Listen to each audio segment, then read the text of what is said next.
Who checked Chuffy 1-2? Hi, you're with Scott. I'm Ganji Kid. I'm Gravekipper. I'm Scuffles. I'm Strafe. I'm Sterling. Clee was a brave girl today. That's Clee. I found a really weird-looking lizard. Want me to show it to you? That's Clee. I'm Scotty Hotty. This is the sound check. Yeah. So many travelers. 1-2 check Chuffy 1-2. 1-2 check Chuffy 1-2. Yeah, you can hear me. 1-2 check Chuffy 1-2. I'm a little bit quiet. Yeah, you can hear me. 1-2 check Chuffy 1-2. I'm a little bit quiet. Yeah, you can hear me. 1-2 check Chuffy 1-2. I'm a little bit quiet. 1-2 check Chuffy 1-2. Check Chuffy 1-2. I'm a little bit quiet. 1-2 check Chuffy 1-2. Check Chuffy 1-2. 1-2 check Chuffy 1-2. Check Chuffy 1-2. 1-2 check Chuffy 1-2. Check Chuffy 1-2. 1-2 check Chuffy 1-2. Right. Alright, I'll tell you what. A little bit of intro chuffing.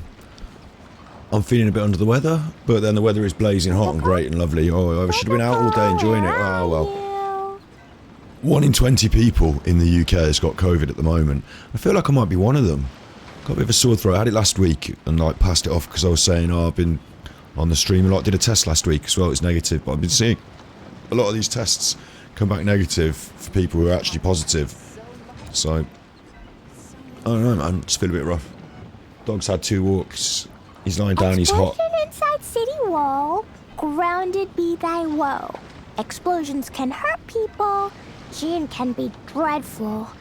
Mondstadt be bombed. Clee be doomed. Those are the survival rules that the Knights of Favonius gave me. That's Clee. Dodoko? Dodoko. Dodoko, Right, you look. where I? She won't shut up. So I feel a little bit rough, but I'm alright. I'm alright. What we're doing today on stream is we're going to be going to Inazuma. So I'm just over here at the docks because I'm going to take the little boat like we're supposed to. We're going to go over to Inazuma. And we've already done a few of the opening quests because I wanted to get there so that I could gather my... Needed to get over there so I could gather my crystal marrow. So we've been over there. But now, thanks to my little summer holidays, in-game, thanks to the little holidays thing that we've got, the little event, I know that these things, these little wave rider waypoints, are actually little boats I can ride. So I can unlock this area here. We've got quests to do all around here. We've got shrines to unlock and things to see and do. So that's what we're doing today. We're in Inazuma now. That's what we're at. I've cleared off a lot, pretty much all, of the main stuff in this whole area. I've spent some of my resin today already. I'm replenished, ready for one more quick run at a boss. If we want to, but see Clee here. She's at 70 of 70 ready to ascend. These bombs, so heavy. She just needs one more Everflame seed and a few more of these agate chunks, and I'm sure that I'll be able to craft them up because I've collected 11 Everflame seeds since yesterday. And then the Philomeno mushrooms were 26 of 45. I can't see any more in the areas where they're supposed to be. I think I need to wait for them to respawn. But one more mushroom run and she's ascended. Where are you? But I got no Mora because I'm an idiot. I spent some time pumping some books into Quick Chi-Chi and Diona as well. I want them to come up. I want them to get, yeah, and I want Chikakonian up, right? So I've been putting a few there, but also I spent some resin, some time and Mora on yesterday was, where are you? Zhangling's weapon. I've got everything. I've got the balls. I've got the mistgrass. I've got the skull. I've got the scroll. But I need adventure rank 50, so I'm pushing that up. That's cool. And I've been spending a bit of stuff on a couple of artifacts. And basically just, you know, chucking a bit of Mora here and there. Upgrading a few little bits and pieces. A few talents. Whose talent did I do yesterday? I did some talents yesterday as well, didn't I? Was it you?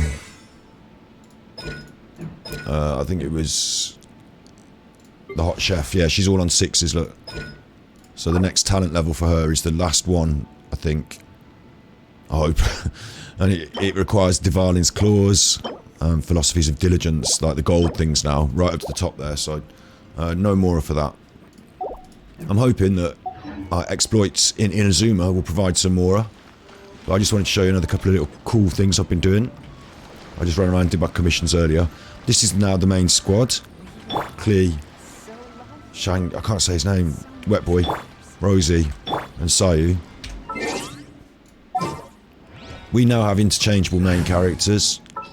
Klee, Amber, and the Hot Chef all provide different utilities, but with a pyro sign, so they can all go in the main. So they can all be our run around character now.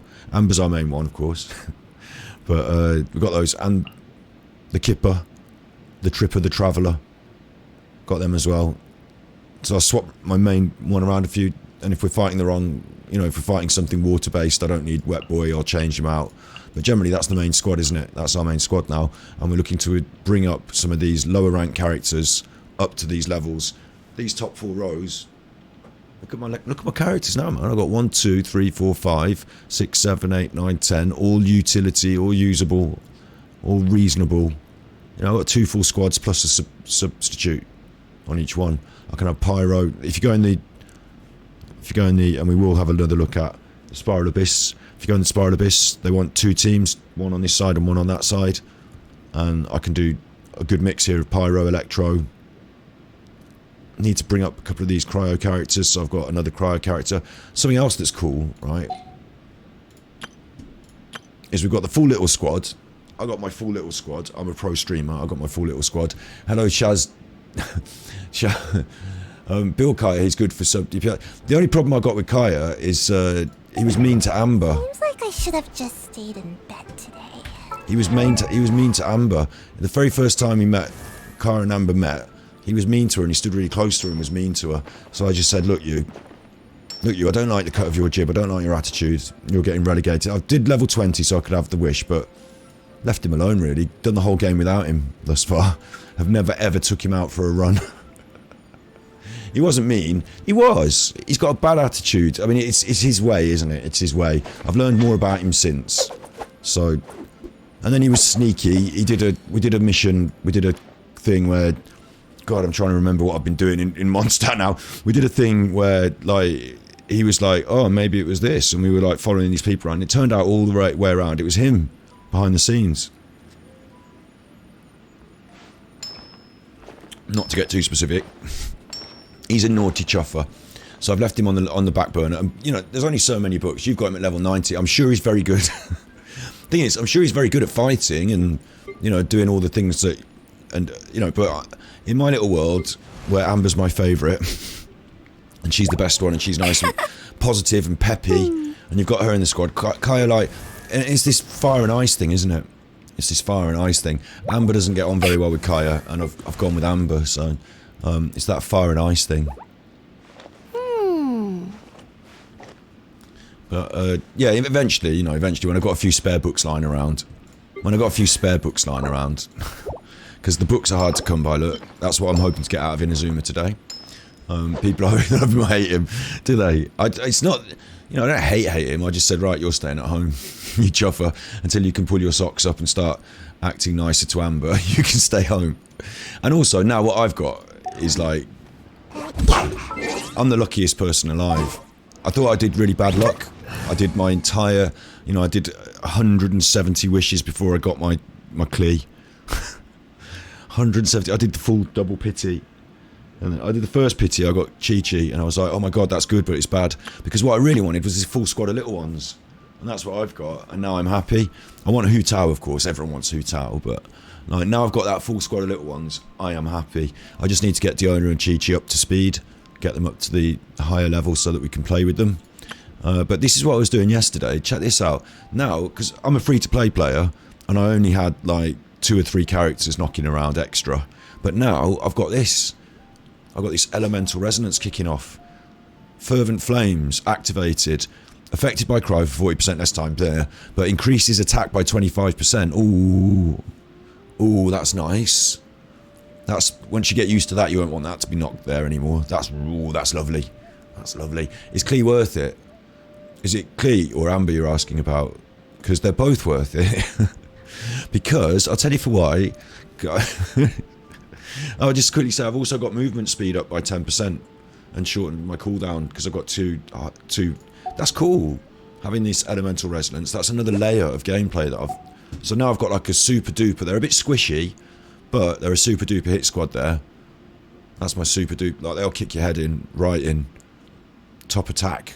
Top attack. The only issue is my actual main attack DPS is Wet Boy and Rosie, backed up by a bit of fire, and we take her for healing. So my main DPS are not on that like super DPS setup, but I've got something to build there as well. That's going to be interesting to build that little squad, and this little squad. I want these all up. So that's I usually run around like this, but really I run around with like this. Leave it to me. That's how we run around, really. Yeah, Clee. I'll tell you what the thing is with Clee, right? Ta-da! Clee's here. Now, people are going to make conversation and discussion about whether one elemental reaction works with another and the sort of numbers you get and and that sort of thing. But to me, that's all irrelevant. When we met her, she got put in solitary confinement. These bombs, so heavy. And she was like a bit like kooky, a bit of like a coconut. And I was like, what's going on? And we met Wolf Boy first, and I've got him, and he was like, have you heard about this Red Knight from Mondstadt? And I was like, you mean Amber, the Fire Knight, the Pyro? And he was like, no, not Amber. I was like, what do you mean not Amber? And he was like, no, there's someone else. Mysterious. And then... These bombs, so heavy. Jean, we saw her talking to Jean. She was like, we found her out in the wild, like digging up these bombs and stuff. I was like, what's going on with this little chuffer digging up bombs? And then Jean was like, look, we keep her safe. She says safe. They keep her under solitary confinement, lock and key. They have a guard on the door. And she's a bit powerful, really, this one. Dodoko, where are you? She's the most powerful knight, the most powerful fighter in Mondstadt. And bear in mind, right? Bear in mind, I'm the most powerful chuffer in Mondstadt. I'm the Grave Kipper. I'm the fucking honorary knight, saviour of Leeway, destroyer of Divalin's curse. Venti sobering, Dillock angering, child smashing, not children like the minors, but child the Tartaglia smashing, Zongli retiring, Jade Chamber dropping. I'm the big cheese. Right, I'm the big cheese, and I'm an honorary knight of Mondstadt, and yet they refer to her as the most powerful one in Mondstadt. These bombs, so heavy. I think Amber will be a good shoe-in for future Grandmaster. Forget Jean. Jean's only acting Grandmaster, and when they get back, they're going to be furious about how she's handled things, because like things have been going wrong, really. But Amber sorted everything out. She's been on the main team with Gravekipper, sorting everything out. So Amber's got a lot of stock rising in Favonius. Knights of Favonius crew. Like, you know, that's Clee. Clee's in the crew. That's why I want her. The lore. Where are you? The lore and the story. And also because when I got Sayu, I was like, right, I want all the little ones. And lo and behold, Streamer Luck this is. I did tweet them, right? You think Dillock's the most powerful in Mondstadt? He may well be, but I'm not. I'm only a free-to-play player, so I'm only going to get a certain number of wishes. So I'm probably not going to get him, because the next banner I'm going to wish on, I'm going to save up for Hu Tao. And it might be till bloody Christmas that comes out, but when I got the one little one, I said I want all the little ones. I tweeted them at Hoyoverse, at Genshin Impact. I'm going to be streaming today. I'm going to be spending all my saved up wishes, trying to get Clee. Please can I have Clee? I'm a streamer. Streamer Luck, thank you very much. And so they saw that tweet, I think. I don't know. No real way of knowing, but I assume they might have, because it's their job to read the tweets about Genshin Impact, isn't it, if you work in their office. Anyway, so they might have seen that, and I think they pressed the button, and they made it a bit of a thing where I had to go all the way to the end of my wishes. I was down to my last 3 wishes, and I'd been saving up. I'd saved up like 150, and we'd got pity time already built up. I went down to my last 3 wishes, and I hit Clee after failing the 50-50 and getting Chi-Chi. And then I didn't realise, but Diona came during that whole... she was one of the first ones I got. And when I look back on it, I was like, hang on here. I've got Clee, but I've also got all the little ones, which is what I actually wanted. That's what I really wanted. That's why I wanted Clee's, because she was one of the little ones. Now I've got them all. So Streamer Luck, that's all I've ever asked for, and I've got it. I'm a bit different to the other players. Some people want to do like super DPS and the meta and things like that. I just get what I'm given and I'm happy with it. I'm never going to spend any money on this. I'm just going to go free to play all the way. But so far I've got really lucky, really. Oh look, you see, she scared him. So Bit of a big cheese herself, isn't she? She's about to go off on an adventure now, so don't tell Jean. We're off in this little boat, look. This is so dull. It's a bit cold in this boat, isn't it, Clee? I'll start a fire. No, Clee, you'll get us... Oh, Clee, oh! You'll get us in trouble. That'll sink the boat for a start, Clee. We won't get to Inazuma like that. You'll sink the boat, you chuffer. Don't look... She always does that. She looks at me like, oh, right, but it wouldn't melt. Yeah, she knows. You know, you little cheeky chuffer. You know. Causing trouble. Anyway, if we're going on a proper adventure, you see, we should also have Amber on. This is a real issue to me. You're free to play. Lore-wise, I think Dilek's the most powerful. He probably could be. I mean, I see what you mean, yeah, because they described her as being the most... But they said she was pretty powerful. I thought it was Amber. I thought it was Amber would be the top dog. Top bunny, but... they all seem pretty impressed by Clee, anyway. Leave it to me. And yeah, they're going to bring out loads of new characters, and I'm going to be left thinking, oh, I wish I had that, and I wish I had this. But the main thing, if you're free to play, what you need to take away from it is that whatever you get, and the best way I've done it, I saved up all the primos so that I had pity timer, guarantee it. Even if I hit 180, I'm getting Clee. I saved them up. Do that, because there's no point in doing 10 wishes here, 10 wishes there, not hitting pity timer, waiting for the next banner. Like, save them all up, have a right go at someone you want, get somebody you want that way. But the other thing is, over the time, I've got a lot of duplicates. I feel that was a bit unlucky, but I haven't got a lot of stuff, a lot of characters along the way up to then. But the ones I got, Wet Boy, Rosie, Wet Boy, Rosie, I was wishing on that banner for, what was his name, Zhao, and I didn't get Zhao, I got everyone else. Oh no, it wasn't Zhao, was it? It was the sword girl. This is so dull. Anyway, I wished on a banner I only got the backup characters, but I also hit him on a random, and I was like, well, this is actually quite good, isn't it? Like, this is what I've got. It's like, this gacha game thing, you know, like, when you're a kid, and you get, like, your mom might give you £1 and you go to the Chuck E. Cheese or whatever, and there's a claw machine, or there's a, you know, thing with eggs in it, and you put the money in and you twist the thing, and then you get your egg, and it's like, oh, I didn't want this one, I got a boat and I wanted a car. And like, your mom's like, well, you better fucking enjoy your boat then, like, you know, let's go and put that in the bath and enjoy that, because you haven't got a car, you've got a little boat. That's your toy, that's the one you got. It's like pulling a Christmas cracker or whatever. You get what you get, and like, that's your thing that you got. Everyone else gets something slightly different. That the hero approached the vile dragon's right, you with your hero stories. Over time, a lot of people will get some similar roles, won't they? You know, the way they deliver them. I'm sure everyone got a Tommer. Fucking Tommer. But most people will have some form of, I want to say, luck. Luck's a bit of a funny thing to say with it about it, but you know, most people get some characters they like and some characters they're not so fond of, maybe. But you get what you get, and you enjoy it and take the positives out of it, and that's your playthrough. And everyone's playthrough is going to be slightly different because of that.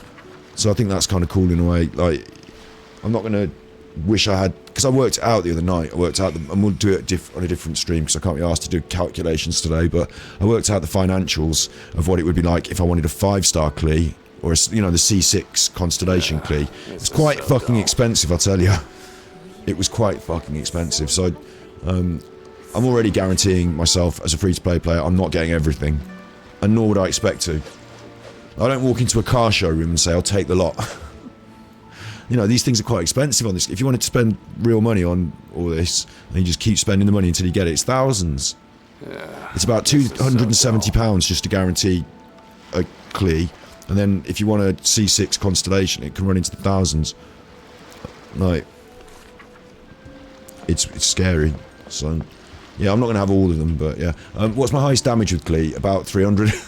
I don't know. I haven't got her built yet.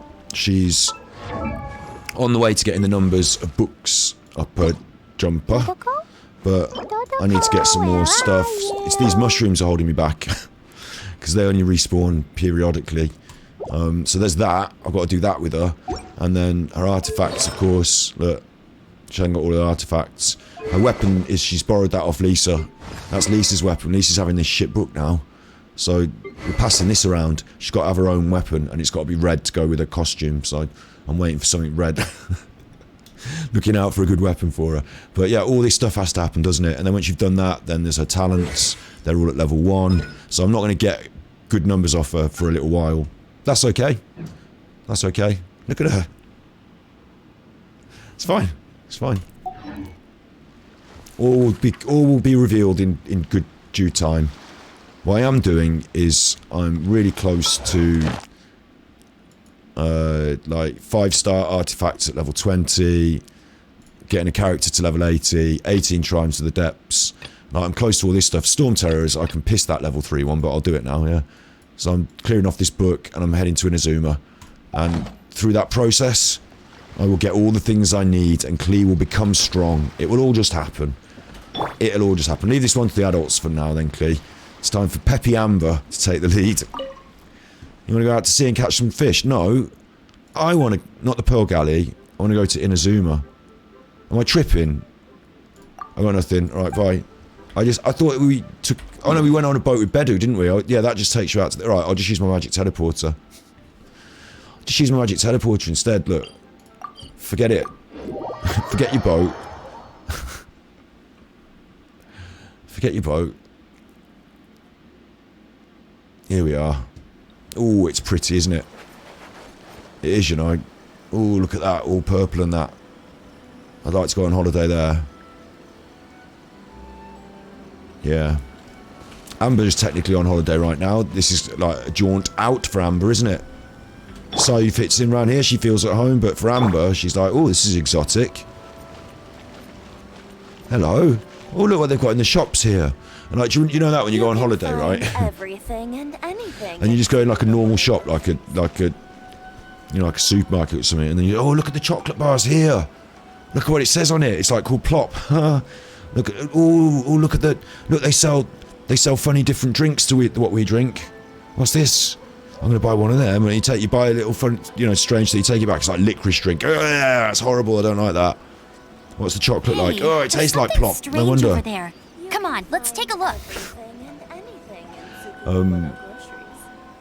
Everything's strange to you, Amber. I just explained. Right, now I'm here. Let's see what we've got. We're asking. They want us to do some stuff. What's that? Story quest. Golden Apple. Oh yeah, there's Golden Apple stuff to do. We're going to be there, you know, having a look at that as well. Periodically in the playthrough. There's some time, don't worry. It's 37 days. I want to get a bit of Inazuma though. My main plan is to get all of this stuff cleared off, ready for the new expansion. I've only sort of recently started playing, but a couple of months now, and I'm smashing it. So, let's smash the granny out of Inazuma then. That's the chasm. Where am I? Archon quests. Go to the lower level of the chasm. Perilous Trail. That's an interlude one. It's this one. The Immovable God and the Eternal Euthymia. Something eternal anyway. Setting foot on Inazuma's mainland for the first time, you carry your invitation letter to Komori Tea House, not knowing what might happen next. I feel like running. And I would put Gravekipper on as the main character, but we know that it's just going to automatically make Gravekipper appear whenever she's needed, so let's just... Oh, hello, Catherine. Ad Astra Abysosk. She's been waiting for me. Something about the... I know how to use teleport waypoints, yeah. I can accept commissions here once everything's processed. That'll be nice. New quest, talk to Catherine. Done. Solved, fixed. Still gonna go back to Mondstadt for him though. Hello, doggy. Hello, doggy. Are you just rubbing your bum on the stones there, doggy? I think your dog's got work. Street food vendor. Is the food nice? This guy's looking at the menu. He's not looking at the menu, he's looking at this lantern. Special yakitori for sale. Come and try some. Yeah, is it vegan? You got any vegan yakitori? I'll have one. I'll take one. Is this lamp... There's something wrong with this lamp. I think this fella's wants to buy this lamp. There's a queue. Look, doggy's third in the queue. Lampman's first in the queue. This lady's second. I'll just wait in the queue. Oh. Doggy's waiting for his yakitori. Special yakitori for sale. Oh. Come and try some. Hello, doggy. I'm afraid there's no keyboard command to pet you, but I would if I could. Yeah, why don't you chase that? Whee! Better run now, actually. I better run. Shit. They're going to see that blow up and they're going to think that was me. It was me. Oh, sorry. Sorry, Tangwayne. How'd you know my name? It's written on your... Anyway, forget it. I'm off to the tea house anyway, me. Don't mind me. I'm off to the tea house. Hello, doggy. Just let the dogs run around here, don't they? Here's the tea house. Oh, I'm treading in the Zen garden. Oh, that's well naughty. They're going to hate me now. Spent all day raking that. What are you doing? Oh, here we are. According to the letter, this should be the place. Will I be wishing on... I don't know who that is, so potentially not. What I have to do first is I have to save up. This is going to sound ridiculous, but I think I have to save up 180 wishes in the bank, safe, just in case they say, oh, by the way, Hu Tao banner just today, for only today, and now it's gone again. I want to know that I've got those wishes first before I start risking any further special wishes on anything else. So I'm going to save up wishes. Once I clear 180, they're in the bank, that's safe. I'll start wishing, I'll wish on anything then. Wish on anything. Wish on the fucking... Wish on a weapon banner then. Fuck it, I don't care then. But once I've got those wishes in the bank and they're safe. Because other than Hu Tao, there's Shenhe, and... I don't know if I'm saying her name right. Shenhe, there's Shenna's, and there's the opera singer, and kind of Bedu, and kind of the American singer with the big hair, like kind of them, but yeah, really it's Shenhe and it's Hu Tao. And knowing that it takes me 2 months to save up chuffing primos.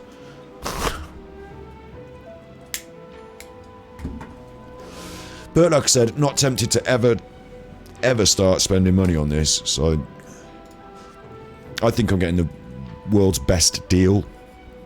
I've had hours and hours of lovely, wonderful enjoyment. It's a fantastic game.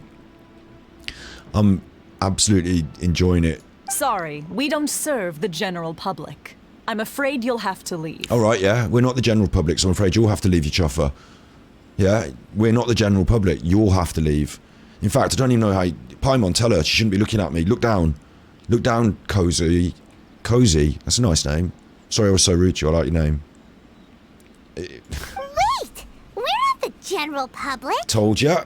Well then, you must be a couple of wandering outlanders that snuck into the nation, judging by your attire. Well, that's quite presumptuous, judging by your attire. I think you should just shut up. Are our clothes really so... what Paimon means to say is... Yeah, it is a bit of a shame, isn't it, Paimon? I can't change my clothes. One of the factors that stuck out when I started playing this game was I like to choose my own character. I like to dress my character up in whatever armour or weapons, and I like to choose my own character. I like to do colour schemes, transmogs, whatever. I like to do my own character. I like to do my own haircut, all that shit. So when it was just like, choose one of two, and boy or girl, and the boy was dressed in brown, I was like, oh, fuck this, man. I asked chat, can you change your clothes? And they were like, not really. I was like, well, fuck it then, I'm going to be the girl. Job done. I've made the right choice, obviously, because the boy's the naughty one, and he's wearing the brown. But you don't have many clothing options, don't have many skins, and they kind of hide them behind quite an expensive paywall. It's a bit weird, because you'd think that it'd be easy to just chuff a load of costumes and skins and haircuts out. Most games do. Like, a lot of customization, like, breeds attachment to a game, doesn't it, as well? Like, I think, like, you're gonna have a whole teapot with all those fucking different kinds of chair, but, like, where's my haircut? The Yashiro Commission's seal. This must be from Mr. Toma.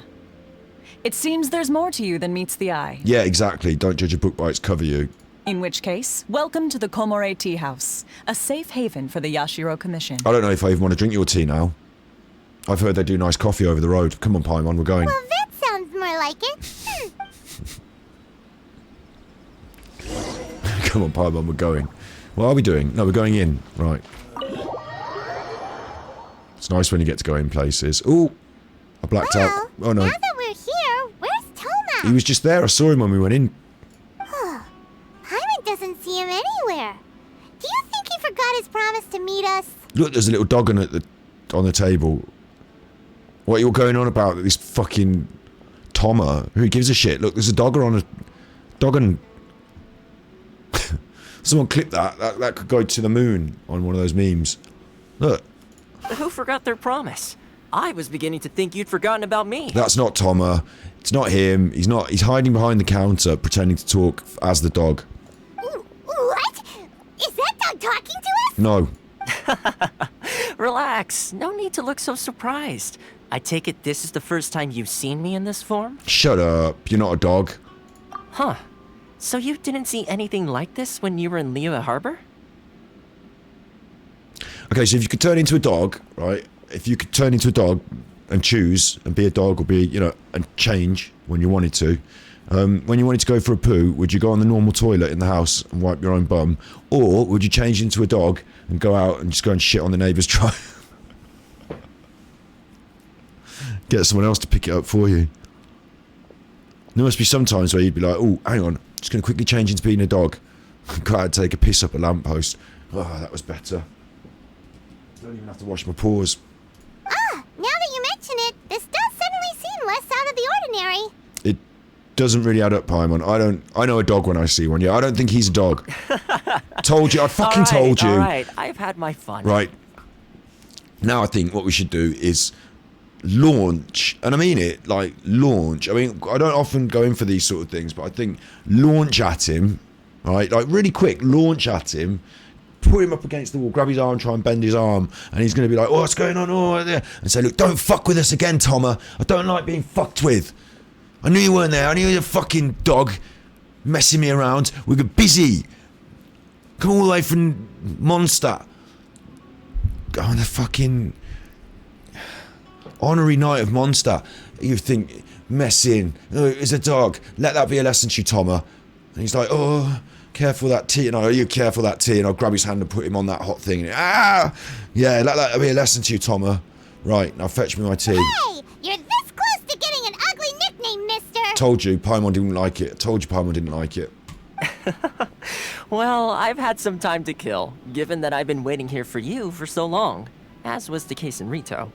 So I came up with this little fun greeting for when you arrived. That's it. Came up with that. Good one, Toma. Write that one down. Put it in your diary. Did a fun greeting today, pretending that I was a dog. But in all seriousness, I would like to apologize about that little test you went through earlier. Though it was quite necessary. And I can't remember exactly what he's talking about because I came here a little bit earlier, just got here so that I could get Sayu's crystal marrow and then left it until we finished all of Liyue. But I have been here doing some things for him. It helped us determine whether or not to bring you before Miss Kamisato, and whether you had the courage to face the lightning alongside us. Can't remember.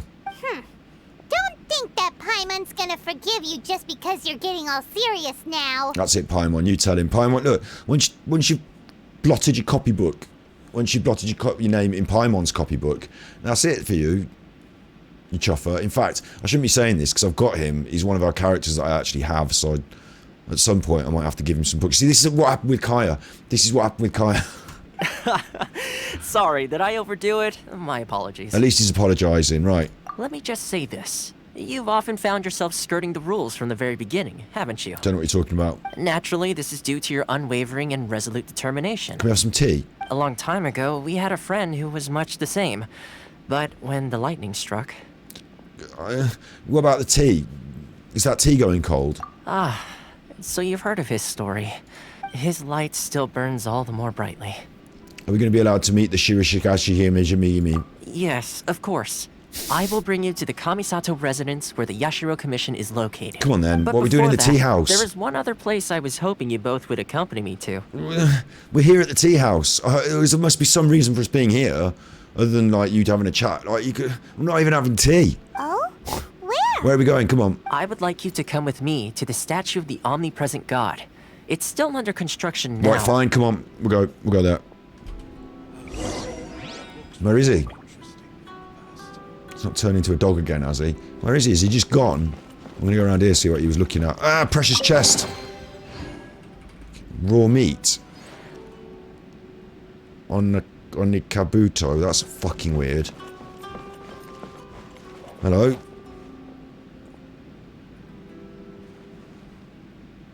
Don't mind me. I'll leave you to it. Fucking weirdo. There must be something going on out there because they're all having a look out of that side of the window. And over here we've got... Ooh! Samba.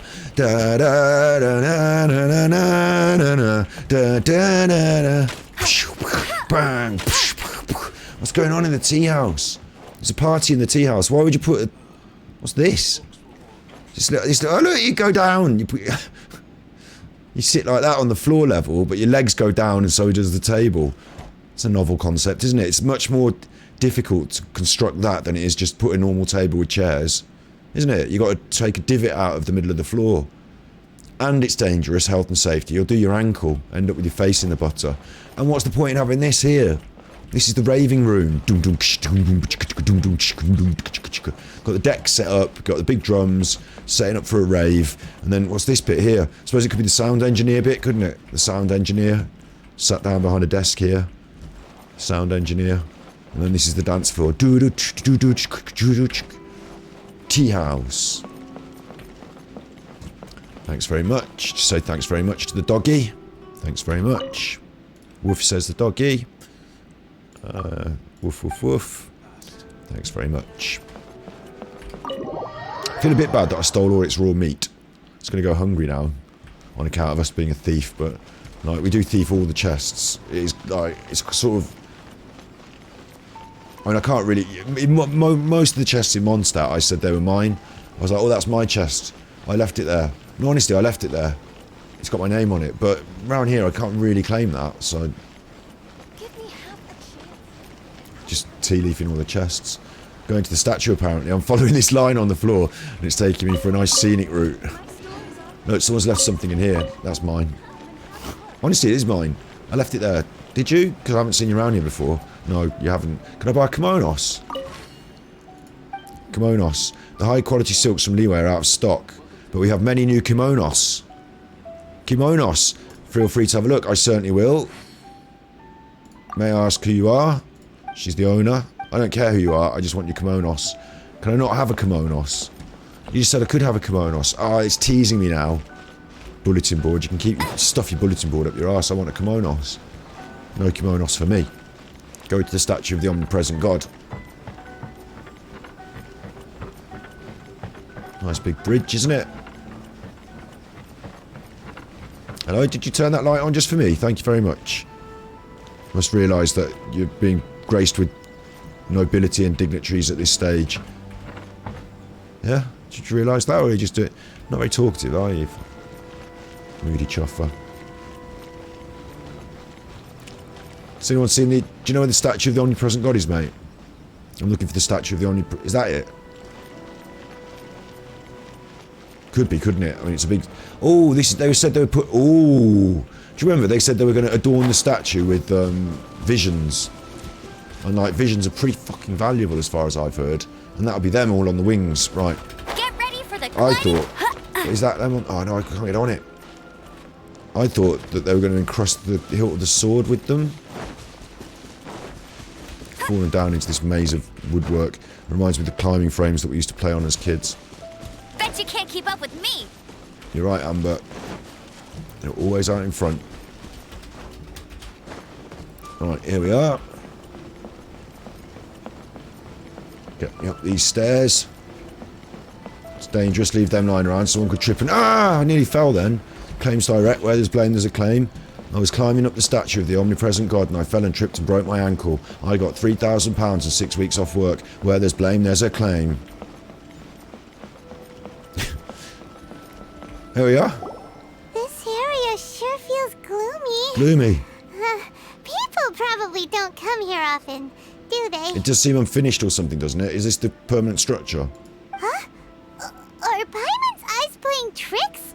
Or are there things embedded in the statue? Visions. Visions. Fissions. Fishes.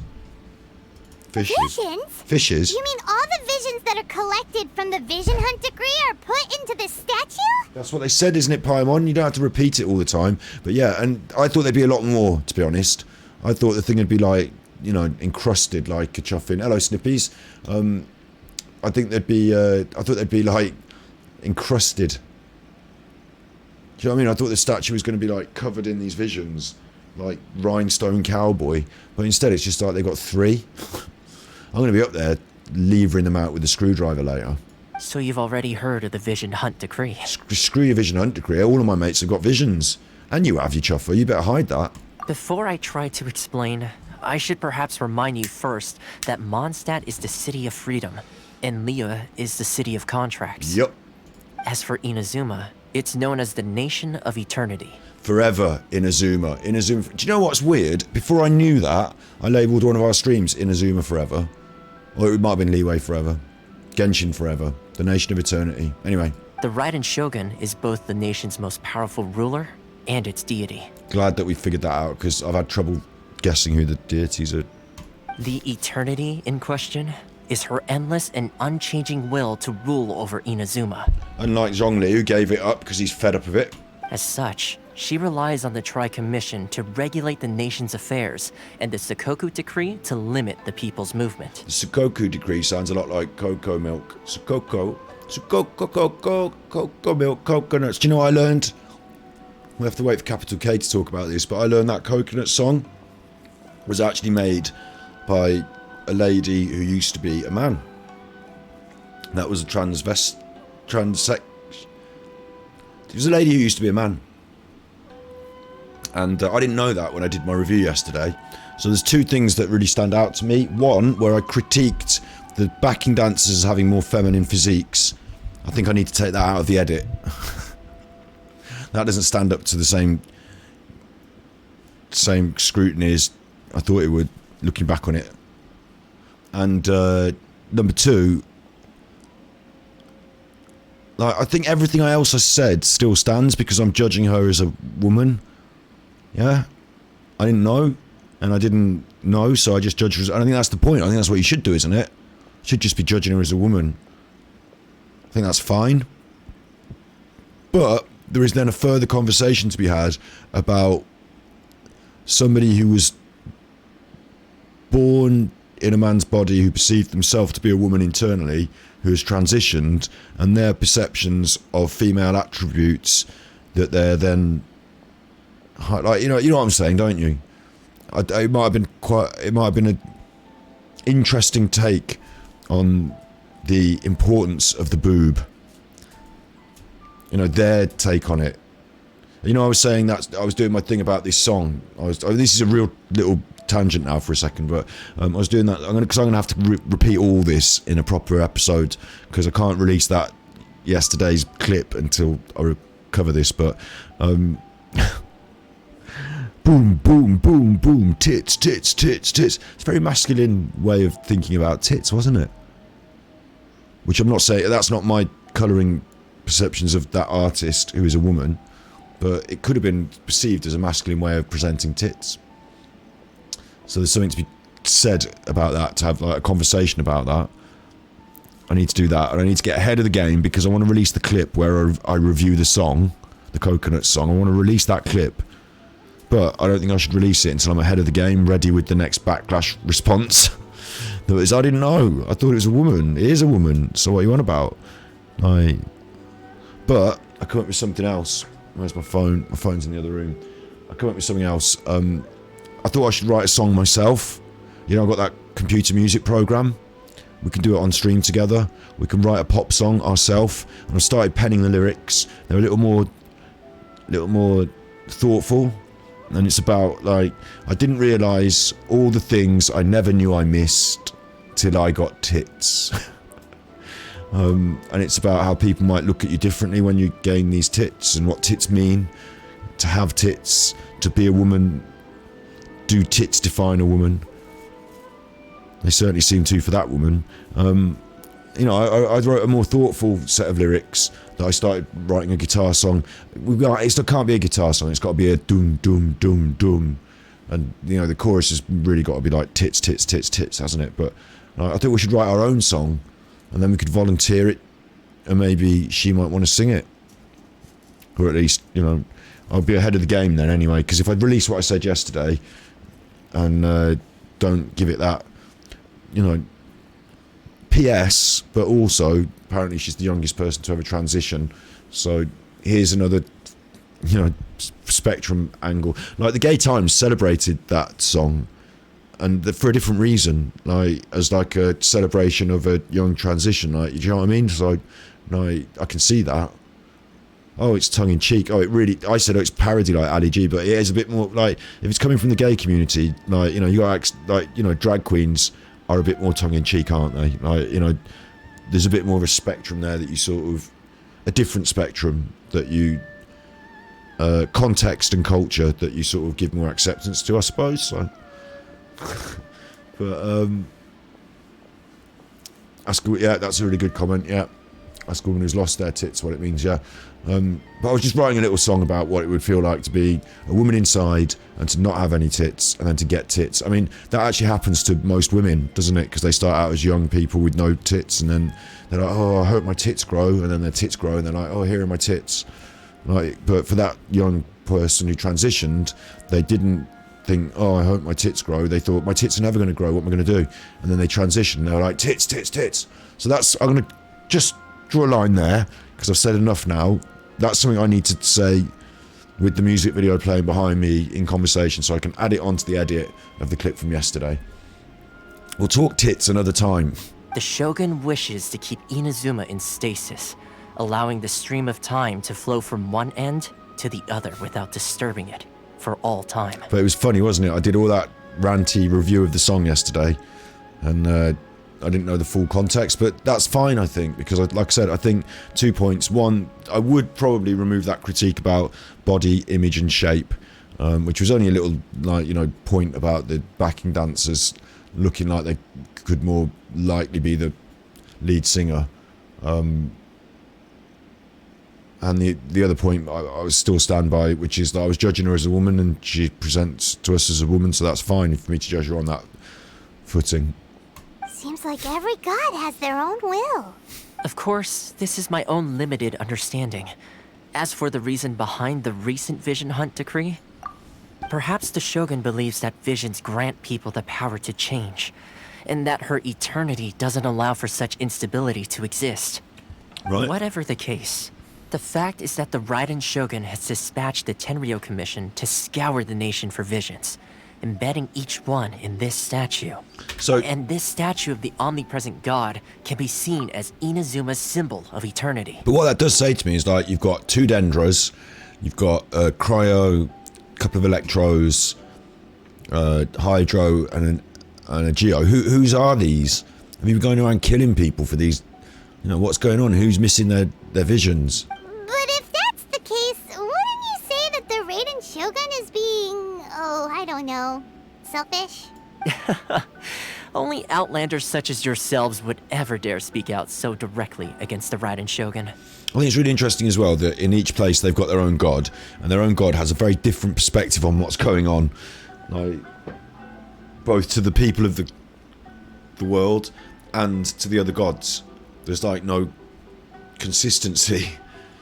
This god wants to do this, or do they? And what do you think about it? Oh, well, you know, we just sort of put up with it because God said. But what about in Inazuma? Oh, they do it differently over there. Do they? Right then. And yet, I agree. The Vision Hunt decree is something that simply should not exist. And Miss Kamisato has been committed to fighting it since the day it was announced. Like in Mondstadt, they love their god, and their god is considered to not be around, but really their god is around. They just don't know it. And then in Liyue, they were like, my god is always here, and their god was like, fuck this, man, I don't want to be here all the time, I'm fed up with it. And over here, they're like, my god's around, but I really fucking hate what they're doing. I'm going to subvert society and go against God and take it down. I had an episode. I had one of my episodes. Hey, are you okay? You look like your mind is elsewhere. I'm having one of my funny turns, Paimon. Sound? What sound? I didn't hear anything. Yeah, you touched the statue, and then... Aspirations? You could hear the sound of their aspirations. That would seem to confirm the saying. Have you heard it before? That when a person's ambition reaches a certain strength, the gods look upon them with favor. What an interesting concept. What a cool and interesting concept when your ambition reaches a certain strength. Because ambition's a funny concept. Like, it's not just like when you really want something, but ambition I think for your ambition to reach a certain strength, it's not enough to say, okay, like, I really want to be a racing driver. Like, I really want that. And now God's going to give it me. But I might want it so much that I decide to start go-karting over the weekend, and I might get myself a racing driver simulator game, and I might save up my money for one of those steering wheels.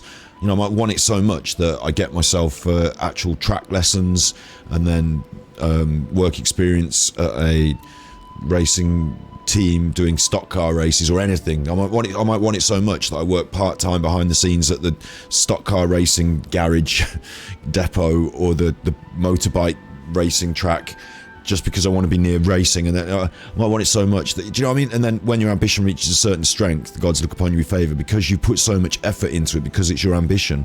Your strength, your ambition allows you to go through those harder times where it's long nights or rainy days, you know, long bus trips, whatever it takes.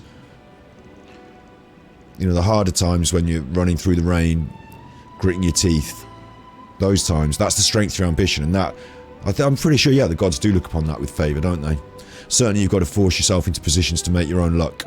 Talk about luck on Genshin Impact, I have no way of forcing it. I sent them a tweet and they fucked with me and made it go down to the wire and took every one of my primos, but did give me everything I want, so, you know, fair enough. But in the rest of life, you know, you can force your own luck, can't you? You can carve out your own groove, and then you're in a, like, if opportunity's going to come along, if the gods are going to grace you with some favour, you need to be in a position to grab it with both hands. And so, having done a lot of practice, having put in a lot of effort in the past, like, when these things come around, like, you're in a position to take the opportunities. That's what it's about. That is where visions come from. In other words, a person's vision represents their ambition. So if what you just said is true, then the ambitions of these people are stronger than I imagined. A vision symbolises ambition, not power. All right, time for the next stop on our tour of Narukami Island, the Kamisato residence. We're going on a tour, Finally! but we're going to the actual residence. He's gone again. Why do you never walk with me? And when they do walk, I only go slow. You're gone. Left me to it. I don't know where it is. Does anyone know where the Kamisako residence is? It's fucking miles away. You chuffer. He's left me and gone, and it's miles away. I'm all over here. Why do you meet me here at the tea shop, yeah? And then we'll go up to the statue. Alright, that sounds nice. Right, now we're off to the Kamisako residence. It's fucking miles away. Well, why did you start me over here then? Why did you meet me over here? Could have met me over by the Nakakapampi Shrine.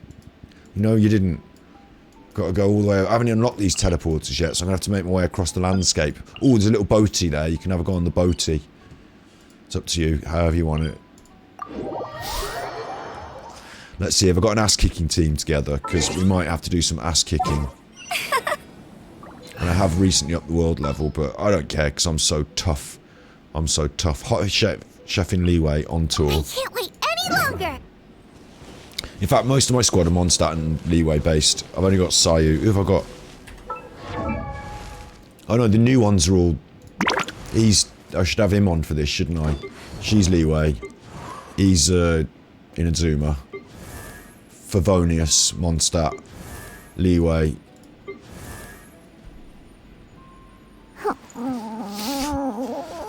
Don't know where she's from. Mondstadt. Mondstadt, really, but, you know, Wolvendale. Noel, Mondstadt. Clean Mondstadt. Kippa, from another world. Sayu, Inazuma. Rosie, Mondstadt. Jinqui, Leeway, and Zhang Leeway. So they're all Leeway and Mondstadt, apart from him, and her. So I could put them together as a little crew and just go around as a 3. But no, it's Mondstadt and Leeway on tour.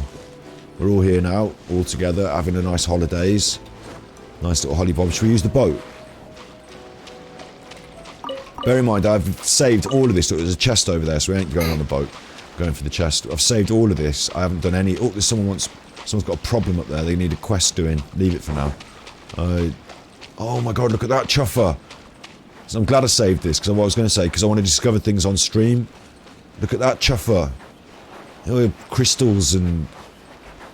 It's like a Meta-Hita-Churl, Mega, Electro-Churl. I like it.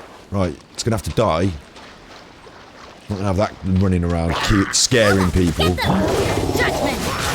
That's really not on. Outlines your fate. Let me lead. It's gone in the water, the chuffer. Can't have that. Yeah! People are gonna go swimming at you. Imagine if that does a poo in the sea. Oh, it's cross. Someone's made it cross. Punishment! That, you won't freeze it. Why aren't you freezing it? Sure, it's wet enough. It's just been in the sea. Chuffer, you big giant chuffer. You're really spoiling everyone's holidays. Out of the frying pan, Someone into the thought they fire. found a You can't run. beach ball. Big brown beach ball. And it wasn't. It was you gonna poo in the sea. Race you! Yeah! Having that. You're having that. You're having that. Feel my sword. Outlines your fate. No, my sword. Not doing any more poos in the sea now, are you? Sea's clean for one more day. You can't run! This chuffer's just seen that happen. He's brave. He, she, they. Right. He, she, they. Brave. I don't want to do any cooking. I want to open the chest. Brave because saw that go down. Stood there and There are a few interesting watched me trinkets kick here. ass. 10 Primos. 10 Primos. Just going to clean off my weapons. Just going to clean off that Mitachurl off my weapon there. Just going to clean my sword off there. It's got a bit of Mitachurl Time rubbish. to act. It's got a bit of Mitachurl spit on it. Body and mind. Body and mind. What's this little... It's been over a year since my son joined the army. He would write letters from us time to time. Although he's not accomplished much, he'd relate everything that's happened to him in the army, which comforted his old man's heart greatly. The war continued apace, and my son, who's accomplished little, has stopped sending letters. This lack of contact greatly disturbed and wounded this old man's spirit. He's fucking... I wrote an essay. He's sad. If you help me search for my son, let me know where he is, because I'm sad. It's sad, isn't it? Oh, look. Look at this. Wonder if this is going to... Electro. Or am I going to...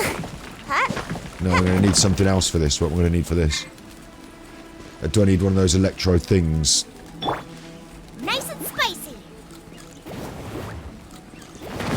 No, just fire will do it. Fire. Fire. Open sesame. Is it? Oh, now I'm hungry. What I'm doing at the moment is I'm marking the challenges and coming back to them. I'm going to clean them all up on a big run. But I'm going the wrong way. Look, I'm going the wrong way. So that's classic me. Going the wrong way. Hard times streaming during a heatwave. Today wasn't too bad. Again, like I think where I'm living in the UK, I think if you're a little bit more southerly, I think you have a bit more of a problem. And it wasn't too bad today, but too hot for the dog to go any big walkies. And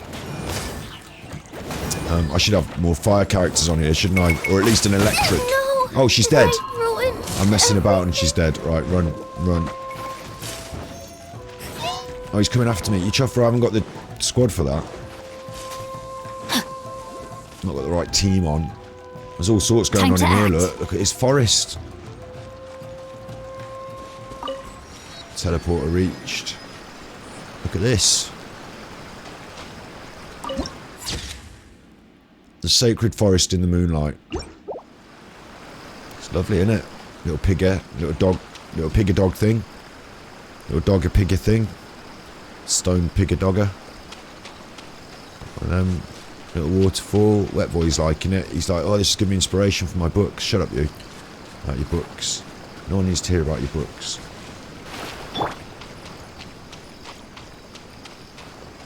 Look at that. It gives... I'll tell you what, I was thinking about this last night. While I was just casually, just doing my thing, just thinking about Genshin Impact. Up there, that looks quite high up. It looks like a bit of a mountain. This all looks quite big. Like, it's like expansive. Running around. But actually, when you think about it, I can walk from Mondstadt to the top of the mountain. Like, this feels like a really big, expansive area and space. But if I wanted to, I could start in Mondstadt, and I bet I could time it. I could walk to the top of Dragonspine, and it would take us like, you know, 10 minutes maximum. In-game time, whatever. Like, the in-game time would elapse quicker, and... But, like, if you were to go from a city to the top of a mountain, it would take you a long time to physically walk across there. So there's something in this...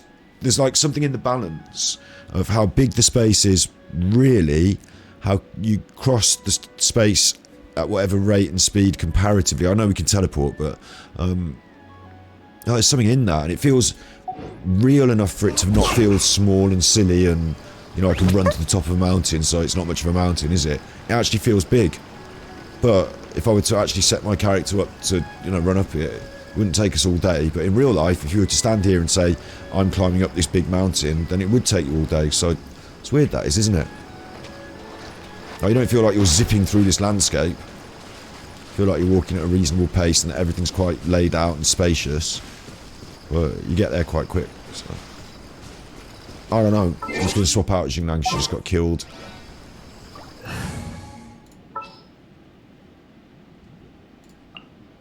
Ta-da! Please! Should have listened to what she said then. And I would normally have, you know, stopped and killed those slimes, but I'm just here for a little explore, going through the quests, opening up some chests, having a look. Wanted to really take it in and enjoy it. Oh. She doesn't know what's about to hit her, does she? Hello, you. Let me amuse myself. Let me amuse myself. I've killed so many of you. It's like overtime today. You and your mates. I've killed so many of... Where are you? I tell you, I've killed so many of these. These are like my favourite thing to kill. I'm saying these and not she, because I don't want to humanise her too much, because I have to kill her a lot. You really know how to get me going. Where are you? Haha. Oh, she's doing that now, that's not good. That does hurt sometimes when she... Oh, walked into that. Which is problematic, because I do like to use Rosie to win this fight. Where have you gone, you chopper? Not good. Ow, I got killed straight away because I'm an idiot. Job.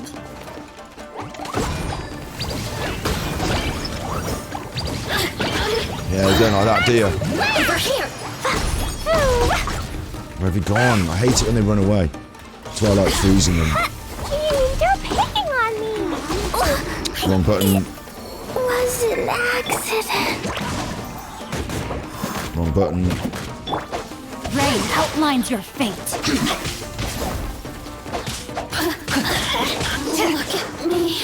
So that wasn't, like, maybe I'm not warmed up, or maybe I didn't play very well, or maybe the world level's just a bit stronger. Or actually, look, these people are all shooting at me. Maybe that as well. I was like, why did I get killed there when I felt it wasn't... No, my sword. I keep pressing that wrong button. Let me weave you a verse.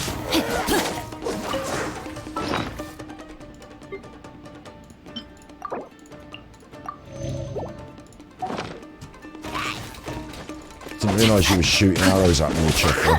Don't know if it made a difference, but kind of helped, can it?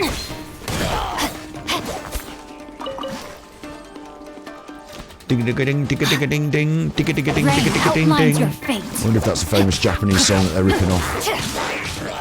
Because they do like to take influence with their music on this game. God, I wish I'd stop pressing that button.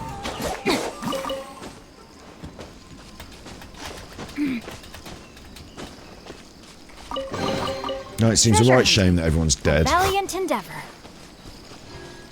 I expected this to be just like a little pleasure trail. Look at this. It's like the Buddha. He's a big chuffing tedder. What is he? Is he a moley? He's like a pigeon. He's like a little moley. What is he? The American news says we're going to fry on Monday. Yeah, apparently. Yeah, I was saying about that heatwave, wasn't I? It doesn't... It's the we get the worst luck we're at. And up north in Scotland, they'll be like, there's no heatwave, what you want about? Like, we get the worst luck though. It's all heat wave, heat wave, heat wave. But in the morning, yeah, it might be sunny. A bit too sunny for the dog to do a big walkie, which he likes. Then in the middle of the part of the day, it's gone a bit, yeah. So I got him out for a walkie twice. And as the evening, that's when it needs to cool off in the evening, isn't it? But that's the problem. The heat wave has been coming in the evening around here. And like the heat builds in the day, and it shouldn't. It should cool off, shouldn't it? So the problem is the sun's gone in now, but the whole, like, I've got all the doors and windows open. It's still hot, still warm. Oh my gosh. And so if it doesn't cool down for the night, then you've got a problem, haven't you? All will be revealed in the So we're getting the next like volume? crappy part. I mean, it's not like there was a bit of suntan weather today. There was a bit of it, but it's not like I'm out barbecuing. On the flip side, like, you know, in the evening, sat here in this room with no sun, and I'm sweating. The piggins, though, look, this is the coolest fucking thing I've seen in this game thus far. Like, it's a really clever idea. It's a really funny idea. In actual fact, it's almost a poke at, like, the Winnie the Pooh. Is it? No, it can't be, because this is Japan, isn't it? This is supposed to be. And this is a poke at Buddhism. But isn't Buddhism a Chinese thing? Is it a poke at Buddha? Like, having this animal face is close, like, you know, in China, the Winnie the Pooh thing, you know, have you heard of that? Have you heard of the Chinese Winnie the Pooh issue? Their leader, Zhang... Have you heard this? Do you know this? Am I preaching to the choir? I'll just quickly show you on the old Firefox. Minor diversion, this is not a massive tangent. But, Chinese... leader, his name is Xi Jinping, that's him, right? And then you put that on Winnie the Pooh, because they think that he looks, well, it's not that they think he looks a bit like Winnie the Pooh, right?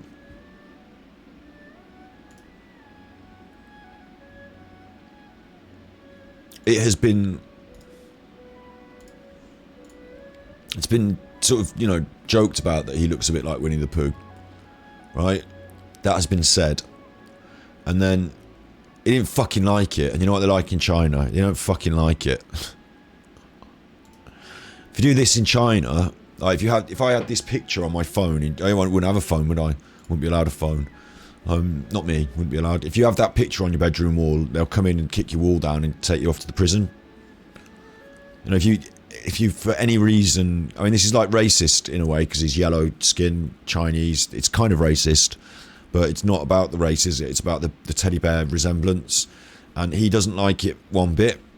And if you do it, it's undermining him, and therefore, like, it's not just fucking. It's not just you know, oh, we're having a joke. Like if you did that in China, like, you know, in the Uyghurs, do you know what they're doing to the Uyghurs?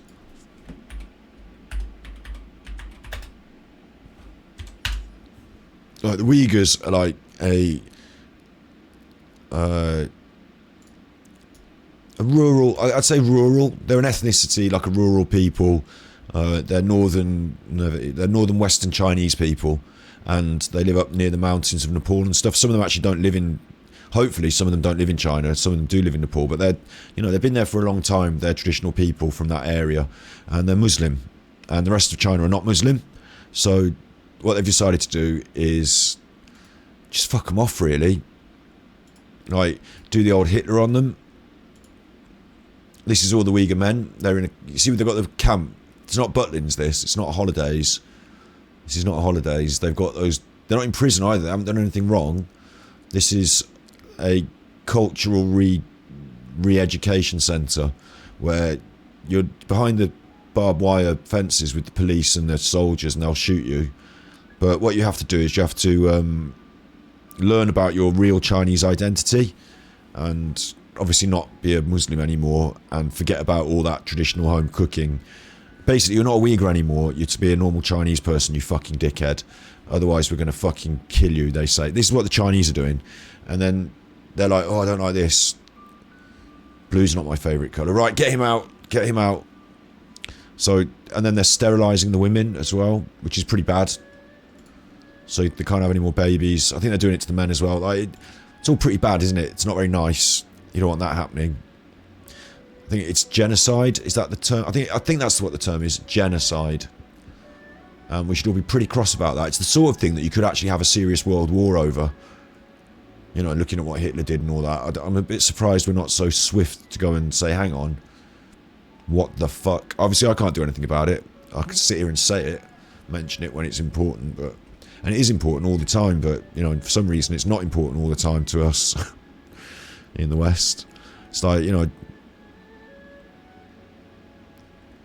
We don't even sort of say or do anything about it, do we? So, it's pretty bad. It's pretty bad news. Pretty bad news. Bad news. Not happy. I'm not happy. Thank God there are things like Amnesty International, who are well on this sort of thing. They're well on this sort of thing. They're really angry about this sort of thing. They're well on it. That's their whole raison d'etre. It's the whole raison d'etre, Rodney. So you can get in there and have a look at what they're doing. Look, here it is, bang, on the front page of their website. So we could probably do a stream about this one of these days, but that's not today's stream, but it's just come up, so I just did a little diversion. Can't remember why. Oh yeah, that was it. Winnie the Pooh and this. So it makes me wonder, this is a Chinese game, yeah? Buddhism is a Chinese cultural phenomena. This is obviously like some kind of... I mean, it is, isn't it? Some sort of like Buddhist reference. However, we're in the Japanese area of the game. We said that Mondstadt was supposed to be... And it's funny that in a Chinese game you start in Mondstadt, which is supposed to be Germanesque, Germanic, westernized, sort of Slavic Europe, right?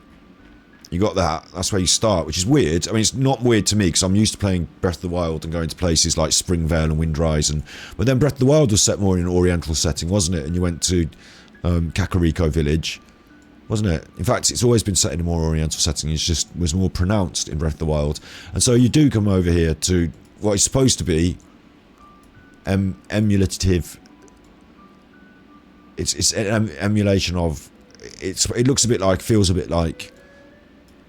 It's supposed to feel a bit like ancient China. I mean, obviously China's a bit bigger. China's a bit bigger. It's that funny thing I was saying as well. It's really packed in on this map now, I'm looking at it. But when you're in here and running around these places, it totally looks like it's a vast big landscape. Highs and lows. But actually I could run across the whole map in like 20 minutes. Oh, we're going to have to do it one of these days. I'm going to have to run from one end to the other and see how far it takes. How long it takes. You know, how small it really is, but how big I feel it is. It's interesting, yeah. So yeah, with that in mind, this has got to be Japan, hasn't it? It has got to be. It's a series of little islands off the coast of the mainland. This mainland being China, this Japan, yeah. Oh yeah, samurais, yeah, no one's questioning it. Except it's that funny thing that we talked about the other day of, it's, you know, you only use as much as you want to and you don't have to use things if you don't want to, and it's Japan, but it's not really Japan, so we don't have to be culturally or historically correct. We can just have some influence and just say, yeah, it's a bit like Japan. It's weird, isn't it? But we saw this somewhere else in the game, don't remember where though. I wonder how many of our global companies are using slave labour from China. Yeah, it's true, yeah. But yeah, this is so weird to have it in the game, isn't it, with that Winnie the Pooh aspect and concept, you know, not wanting to offend certain groups and people, maybe people in charge, and then having something that might seem to be, I don't know if it is offensive to have a big, I don't know what animal this is even supposed to be. It looks maybe like a little bear though, doesn't it? To me now, it looks more like a little bear than anything else to me now. There we go, anyway. This might be where you should come and do your wishes. I did notice, I watched a couple of Genshin Impact videos of people doing their wishes for Klee and what have you, and it turns out that everyone's got their own little spot there to go and do their wishes, and some of them really take it seriously. Like, I'm only joking when I go to places and say, let's go here for a wish. Like, I like to set, like I'm doing now, I like to set us in somewhere nice and have a chat to you. I did it in Breath of the Wild when I used to play that. I never embark on a journey without a good book to accompany me. Obviously, I didn't just talk to you in Breath of the Wild. I was just like, you know, for example, now I'm going to roll a little cigarette. I'll just leave us somewhere nice to do it. I won't just press pause. I'll just stand here. But,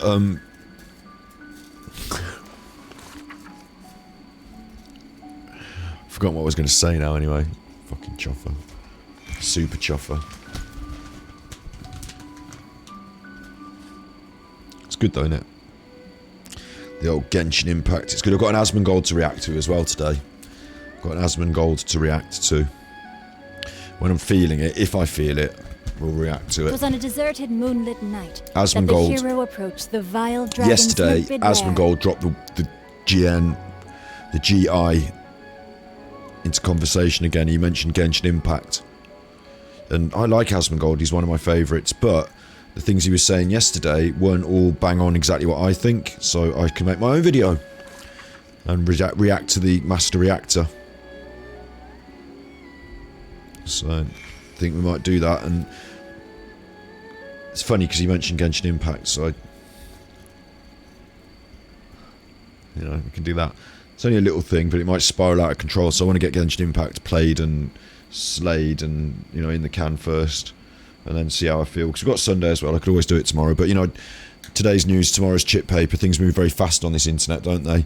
And if you want to react to Asmongold and have him watch your reaction and things like that, then you need to edit it, you need to upload it, and you know, by the time you've done that, next week's happened and something else has happened and no one cares about what was said last week, and why are you even uploading a video about it, you chuffing idiot? Aren't you doing TikTok? Oh, he's reading a book. He's bored of me, he reads a book. She gets bored of me, she starts snoring. Everyone else is dead, so you want to be careful, you two. Yeah, so if that is China, where's the Uyghurs? They actually had, like, Uyghurs, or the Uyghur clan in Breath of the Wild, but they were just some baddies that lived out in the desert. But they had the similar name, the Uyghur clan. They're called the Uyghurs, which I found a bit strange, but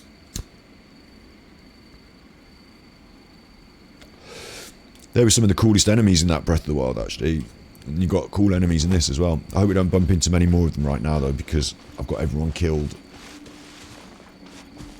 And I'm only really having... What am I doing? I'm only really having a little...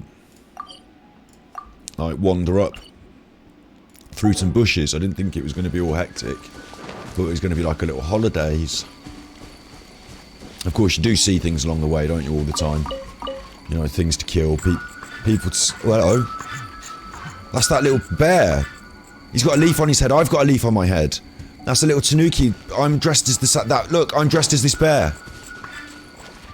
He's gone. I've just seen you in the woods, mate. There he is. I've just seen him in the woods. Look. He's gone. He's up there now. Where is he? I thought I saw him go here.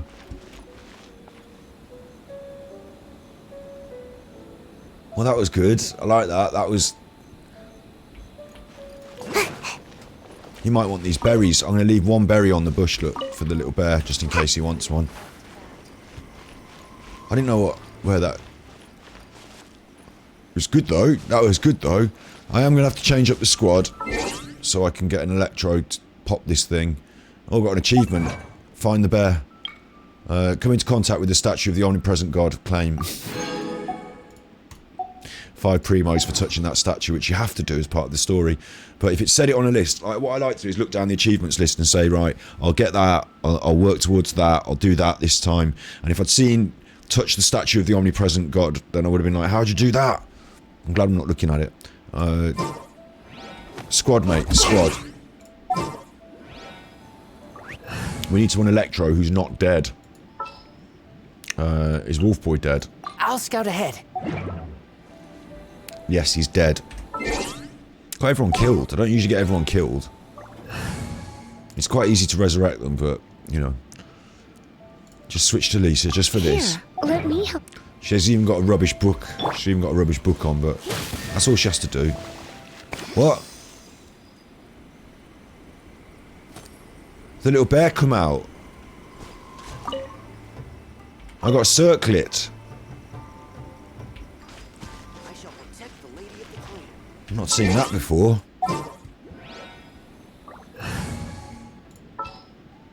Winnie the fucking Pooh. I'm getting everyone killed here, aren't I? Is Amber dead? Leave it to me. No, okay. Let's just set off this teleporter. Why do they leave these turned off, mate? Anyone could want to come through here. You've got that turned off and you just stood here. You should turn it on. You could have 5 primos. You missed out on your primos there. What can I help you with? If you want to see the Commissioner, please go and talk to Mr. Madrame. It's not a very good guard, is it? Goodbye. You take care as well. That's very polite for a guard. I shall protect the Lady of the Clan. I shall protect the lady. I heard him say I should protect the. You're not doing any protecting. I just walk right in. Just walk right in, I do. Mind you, I am a pretty big cheese, so... Oh, treading on people's chairs now. That's their chairs. Get off the chairs. I am a pretty big cheese. One of the Leeway Cheesing I have, you know. I think. Or an honorary nobility. So, Anyway, look. this is the kind of place where the big shots of Inazuma live, huh? Paimon kinda expected it to be... snazzier. It's hard to top the Jade Chamber. Welcome at last to the Kamisato residence, honored guests.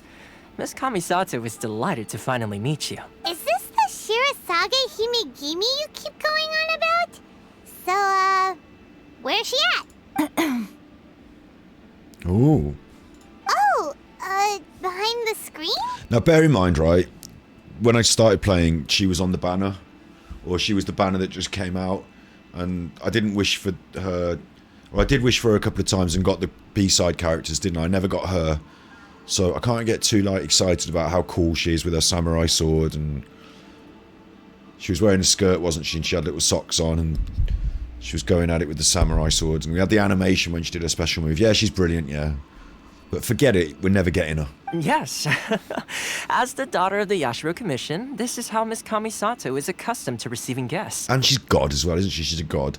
Maybe I should put higher precedence on the ones that are gods. Consider it a time-honored tradition within the Yashiro Commission. Forgive me if this is an unwelcome surprise. I don't know what's going on. Makes sense. She's a super important person after all. Please forgive my lack of courtesy for receiving you in this fashion. Especially following such a long and wearisome journey over the sea. It's like the Wizard of Oz. And it's the same thing as what happened with that dog, except now it's a plant talking to us. I have awaited your arrival with great anticipation. And Toma assures me that you do indeed possess the power to change the tide of the times. Paimon should just sneak her head round, just have a look. At present in Inazuma, in the name of the Vision Hunt Decree, the people's aspirations are being senselessly trampled underfoot. Oh, she's not down with it. Though the Yashiro Commission serves the Shogun, she's naked. It is the people with whom we share close bonds, given the contact we are required to have with them in the performance of our duties. Oh, what's going on, A mate? commission's power rises and falls with the trust of their people. Thus, we cannot remain indifferent to this situation without also remaining indifferent to our own fate. Traveler, lend us your power, and we can... I don't know what's going on. I'm just here to meet the Roden Shogun. Oh. Oh. See, milady, it's just like I said. This will take us nowhere. Oh, wait, this is not the Raiden Shogun. This is the person who wants to take down the Raiden Shogun. I'm confused. No, please! Wait! Please, don't go! No, this is Ayaka. This is her. This is the one. What? I will introduce you to the Raiden Shogun on one condition. You must fulfill 3 small wishes on my behalf. What are your wishes? They pertain to 3 whose visions were taken from them. Perhaps once you've met them, you will understand. I probably will, yeah. I listen while she tells me the story of 3 visionless people. A warrior who guards a village, a former samurai who helped carry out the Vision Hunt Decree, and a swordmaster determined to become the best in the world. Right. Does Paimon got that right? Correct. Please do all you can to help them. That sounds fine. Go on then. I'm sure you'll do great. Yep, we've got some mad questing to do. Got to find the princess behind the curtain. Right, first thing I'm doing is going straight round here. Where is she? She's not here. Thought she'd be round here in the nud. There's her naked. There's her clothes. Look. Thought she'd be round here in the nud.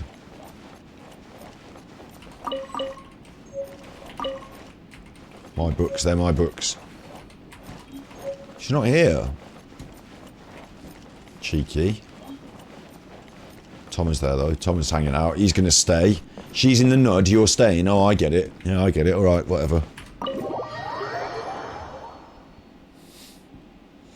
We've got to find these people. Go to Conda Village and find out what happened. I wonder if one of them is that swordsman who we were having that big Barney with. Do you remember we had that big fight with that swordsman? I got up to all the last level and then he tagged me.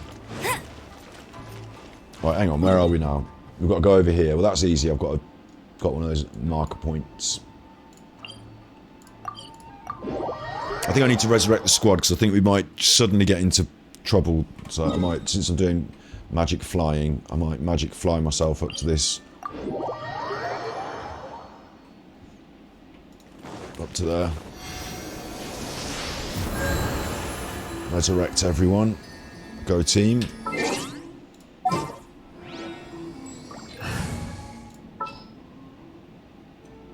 I get the feeling I need an electro, like, running around here. Might try it like that. Or I might not, because...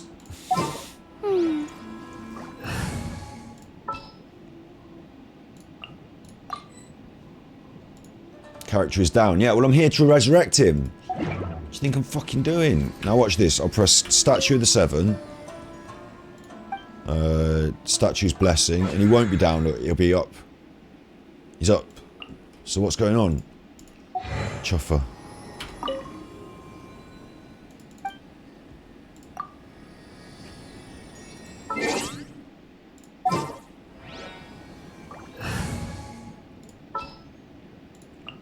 I'll watch your back. There we go.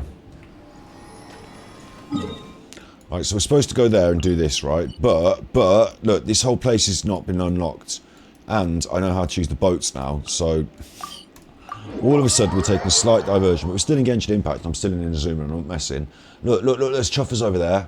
Maybe I don't need Electro, because they are Electro. Hang on. Chuffers are about to get themselves turned to little chopped up pieces of chuffer. Little chopped up pieces of chuffer.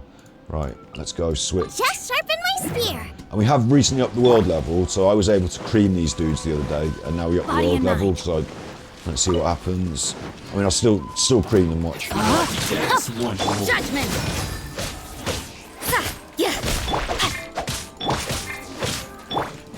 Hey, out of the frying pan, into the fire. I'm not actually creaming them as hard as I thought I would. In fact, they're not really getting like much damage. No, we're doing all right. We're doing all right. When you get the You can't run! look halfway. Yeah, when you get the elements going, we'll be all right.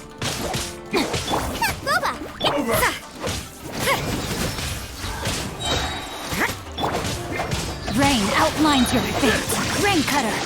How's this? You can't run! Punishment!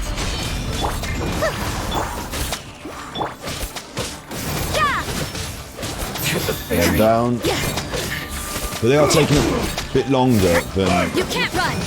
they took the other day. So yeah, obviously the world level makes a difference. But that's what I wanted. I wanted more of a challenge in Inazuma.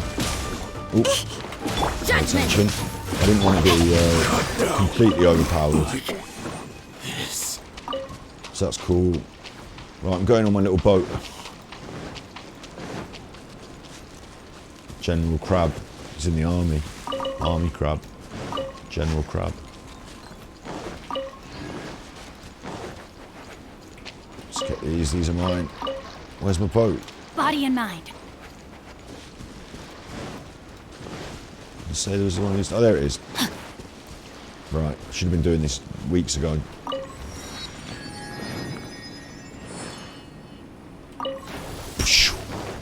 And there's a challenge. Sail the Wave Rider, right. To shores unknown.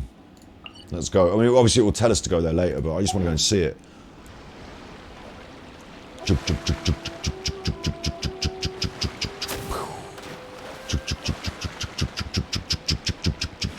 Man the cannons!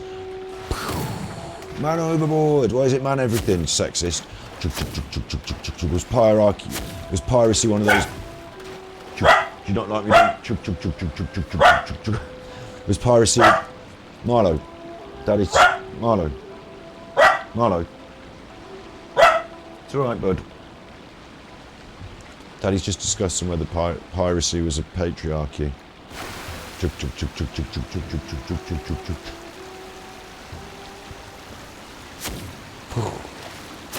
Oh, what's happening? Marlo, not you again. This is nice, isn't it?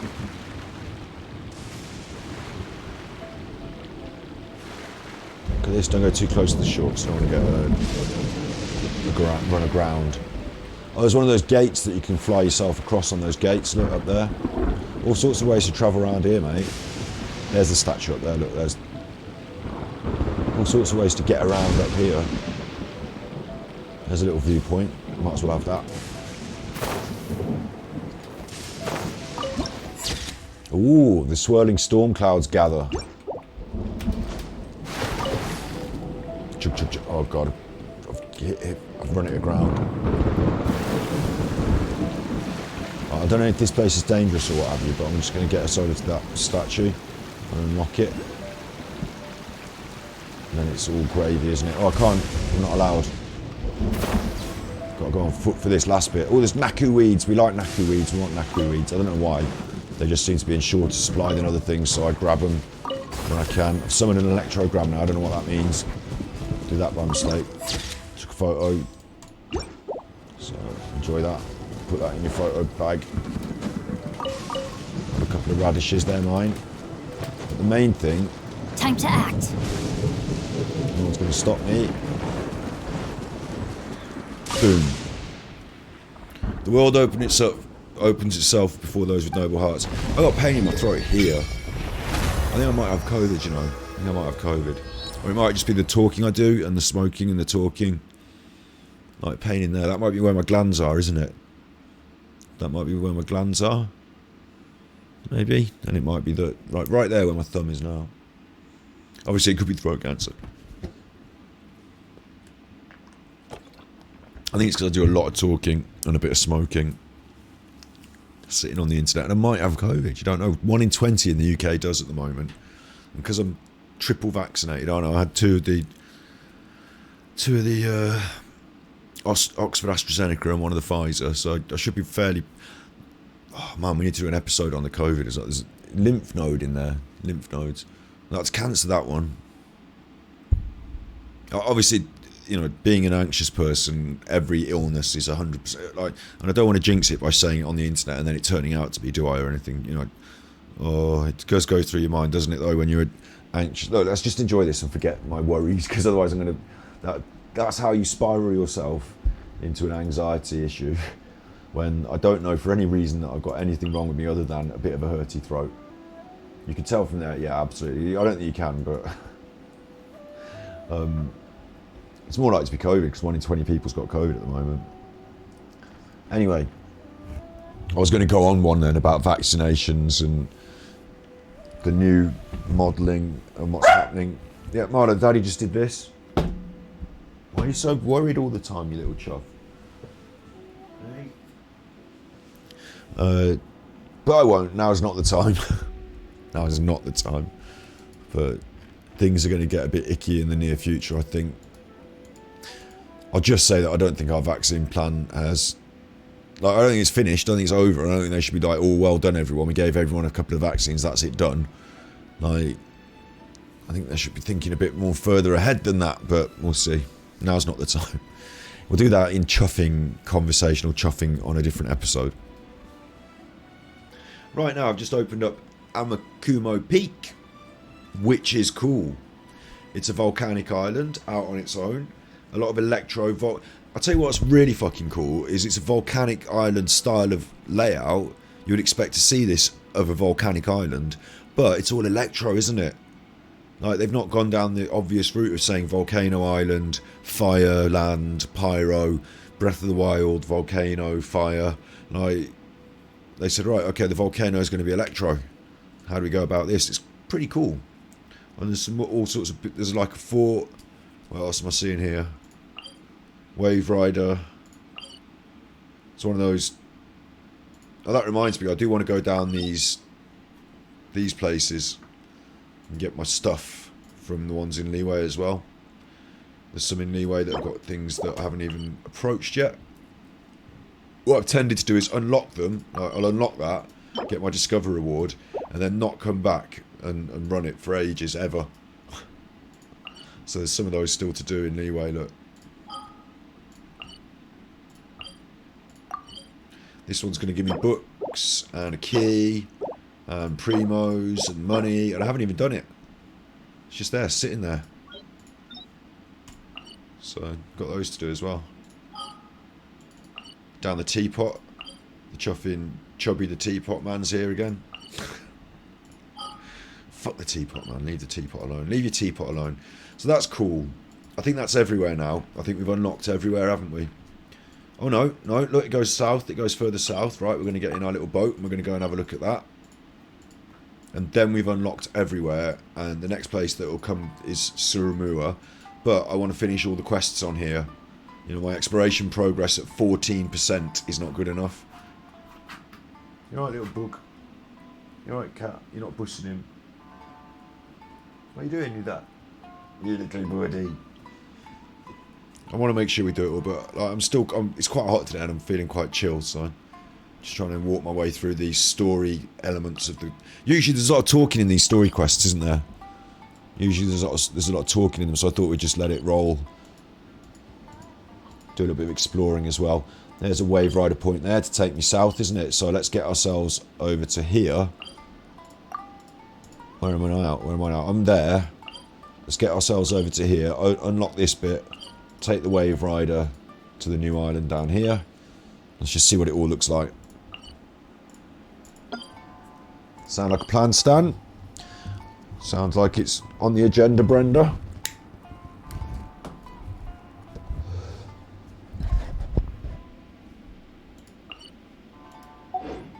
Cool music in the background as well. There's always cool music in these places. They do a really good job with the music and sound design.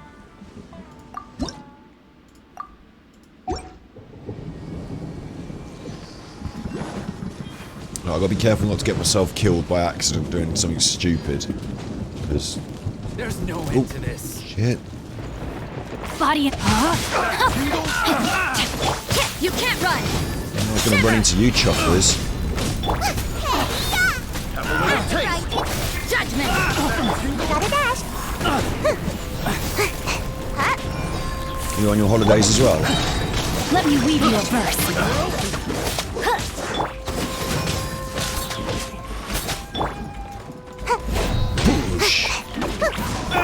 Rain outlines your Rain fate. outlines your fate. It's a bit of a weird thing to say, actually. Just take it for granted that he's been saying that this whole time, but now I've just thought about it. Rain outlines your fate. What do you mean? It like rain describes the future of your fate?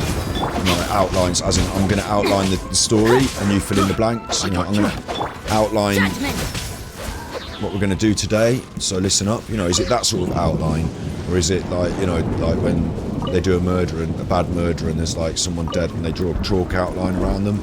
This looks dangerous, doesn't it? This looks exciting. Is it that kind of outline? How does the rain outline your fate? What is it? What is it? Where am I going? What does it mean? No one has answers. I'm not collecting any of this cool stuff right now. I'm just taking a look around. So I'll get this one because this one's obvious, but you know, obviously there's another one of those up there somewhere, but I'm not going for it right now. Just taking a walk around, unlocking a few things, grabbing a few chests, sticking my nose in where it's not wanted. Look, like this chuffer here. They're guarding the chest. Because I'm looking at the chest. You don't have to look at the chest if you're guarding it. It's not going to move. You have to look elsewhere, you fool. Otherwise some chuffer might creep up on you, smash your hat off, and take your chest. Left to guard. Look, exactly what I said would happen. Punishment. Didn't expect that, did you? Oh no, all his mates are here. Shit, I didn't expect that. Now who looks bad? Now who looks bad? I was picking on him. All his mates have come to help him. It's fair enough, isn't it? Her, them, they, them. All their mates have come to help them. Don't be a killjoy. Says we're killjoy, I'm not killing you. Ooh, I'm taking that one in the face. Shut up. Right, let's get rid of shield dude. Shield dude down. Stick wielder. stick wielder down. You need to hurry up. Fire gunner. Ready, fire gunner? You're not gonna be able to shoot me now, look, watch. You're gonna beat your hat off. Rain There outlines you your go, look. You didn't like that. You're not liking this. Rain cutter. This is your least favourite one. This is the one that annoys you the most, isn't it? Old fire gunner. Getting frozen. Having that stick poked up your bum. Oh, you don't like that. That's not your favourite. It's your least favourite. What are we having for tea today? Oh, that's the worst one. That's my worst one. Yeah, you didn't like that. Excellent. Taking all your stuff. Shouldn't be messing around out here. I've told you before about it. I've told you before, haven't I? Treasure hunting. Going around treasure hunting. We spoke about this in Leeway. Made your own fate, and I outlined it in Rain. It's alright, isn't it, when you're a streamer? You're supposed to talk. I had my gum scraped and poked. It might be a swollen nose. I wondered, yeah, this side of my mouth has been continued to be quite tender, and I think I didn't brush my teeth enough that day because obviously my mouth already felt like it had a bit of a brushing.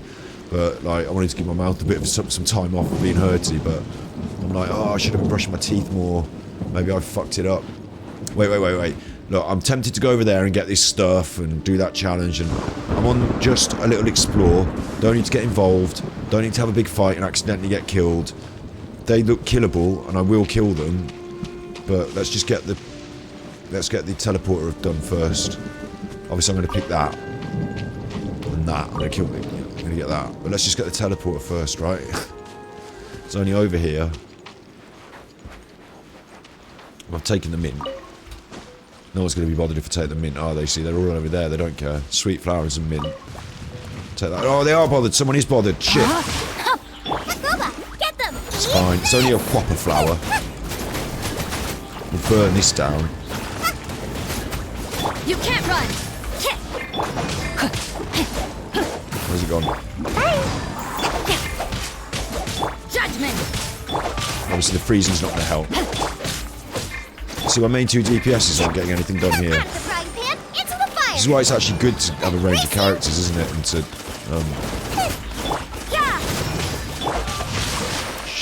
piffing at people.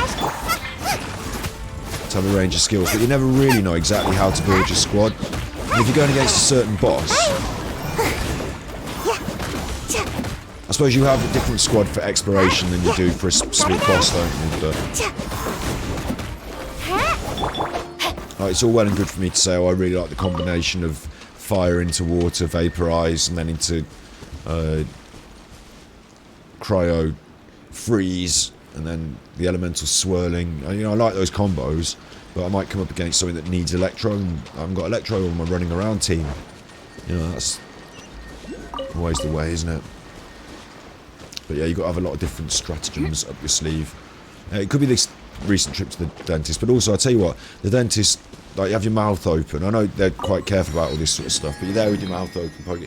I'm not likely to get COVID many places, because I'm not going many places, but that's one of the places I could have. And my mum went shopping in Birmingham when I was at the dentist as well, so, like, you know, yeah, it could have been that trip out as like, I'm a bit worried about the old COVID. I'll tell you why, because I keep saying it. 1 in 20. It's been on the news today. 1 in 20 has got it, and I know it's not going to. You know, if I get it, I'll just have a sore throat, and it'll be just that. I shouldn't be as worried, but because of everything that's happened over the last few years, it just does make me feel worried. Just the concept, and then you know, that's something I've got to get used to. But something else I was going to say about it. I'm just going to climb this tree and try and get that thing from over there.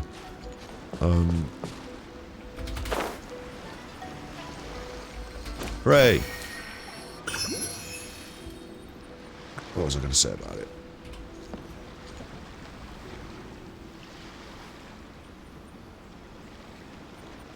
Oh yeah, it was the tests. Yeah, the tests. I used to feel quite confident that, you know, you do a load of tests, and, you know, even if the first one's not right, you do 2 or 3 and you'll find out if you've got COVID. But it seems that our current batch of test kits, home test kits, you know, the whatever. I'm not good with remembering things like PCR or lateral flow or whatever, but the one you stick the thing in your nose and then stick it on the swab and, like, you know, have a look at it at home. Look at these cattens. Look at these cattens. They've come out for a go on the edge of the cliff. 2 cattens. They've gone for a romantic cliffside jaunt. 2 cattens, bless them. Time to act. Time to act. Yeah. There's another cat in here, look.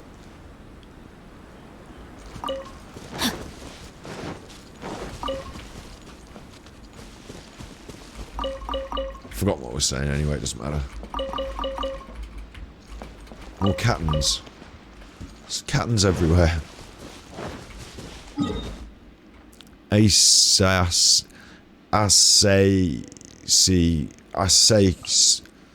a shrine over here anyway. And I want to go all the way to the Never Eat Trade Wheat West. Big rock in the way. Body and mind. Cattens, look, there's 2 more cattens here on this edge.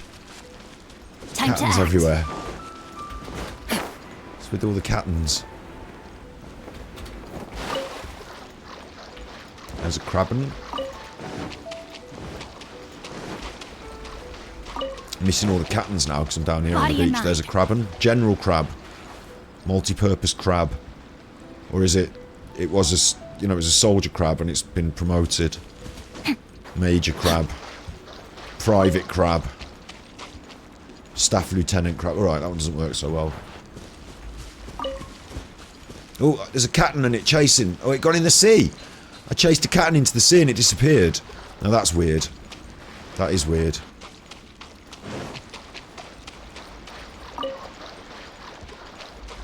Don't need the seagrass Body for and anything mind. specific, but of course I do like to pick everything. I'm a vegan though, so I will be leaving general crabs. Leaving them to their own devices. Don't want to be cooking them or eating them or messing with them. Thank you.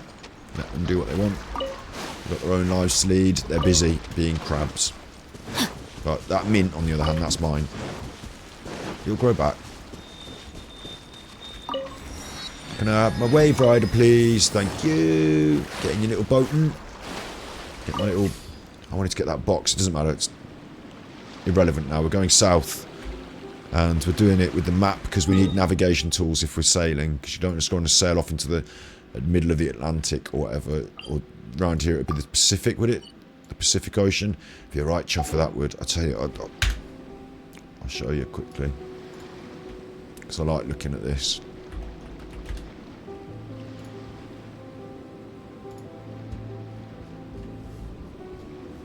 That's where I live, England.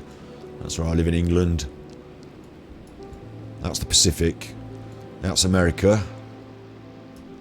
Over here, this is what we're talking. This is the part of the world that we're playing in. China, big mainland China. Shanghai there. Mainland China. That's Inazuma, isn't it? With its port, city, Shanghai. That little lake there. That's Inazuma. And then off over here is Japan.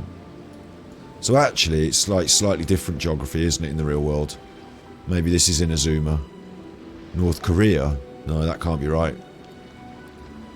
They're going to have Chesnaya up there being... up there, aren't they? The chasm's supposed to be like Mongolia. Anyway, look. Japan. China. Out here's the Pacific Ocean. That's between America and China, essentially, like in between the two. But if you just go down south a bit, there's Australia there. There's Brazil there, but down south over here, you can get to a point where you can basically fill the whole screen with the sea. Like, you can't do that many of the other places. If I could just keep going, like, that's the Pacific again. Like, that's America, in between America and United Kingdom. Can't fill the screen. There's lots of land in the screen. Lots of land in the screen here because it's Russia and China. You keep going the Pacific and you go south, and then there in the South Pacific, basically, like, that's as far away as, like, in the middle there, sort of in the middle about there. You know, I'm not allowed to drop myself there. I'll just zoom in. There you go, zoomed in. That's about as far away as you can get from anywhere, isn't it? There's no takeaways, there's no restaurants, there's no petrol stations. South Pacific. So what we don't want to do, the reason I'm showing you this, is we're in our little boat here, yeah? And we're about to go south from Japan-esque area. So we don't want to accidentally sail off into the South Pacific and end up in the middle of nowhere and never ever come home. So I want to be careful to navigate just to there. Statue of the Seven. Right, let's go. Dangerous. Scary look, isn't it? When you can't see anything as well. Like when you can't see anything for miles around, it's just the open sea. You just got to trust. Are we going in the right way? I can sort of see the island in the distance, but you just got to sort of trust, yeah, the navigation equipment's working, yeah. Do you know your way around the stars? Well, I can tell the North Star from the South Pole, can't I? That's a good start.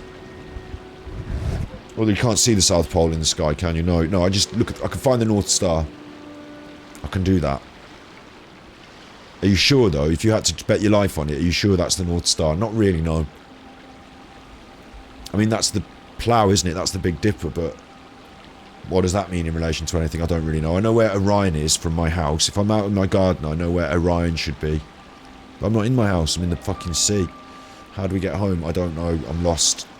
It's dark. Navigating by the stars is fucking rubbish because it means we have to fucking travel all night, sleep all day. You'd want it to be the other way around, wouldn't you? You want to be out in the sunshine. Not on the open sea, you wouldn't. You burn to chuffing. You need sun cream. On the open sea like that, no, you know, if the sun's coming down on you and you, oh, you're going to burn.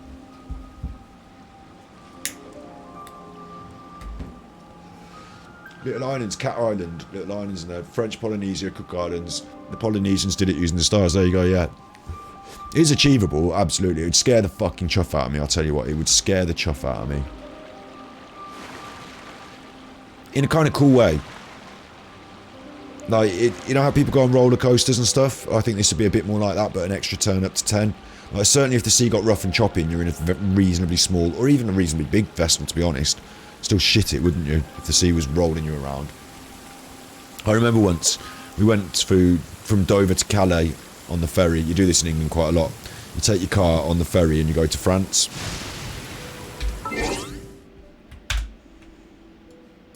This is a new one for you in America.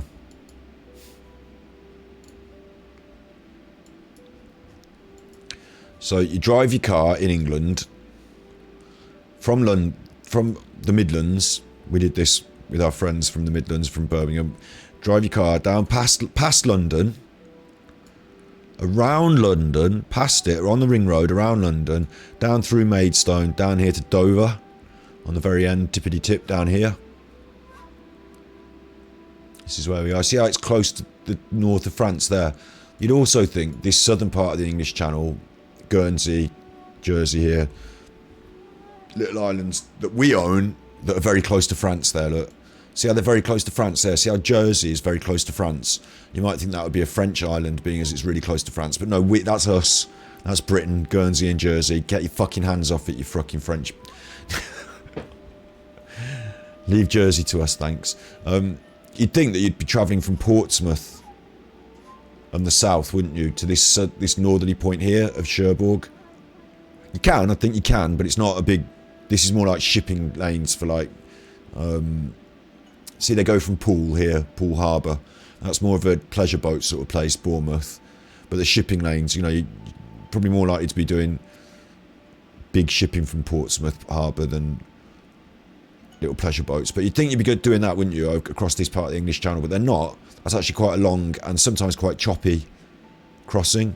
And you can do it. They are doing it. Look, you can see these water routes. But Portsmouth to Le Havre is a bit more of a...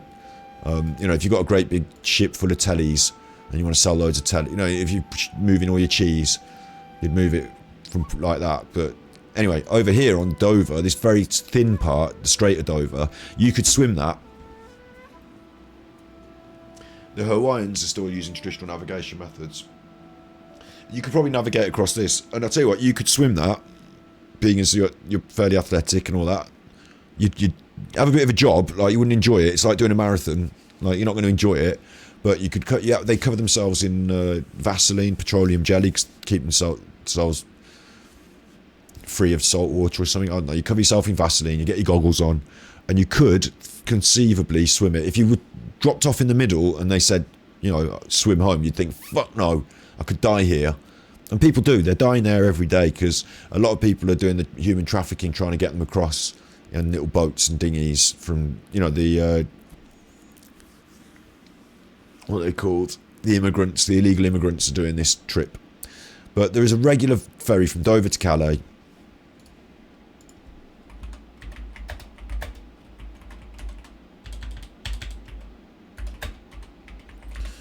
You drive your car down, right?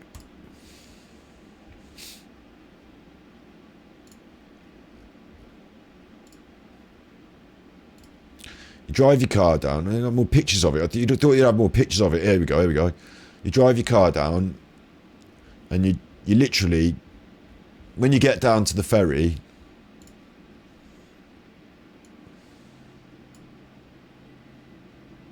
wait, I've done this wrong.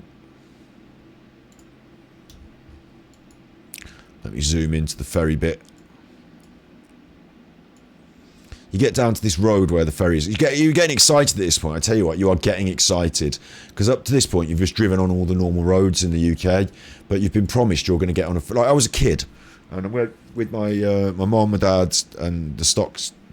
should I say people's names? I think it's okay. But our family friends from Birmingham who, like, with them. And you're driving down in your car, like, you know, like in your normal car. Like, you know, it's like you're going on holiday, but you're not going on the aeroplane. You're going in your car, and like it's exciting. Yeah, it is exciting. And you get to this bit, and it's the White Cliffs of Dover. You can see them in the distance there. There'll be bluebirds over the White Cliffs of Dover. That song was written by Americans, and bluebirds don't exist in the UK. They exist in America. So there's a little bit of trivia for you. A little wartime song. The White Cliffs of Dover. You know, you're down here. You're by the sea, and you come to this, and you think, fucking hell. Like, I was surprised. I didn't know exactly how it was going to look, but I didn't think it was going to look exactly like this. Hang on. Can we go back one? You can't see it properly from there. It's just like a big road, and it filters you in. It's a bit like a toll... You know when you go on the toll roads and stuff like that, and you're sort of like filtering into your lanes, and there's different companies that are running ferries, so you filter into whichever, you know, you're looking at the tickets, and I'm sat in the back of the car thinking, what the fuck? And my parents are all getting aggy, you know, oh, you got the right ticket, is this the right lane? And like, you know, you get in the lanes, and there's lots of cars, it's like really busy, and you think, when you think you're in the right lane, you're like worried, because you don't want to miss the ferry. And of course, the system is, all the cars are waiting for the ferry. So it's like it's a car park's worth of cars all queued up in lines. I was really surprised by it, because everyone's anxious, because you're not at the front of the queue. You don't know if you're getting on your ferry. You're like, it's supposed to be going in 20 minutes. How are they going to get all these cars on? Hello, Capital K. I was just saying earlier, Capital K, how I did a little bit of looking on the internet. I was editing my video about tits, and I found out that chuffing woman with the tits from yesterday, the coconut woman, Capital K, I found out the coconut woman with the tits, she was born a man and is now a woman. And I was thinking, I've done my edit already. I haven't unleashed it on the world yet. I haven't put it on YouTube yet, but I was thinking, I wonder how that'll be received now, considering I just judged her as a woman, because I didn't even know. And I don't think, do you know what? I think two things. One, the only thing that doesn't stand up to criticism is the one with the tits, you know, with the nose and the eyeballs. No, this woman was tits. Tits was her main thing. I'm pretty sure I'm remembering it right. It turns out there's two things. Well, there are three things, I suppose. One, I would probably, if I'd have known, I probably wouldn't have said the ladies in the background have more feminine figures. That's irrelevant. By the by now, I've said it once, but I'll edit it out of the YouTube one. And two, right? Two, I think it's fine just to still judge her as a woman. I have to tell you, Capital K, this is just for you. I'm just talking to you now. I've said it once earlier briefly. I'll say it again now. And I'll say it again in a video that I need to edit for the edit. Or I might just use this. I think it's okay just to judge her as a woman, because she's a woman. That's the whole point, isn't it? So I think I did alright judging her as... Even though I was quite mean in my judgment, I think I did alright. The only other thing, and I've got to get this up now... Coco Nuts song. Because I do my research.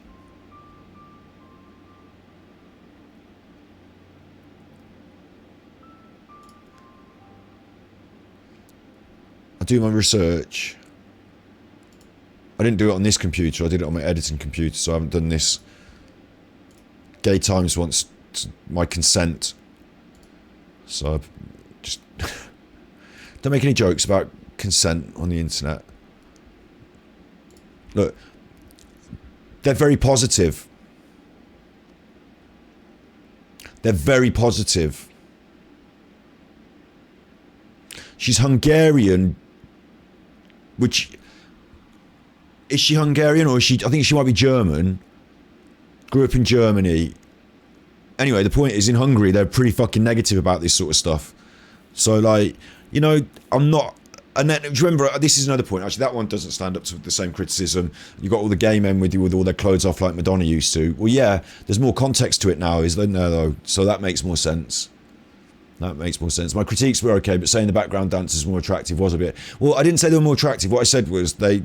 Like, if you're going to be choosing a lead singer... Like, I felt like if you just lined up these girls and you said one of these has got to be the lead singer in the Tits song, you might pick one of... Like, you might just go for the more patriarchally defined, attractive quality. I was talking maybe about waist definition, wasn't I? And that doesn't stand up to the same criticism, yeah. She's been a girl her whole life. She transitioned at 4.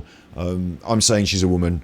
But she also represents... Like, obviously, the Gay Times wouldn't be that interested if it was just some woman was at the MTV Awards. But because of her story, there's more context to it. And then they did an article here about the actual song Coconuts. Right? Like, they fucking like it. They like it. It's not just they don't... Like, they think it's brilliant. And they think it's quirky. And look, here it is. Kip Petrans. It may be only... But this isn't the article that I read. I read the actual review of it. But a track so infectiously camp as this was destined for our end-of-year singles list, with the pop hook bouncier than Pamela Anderson running down a sun-kissed beach in slow motion. Coconuts is the most magnificently ridiculous music moment of 2021. So it is kind of self-referential, tongue-in-cheek, like a bit like Ali G, but not as far as being a deliberate parody. But it is self-referential, tongue-in-cheek. Like the gay community take things to slightly more extremes, don't they? I think I'm allowed to say that. You know, I've seen my drag queens in my time, so the same critique is not. But does she? I don't know. See, this is the thing, though. I don't know if she presents herself as a drag queen. In fact, I think she doesn't. I think she presents herself as a woman. And I think there was the final thing to say about this, which I will say, but I'll leave it there like a bad smell without having the full discussion because I don't really know how to discuss it, is that I wonder if there's something about wanting to be a woman, not wanting to be being a woman, being in a man's body and perceiving breasts as being quite an important part of your femininity, and that transcends transgenderism, because we said earlier on stream, young girls grow up thinking, oh, I wish I had my boobs, where are my boobs, are my boobs going to get bigger? You know, that's a conversation, isn't it? And so to then become a fully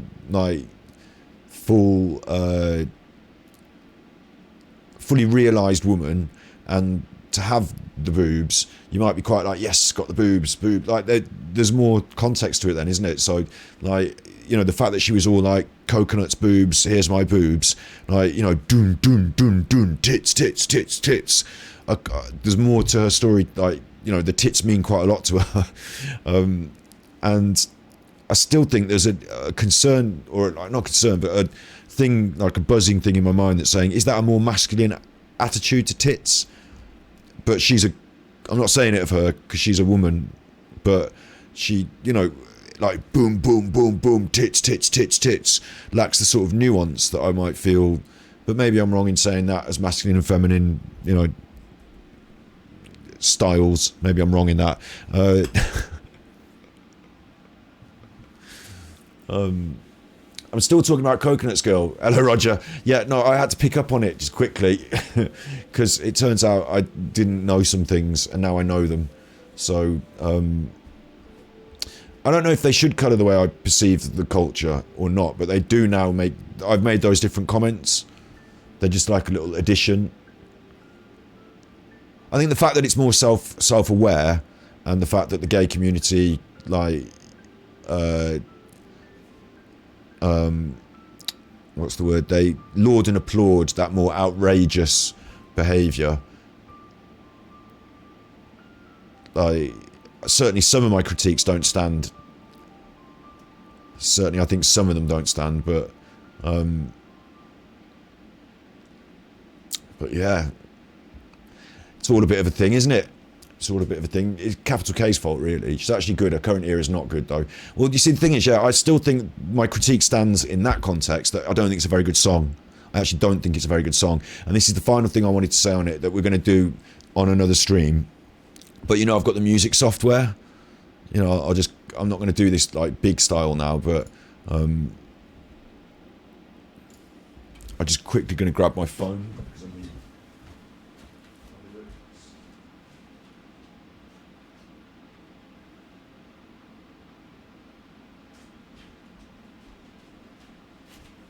I'm still here. I'm still here.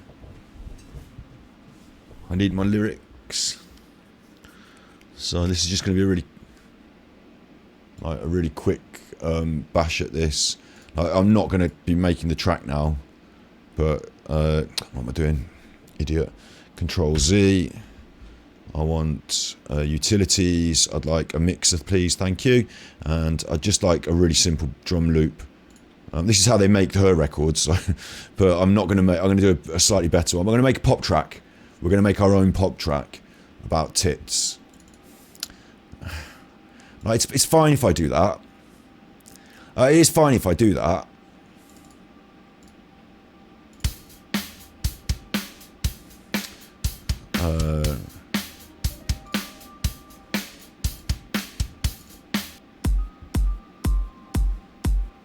You see, there's a house beat, right?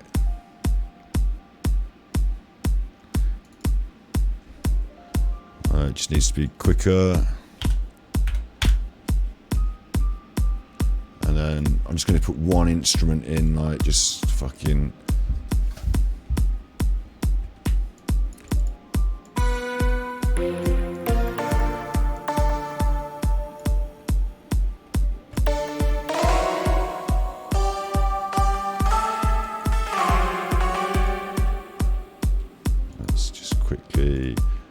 This as edit, copy pattern to track, copy loop to track, thank you.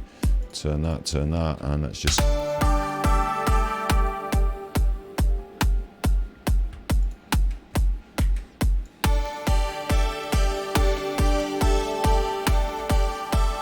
So, we make our own track, yeah? You get the concept.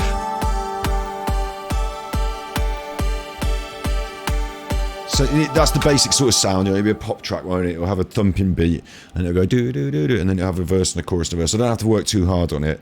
We'll do it on stream together. And my lyrics that I've got going on. So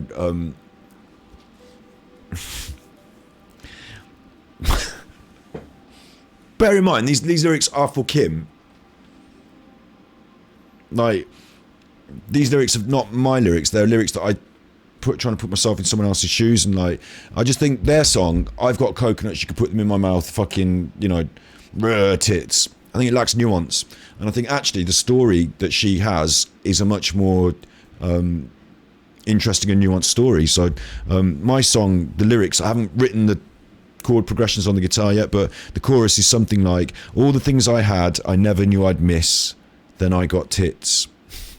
There was a world of things I never knew I missed, then I got tits. You only judge a book by the cover. It's supposed to be a little bit cheesy because it's for Kim, remember. You only judge a book by the cover. You don't see the love in my heart. I know you love me when you look in my eyes, but they're not your favourite part. And then I've written tits, tits, tits. I didn't need to write tits, tits, tits. I understand in myself that the chorus is going to feature the word tits a number of times, but that's as far as I've got. I've only just started, but I know... You only judge a book by the cover. You don't see the love in my heart. I know that you love me when you look in my eyes, but they're not your favourite part. See how it's... On all the things I never had, I never knew I'd miss. and then I got tits. There was a world of things I never knew that... There was a world of things I never knew I missed. All the things I never had, I never knew I'd miss. Then I got tits. There was a world of things I never knew I missed. Then I got tits. And it's got to be a bit Pet Shop Boys as well. I've got to get the track together, make it sound a bit Pet Shop Boys. Like, it's going to be good, isn't it? What do you mean, oh God? It's going to be good. You only judge a book by the cover. You don't see the love in my heart. I know that you love me when you look in my eyes, but they're not your favourite part. You like the tits. I'll do each verse will be about tits in a different way, and about what tits mean, and about what it means to be inside a woman but outside not feel that you're represented until you get your tits. And then when you get your tits, the world opens up and things change, and the way people look at you is different. What I want to put across in the song is that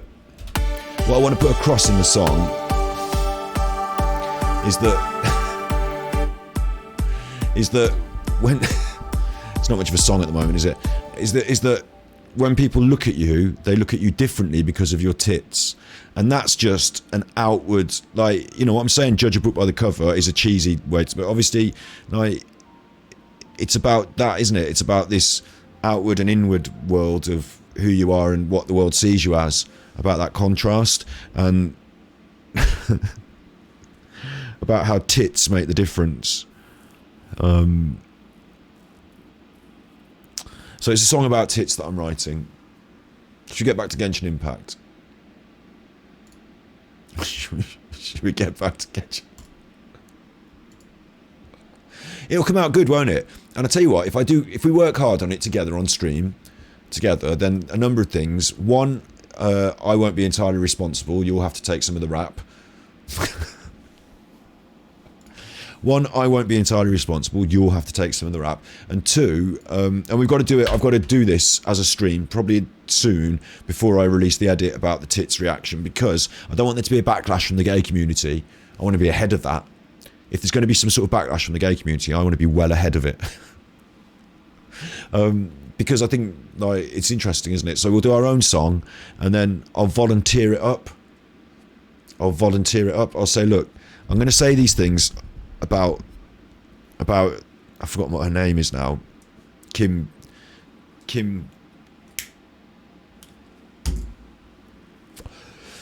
Possible. I'm going to do these songs about Kimmy and the tits, Kim Titties. I'm going to do this review of Kim Titties, and it's not going to be nice. I'm going to say a lot of mean things about her and her song, but here's a nicer song that's much more heartfelt, that's still got that disco beat, and actually, you know, you can read into these lyrics and they mean something, and it's not just fucking that they mean tits. It means something about, like I said, about what it feels like to want to have tits and then to get tits, and for people to see you differently and to not look at you anymore, but instead to look at your tits. And that's what you wanted in the first place. So there you go, you get what you want. It's like going to have a bit of a twist at the end, isn't it? You know, you don't see me anymore, you just see my tits. Or I could write that into the lyrics. You don't see me anymore, you just see my tits. Let's just write that, because it might not come out as the final lyric, but it's nice to have it in there as a concept. So, you don't see me anymore, you just see my tits.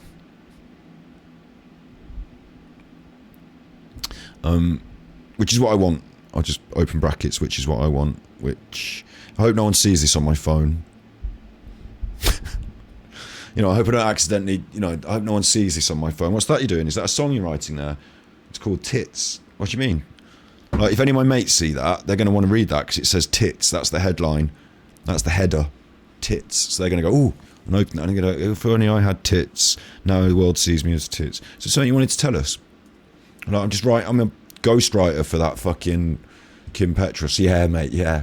You're a ghostwriter for Kip Petrans. Yeah. That's what they all say. Officially make the acquaintance of the young lady of the camera star. I've done that. Claim my primos. They want to give me primos because they know I'm the best Genshin Impact streamer. They've watched my stream and they think this is the sort of stream that we want to encourage. So let's throw primos at him left, right and centre. Give him Klee, he'll be happy. You know, keep this one happy. This one's destined to be one of the top Genshin streamers, this one. That's what they think. Kim Titties. Kim Tits. I want tits to dominate. I want Kim to fade into the background and the tits to become the main part of the personality. So I think even the name needs to be adjusted. I mean, I'm just ghostwriting for her, really. That's my ambition, is just to ghostwrite for her. Just to do an actual, you know, a song that isn't a joke about yourself, but is actually, you know, means something. And then all the little girls who don't have tits can play that on their stereos. Feel something. You know, I want there to be some real feeling behind this tit-based music. Because it's a real issue. Women do want tits. Young girls and some boys who are destined to be girls, who were always girls in the first place, do want tits. So...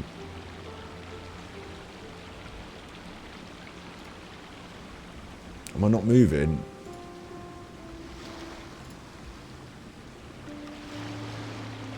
When you say I'm not moving, do you mean I'm not... my stream's not moving? Or I'm not... I'm alright, I'm moving, my stream's working, everything's working. Don't worry, you're alright, everything's fine. I'm gonna ghostwrite for Kim Titties and I don't have to become famous off it.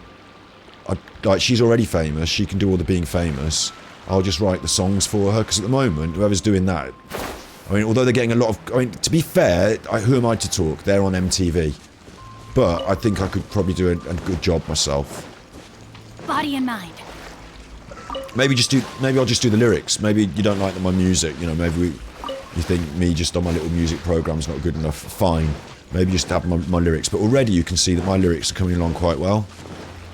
They're memorable, aren't they? You don't judge a book by its cover.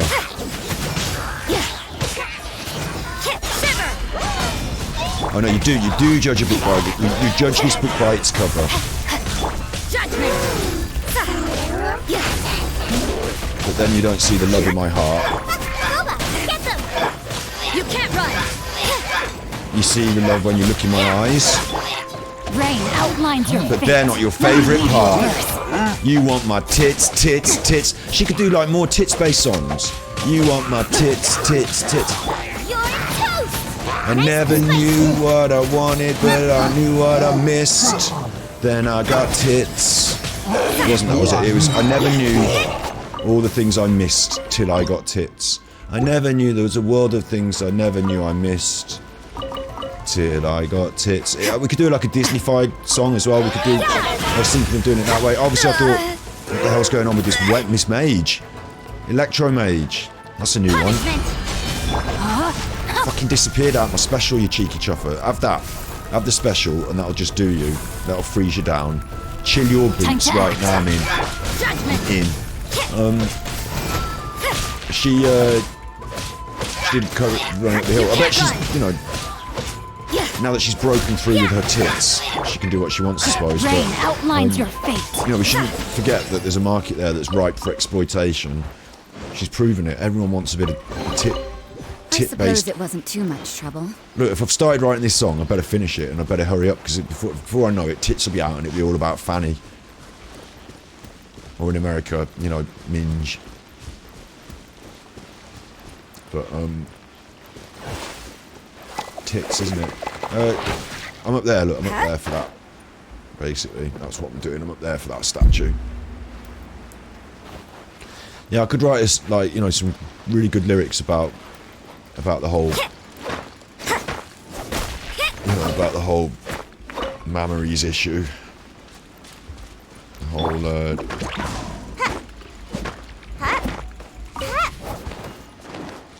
the whole jug debate. And then, like I said, I don't have to get famous. I'm not looking for anything special. Just like 50-50 on the songwriting credit. Take my little commission. Take my little, whatever you call it. You know, what you get. Your royalties. You know, don't rip me off, obviously. Don't skank me. Give me like a little bit of a cut when you sell those records. And that would do me. I'll be happy. I'll be really lucky for that. I'll be like, that's brilliant, thanks. I'll tell everyone how good your next album is. I'll play it on the old stream if you'll let me. Without copyrights. Boom. There you go. What's going on? This one's like under a cloud. So what's the fucking point in unlocking the thing? Can't see anything. There's a cloud. Oh, it's going to blow over. No, it's not. There's a cloud. That's fucking annoying, isn't it? Utaki Plains. Somewhere beach.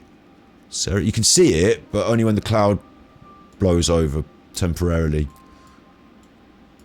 Bit weird. Having it under a cloud. There's a wave rider there. There's a golden wolf lord over here, so seems a bit cross already. He seems a bit cross. There's a mountain in the middle. There's a beach down there. It's a little cheeky island, but it's all a bit mysterious. I've unlocked a statue, so I know it's there. Oh, what's this? Out in the middle of nowhere. Moshirikara. Right, we're going there next. Because I could unlock it as a teleport point from here. And then I've unlocked it everywhere as teleporting points, haven't I? Not specifically all the little teleporting points, but I can go anywhere I want. So when it starts sending us off on this quests around Inazuma, and this is exactly what I wanted to do with this stream. So, oh, you're off, capital K. You're off. We're not gonna finish with that. We're not finished with that. You know, we're gonna be back on that. Don't worry. And I'm gonna tread exactly that fine line between. I mean, to be honest, I don't think there's anything wrong I can do or say, because I'm starting from the concept of, you know, everyone enjoys slut pop, so I don't think they can level anything negative at me. I'm quite a broad-minded person, trying to be positive about this whole thing.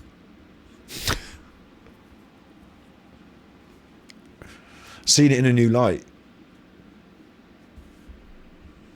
You missed the majority of my song. The song, there is no song. I've just got the lyric, this one lyric. That's what I've got. And we haven't done any, we need to write the whole song, but... You only judge the book by its cover, you don't see the love in my heart. I know that you love me when you look in my eyes, but they're not your favourite part. You want my tits, tits, tits. Oof, oof, oof, oof. You want my tits. Like, she could do a follow-up to Coconuts. It'd be even bigger. It'd be even bigger. We should do 2 follow-ups, and they would be even bigger. Bring them out as a twin set, as a pair. I'll write them both. I'll write them both, mate. Pair of limited edition vinyls. 2 limited edition... You know what I'm going to say, don't you? Picture disc, picture print, vinyls. And you can put them on your decks and you can have a pair of tits. This is actually a brilliant idea. This is actually a brilliant idea. Like, that would sell. That vinyl twin set would sell a fucking shitload. They could be her actual tits. They could be her actual tits. Flat press, vinyl, picture disc, and the bang in the middle where the hole goes is the nipple, and you put it on your record player and it sticks up through it. It'd be fucking brilliant. I bet that, I mean, that can't be... I'm gonna have to look at this before I show you on the internet to see if it exists.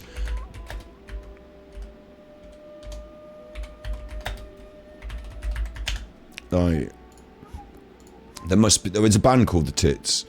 There must be already a picture disc vinyl that is a boot, like, there must be, mustn't there? There must be. I've already said it on the internet now, so picture... It's quite a lot of work to put one of these together, but I know people who could put it together, like, over, say, a week and a half, 2 weeks, we could put that project together. Picture disc, it wouldn't be, like, picture disc...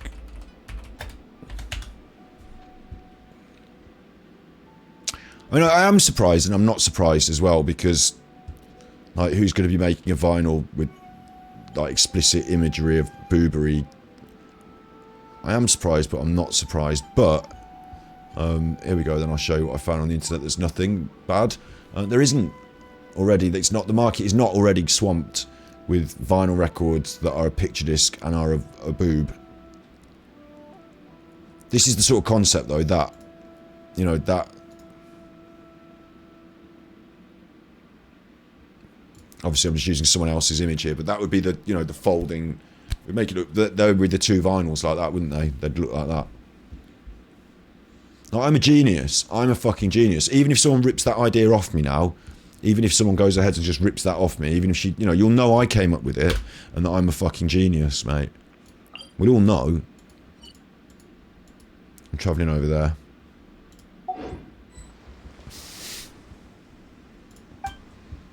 Thank you. Oh, got another achievement. Might go and get my little boat.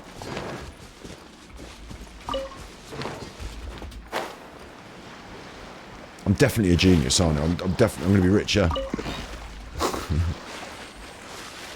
I'll go 50-50 on the tits money with you if you don't tell anyone. Keep it a secret. Oh, I'm going to go and grab that chest while I'm here, look. I've always got the tits money. That's my nest egg. Literally, because they were bird eggs that I was picking up. That's my nest egg. When I've got the tits money to fall back on. Just sell that concept to the record industry. I mean, that would really work though, wouldn't it? Like, her fans would absolutely... like, that, it's so kitsch. It's so, you know, self-aware kitsch and funny. They'd have them going around on the record players. They think it was funny. Like, it's a good idea. Collector's editions. Signed. That felt pretty good.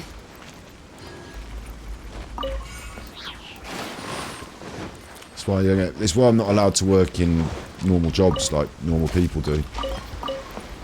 This is why I'm not allowed to work in normal jobs.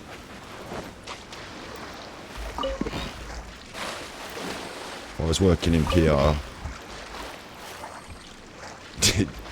Nipping.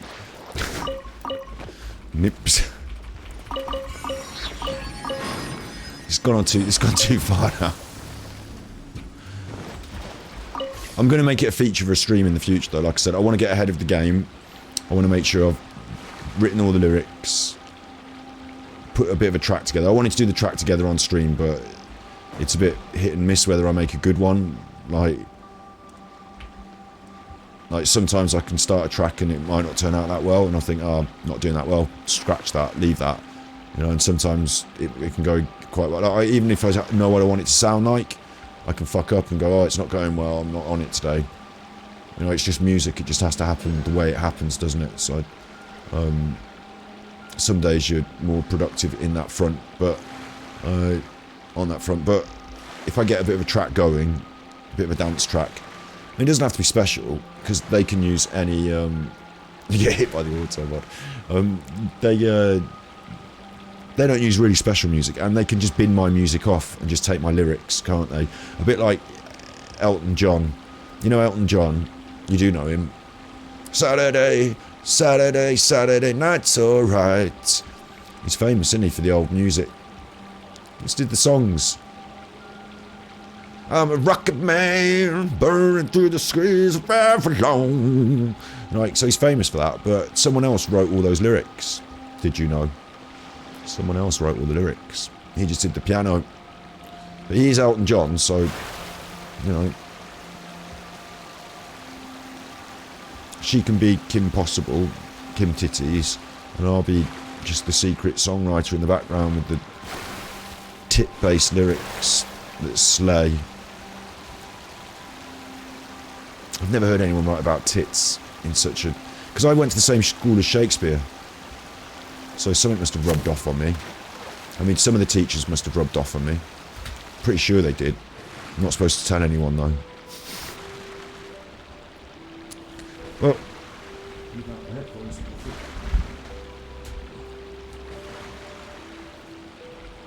Go on, your little boat. It takes a while to get there, doesn't it? Out in the sea. Don't want to miss this. Fuck this up and end up just sailing out to sea. Go on, little boat, and it's very calm waters though. Should use a repetitive sound in a breast pumping machine as your beat. We could breast is a beat. You'd think it would be the breast that it had picked out. It didn't. It was the beat that it picked out though. Look, which is weird.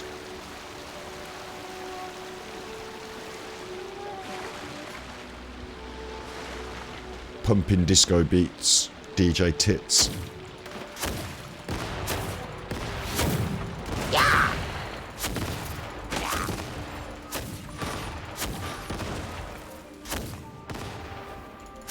Battleships here with the old... look, I'm firing firing me old... Is it firing backwards? It is, isn't it? Look, it's firing backwards. It just fires whichever way it wants to. Boat don't give a shit. Seems to be impenetrable as well, so there's no point in shooting at me. Oh no, it's not. I've got a meter there. I have got a meter on the bottom. But anyway, you're dead, so you shouldn't have messed with me.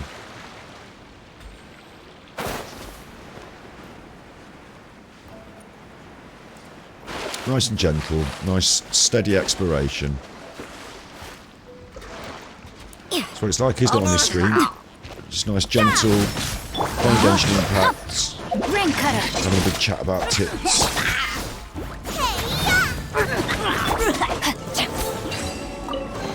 Ooh, that was a good one. Rural concealment. Valiant endeavor. No, that was rubbish. That was rubbish. I don't want blueprints, mate. Who wants a blueprint?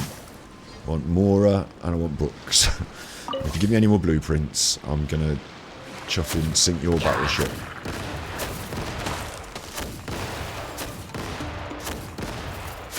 I feel quite bad for these chuffers. They've been around, they've set up all their stuff, and they're like having a good time, and here I am. Rain out.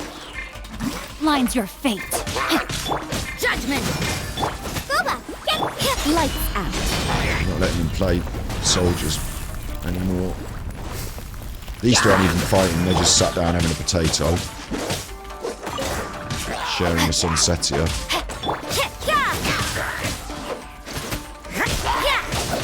Knocked you off into the sea. So that's bad. Remarkable chest. I suppose it wasn't too much trouble. Obtained a little scroll, ancient branch shrine. That goes in your teapot and you can build it. It's a fucking waste of time and effort. The only reason you need it is because you can make stuff in your teapot, and when you do, you get primos, and you're like, oh, obviously primos then. But really, come on, messing me about. What's over here? I hope this isn't difficult to unlock. I hope you just walk up to the door and just say, hello, I'm here. And it's just like, thanks, unlocked. At the moment I can see some of these totems that are enshrined in magic, so they're going to be an issue. Looks like it's going to be an issue. This looks worrying, like it's in the way. What are you doing?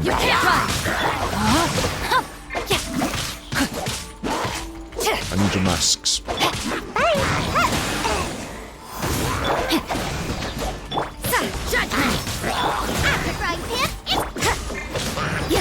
Even the Hillichars are taking a bit of a kicking now because world level's gone up a bit. It just takes a little bit longer to kill them. It's not major though, but...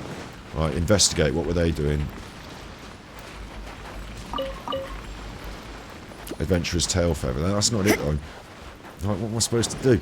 These things are under lock and key. Maybe if I get on top and have a look around off the top. There's my little boatin'.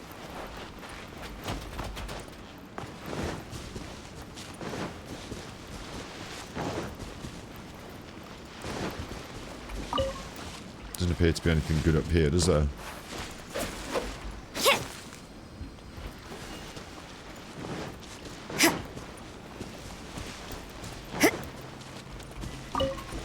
Like the domain entrance is in here. And my guess is it's this. Something to do with that. And my second thing is like, it's not a guess, it's like obvious that I need to use my electro skill on those electro truffers here. But they're all locked. So the only other thing is this wants me to suck me off into this direction, so I'll let it suck me off into this direction. And maybe I'll be able to do some challenge or something and it will help, you know, over here. Collect 9 within... No, I can't do that. I don't know how to use those electrogrammaton things properly yet. I don't think that's even going to be it, is it? That just seems like an extra challenge. Where are even the particles? I don't even know where they even are.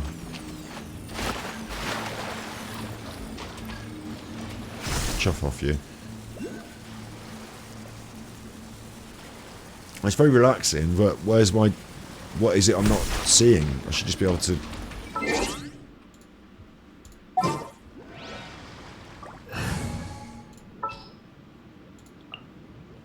I'm alright with not doing it, but I'll scout ahead. it's just that I've come all the way here. Yeah, it's under lock and key. I've come all the way over here, and if I want to come back, there's no teleporter. The only way to come back instantly is to have this thing unlocked. So where is it? What is it? It's a little puzzle. I bet it is that little challenge. I bet it is the collect all the particles. And then that'll unlock the little totems, and then I'll be able to smash the little totems, I think. Oh, there's one more around the back here.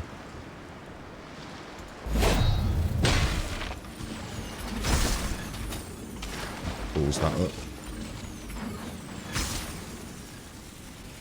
So look, it might be this thing over here, you never know. I've just come from here, haven't I? Is it? Did I just come from here?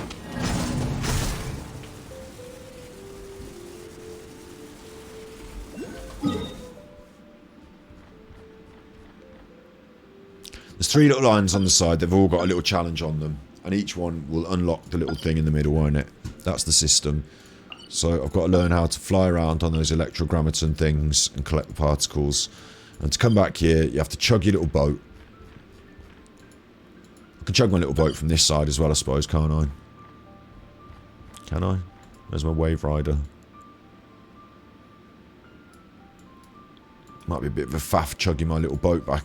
Oh, there's more over here, look. There's another one over here. Ooh, okay, we're going over there now.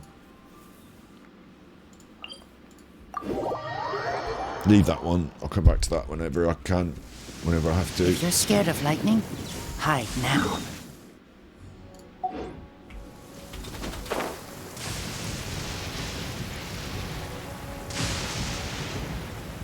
Oh, mummy.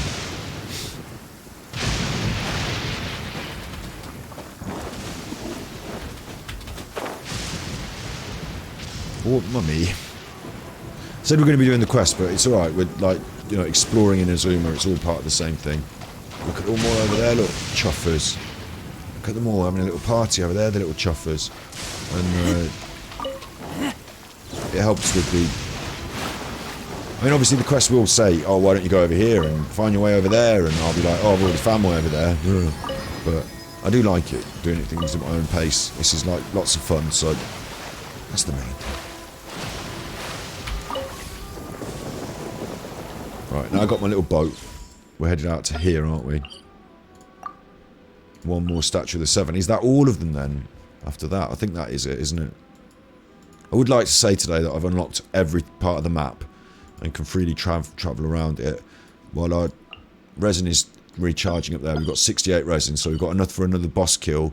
Maybe we ascend Klee before the end of the stream. And what I would also quite like to do is go and have a crack at one of these domains that I haven't done that give us a load of Mora just for freebies, probably that one. So I think that's everything I said I wanted to do. I don't think I'm missing anything, am I? We'll head over here then and we'll unlock this and we'll see about that. Bit of this, bit of that. Get your tits out.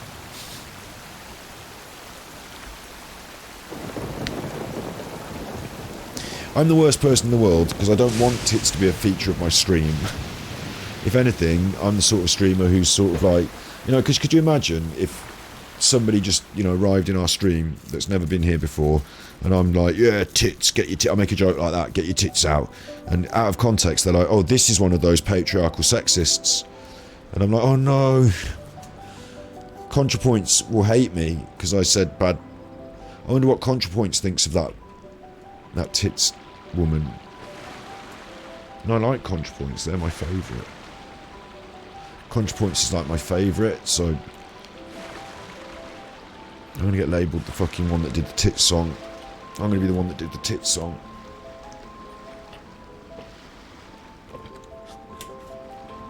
Bad enough being the one that did the whispering video about the dummy head. Now I'm the one that did the tits song. The one that did the rap song that said, your mum should have had an abortion. Yeah, that was me, yeah. The rap song that said your mum should have had an abortion, yeah. It's only a rap song, it's only a joke, isn't it? It's only rapping. It's a bit of fun, isn't it? It's a bit of having a joke. Obviously, I think when it comes to the serious business of American politics, Roe versus Wade, I've said it before, we should leave it to the women to decide. The women who are affected by these issues. Do you know what? I'm just going to quickly say this, like, you know, because you're here and Roe versus Wade. Like, we didn't go over this particular point too much, but how many of the lawmakers were women? How many of the people that, like, because it did the Supreme Court, didn't it? I'm not an expert in American politics. Like, there are men on the Supreme Court and there are women, aren't there? Like, I wonder how many men voted for and against and how many women voted for and against, and you know, like, I wonder how many of the people that voted on whether abortion is legal, I wondered how many of them had ever had an abortion. Does it matter if they've not had... I mean, I'm joking, but I'm not joking. Like, you know, it's funny, but I'm not joking. I wonder how many... I wonder if it matters if you... Like, does it matter? Like, maybe I'm wrong. Maybe it doesn't matter, you know? Like, you know... I'm sure the education minister never went to school. The vaccine minister never took a vaccine. Hey. No, I'm only joking about that. I'm sure he did have a vaccine. I don't know. What do I know? Like, I'm just joking. I'm saying, like, you know, just because you criticise something doesn't mean you have to do it, does it? Like, but it come up in the old noggin. It popped up in the old head. I wonder how many of those. I wonder how it works in America. Because I know that the Supreme Court were the ones that were in charge of that decision, weren't they? There was a woman who voted for, but she used to be part of a religious cult. Oh, that's a negative. I just, you know, it seems strange. I know they're the Supreme Court, right? So you've got your system, and they're like, oh, look at this thing over here. Fucking hell, look at that. This is what I want. This is why I saved this. The Discovery. Look at that. The game keeps giving. The game keeps getting better. That's a new enemy type, and it looks fucking cool. It looks creepy and weird and kind of cool. I'm really impressed. I'm going to open up the area first in case that kicks my ass, but we're definitely going to be killing a few of them. Yeah, I wondered, like, obviously you've got your system of the Supreme Court, and, you know, if you're going to be making rules about murder, you don't have to have done a murder, do you? But I just thought, like, I wonder if it occurred to any of them, or if they were that bothered, whether it mattered about how many women were involved in the decision-making process of that particular decision, because it seems like quite a, you know, I don't know, like, I don't know what they have to do if they're judges. Like, they just, oh, look at this, look what I'm doing. Oh, I'm not doing it. Oh, it won't let me. I was going to be flying off down there then. Oh, wait. Look at this place. What's happening around here? Look at that. It's like a fairy fountain turned up to 11, isn't it? Look at it. It's like all clamshells opened up, but they're not clamshells because they're like, are they geographic or biological formations? They're formations anyway. They look like shell. Looks like a palace in the shell. This looks cool as fuck. And there's a teleporter up top above it, so I'm going to have to find my way to it and then up and around it. Or I could go up and around the sides. I don't have to go down in there at all. In fact, I think I'm going to go around this side. There's a waterfall section across there. I think I could traverse this side. I could pick a side, really. I could pick a side. The waterfalls look wider there, but I've got a feeling I can traverse them. But I'll go this way. But this place is fucking cool, whatever this is. Like, imagine being a game designer. These days, on a project like this, of course, it's not a small indie game, is it? This is like a big deal, so there will be teams. And if you're an artist, you might do smaller level or number of jobs than an indie game artist might. But if you're any part of the crew for the game design, for the level design, for the aesthetics, it's not just aesthetics, it's about how things interact and the way you navigate. What's this? Free handkerchief. It's about the way the player character navigates these obstacles, the natural paths that emerge, the way that they're encouraged to navigate things based on experiences. This mechanism looks complicated. Paimon says, I'll be fine though, right? I'm not going to mess with it now. I'm not going to mess with it now, Paimon. I'm sure it's for something we're supposed to do later. Very interesting ruin machine. I shall assign a number to each position. One should be north, south, press for adding another 5 through 8. It's like a puzzle. Right, this is like the key to the puzzle, but I'm not reading it now because I'm not bothered with it now. Oh look, teleported, that's me. I like that. Nice. There's some locked up things down there as well. This is one of these gates, but it seems a bit weird to have a gate just here. Oh, you can rotate them, of course. So I could rotate this over there, yeah? Because I don't need to just go there, do I? Well, I would have a gate just for over there. I can walk over there, but can I rotate this and ping myself over there? No. Chuffer. Or maybe I want to leave it pointing over there, and then when I go over there, I can ping back through it. Seems a bit weird just to have this one here, though, doesn't it? Oh, shit. Oh, where am I going? I'm not doing that. It's doing it itself. Right, I'm here now. That looks angry. It's angry. I'm having it. Right, we're having it. No, my sword! Angry, but Let me weave you a squishy and nearly dead.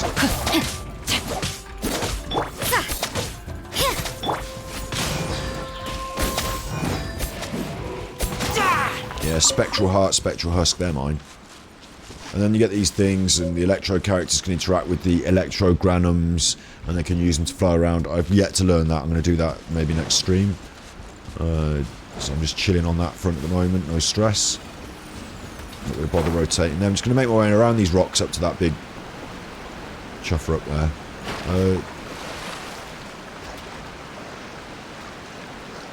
The group was called People Who Praise Some Hammer. Yeah, I'll tell you what, there's a lot of... because of the way it's worked out, there's a lot of... What are they called? Rain outlines your fate. Against the rule. I want to say enthusiastic Christians, but they're not. They begin with an E. They're like super strict, evangelical.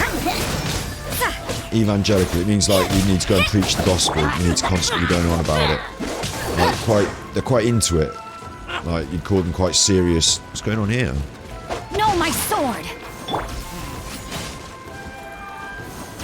What's going on? Look, I'm an electric character, and these electric things are popping up.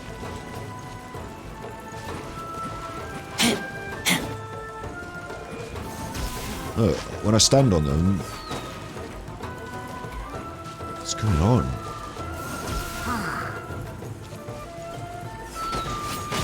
I just want to open the freaking chest of chiffer. What are these electric totem things? Is someone attacking me? Do you think maybe someone's attacking me? I'm being an idiot, aren't I? These are things that are attacking me. I've knocked someone off, and they're down on the bottom, and they're throwing those things at me. Rain outlines your fate. That was a classic comedy moment. Streamer fail. There's a shaman down on the floor somewhere. I've knocked a shaman off somewhere. There, look. I knew it. I thought those little totems were like a puzzle. It was in a way. For me. Common chest. By the time we get to Inazuma, what's the point? Good. That takes the piss.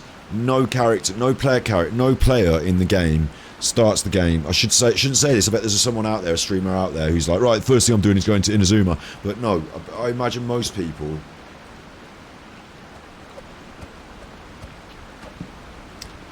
already get quite tough. They've had quite a few books by the time they get here. I know you can't just put super chests everywhere, but common chests, you know, it's not going to help me out much, is it, on my quest for books and anyway, look.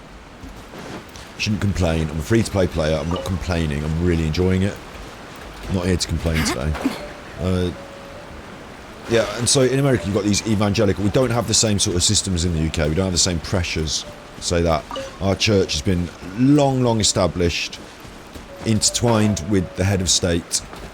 The state and church has been separated, but still intertwined. Do you know what I mean? Like, the church is not involved in our governance, but of course our head of state, the Queen, who is also not directly involved in our governance. This is one of these... I can do I can do things with this because I'm electro. Look, I can make it move with my electro skills, but like, I have to use my special. I'm not that bothered to do it right now, and I don't know exactly how to do it, and I can't be asked, so it's a puzzle to come back to. Because we've got a separation between religion and state, but our head of state, the Queen, is appointed by God. Like, the Church of England was changed from the Catholic Church by Henry VIII because he wanted to have a divorce. So he separated and he said, look, basically, God appointed me as king, yeah? And they were like, yeah. And he's like, so I'm semi-divine? And they were like, yes, that's right, you are semi-divine. And he's like, so I can have a divorce. And they're like, no, you can't, because God doesn't let people have divorces. And he's like, but I want one, and God has appointed me, so God's not appointed me by mistake. If anything, God will want what I want, and I want what God wants, because I am Henry VIII the King, and I'm divine. So I'm going to separate a little bit from what you said, and I'm going to start my own thing, my own band. I'm going to do my own band now. I'm starting my own club, and it's the No Wives Club, and we can have a wife, and then we can cut her head off if we want, and do what we want, so fuck you. And it's the Church of England now, so fuck you. And so the Church of England, instead of having the Pope as the head of the church, where's that Seeley gone? This Seeley's a little minx. It's got me running random. Supposed to be doing something here, Mr. Seeley, and you've got me running random. Where are you going, Mrs. Seeley? The Seeley. It's at the top of there now, he's chuffer. Yeah, Henry VIII was like, fuck it, I'm going to be in charge then. So we don't have the Pope, we have the King or Queen. The Queen is semi-divine and has been appointed by God. She was anointed by the Archbishop of Canterbury, who takes his divine power from God, but also it's a bit weird. I don't exactly know the relationship between the Archbishop and the monarch. Obviously the monarch is divine, and like, you know, the Archbishop is not as divine. Let's get down to business. Oh shit. No, my sword! We'll get down to business if you like. Lights out. I'm a business sort of person. I'm a businessman. It's business time. I shouldn't keep shouting that because my dog will do a poo. Witness the power of Gugwa. Judgment! To the ferry. Whoa! Gotta dash.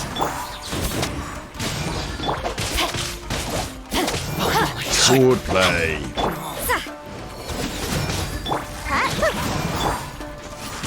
There's more. I'll show you more. You got your hand behind your back like a chuffer. Judgment! Gotta dash. Ferry. I can handle more. I could carry 5 pints across the dance floor. I got raw meat for all you carnivores, and I roasted the MCs. They just vegetables. I'm like vitamins or Ritalin, they're ketamine. Another MC sucker from a lack of erection. They're like a Mogadon or a strong tranquilizer. I'm a double vodka rebel with a shot of tequila. I'm a killer they can't catch like Jack the Ripper. I'm only an MC, but I sound so sinister. Bump B&H silver like a Rizzler. You think you're better, but your wreck had a kid in you. It's my common chest. Kinda cozy in here. Nap time. Common chest. Thanks, little Seeley. Common chest. What am I doing? I'm down here now. I don't even know where I'm supposed to be. I don't even know where I am. I'm over here, look. Going over here. To up there. Up there. Right, fine. Yeah, so we don't have the same pressure from the church for those certain things because the church isn't in charge of it. Like, you know, like what God thinks, obviously the Queen, and, you know, he sorted a load of these things out over the past however many years, and it goes slightly different. Like, obviously in America, the evangelical church, they've got their own sort of slightly extra ideas about what should and shouldn't be happening. Like, they're like super strict on certain things, aren't they? And can I get down there and light that one up, or is it covered over by that orb? I think I can tag that. And they're... yeah, I've tagged it. And they're able to exert that pressure. And there's one more up there now as well. Maybe I've done these in the wrong order. That's one weird symbol. Did someone leave it here, Paimon says. I don't know. I haven't figured this sort of shit out yet, Paimon. they exert their pressure in a different way. They've got lobbying groups. They've got a lot of money. Like our church has a lot of money. They bought a lot of land, but obviously, what was going on about with Henry VIII and oh look, hang on. Maybe I have to do these in a certain order in a certain amount of time because I'm getting confused now about them. Why are they not done? I thought I just did this one. That one. Oh, it's timed. Look, they're ticking down. It's a timed one. Alright, I'll have to come back for that. Because I'm not stressing now. So yeah, we've got these...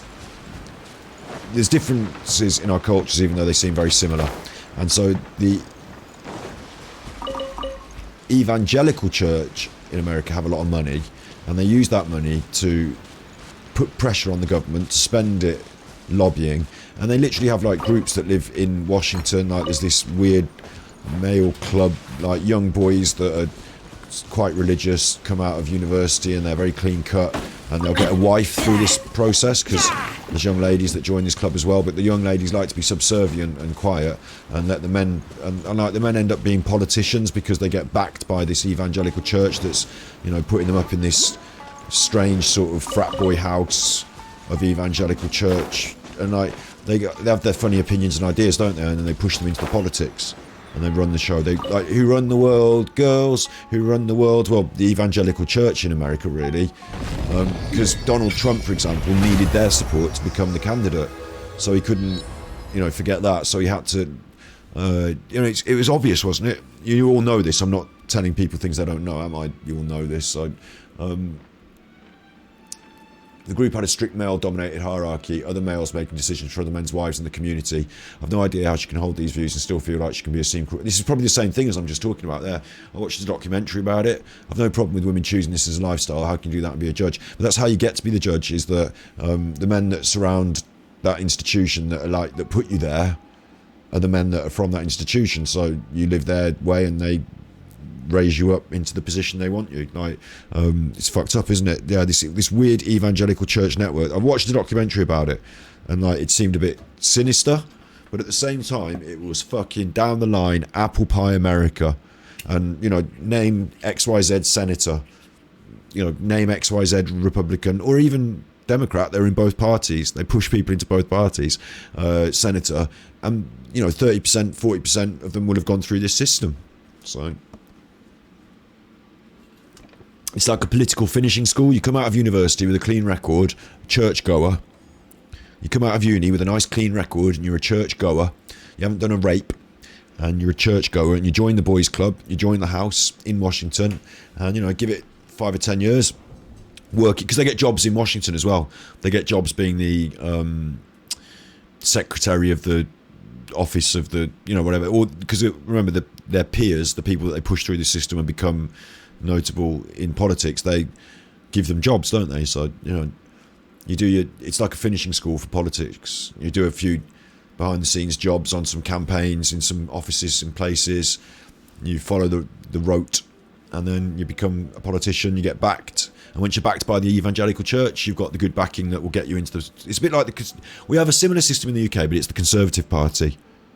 In America, it's the evangelical church that are running it. In the UK, it's the Conservative Party, and it's not it's not, you know, it's secular, it's not religious based, but it's very hard to, you know, become something big in politics if you don't adhere to the party line of the most powerfully backed and sophisticated marketed group.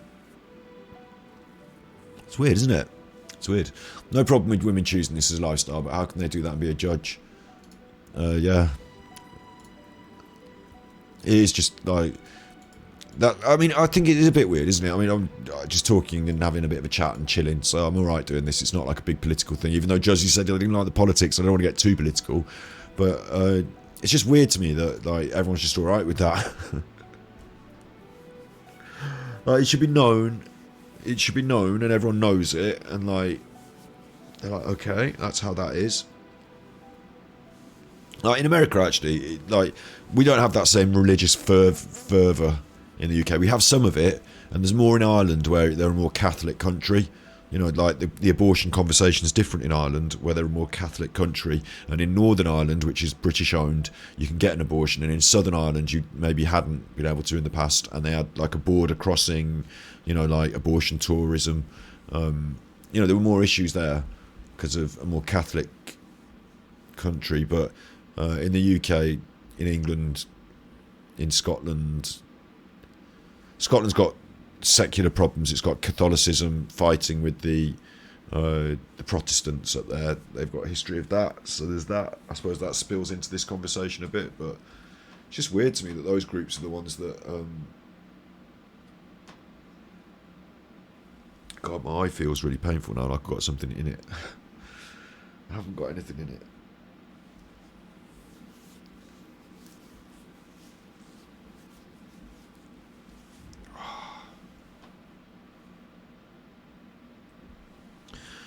So I'm not crying, it's just I've got something in my eye, but I haven't got anything in my eye, it's just feeling like it is. I don't know why. That's weird. Maybe God's smiting me. Or maybe I just rubbed myself in my eye absent-mindedly and didn't realise that I'd rubbed something into my eye. Yeah, weird stuff. We've opened up all the islands. See, I'm feeling a bit like... I don't know if you can hear that. I can't really breathe out of my nose now. I'm starting to feel a bit like... Maybe I've got the COVID, you know.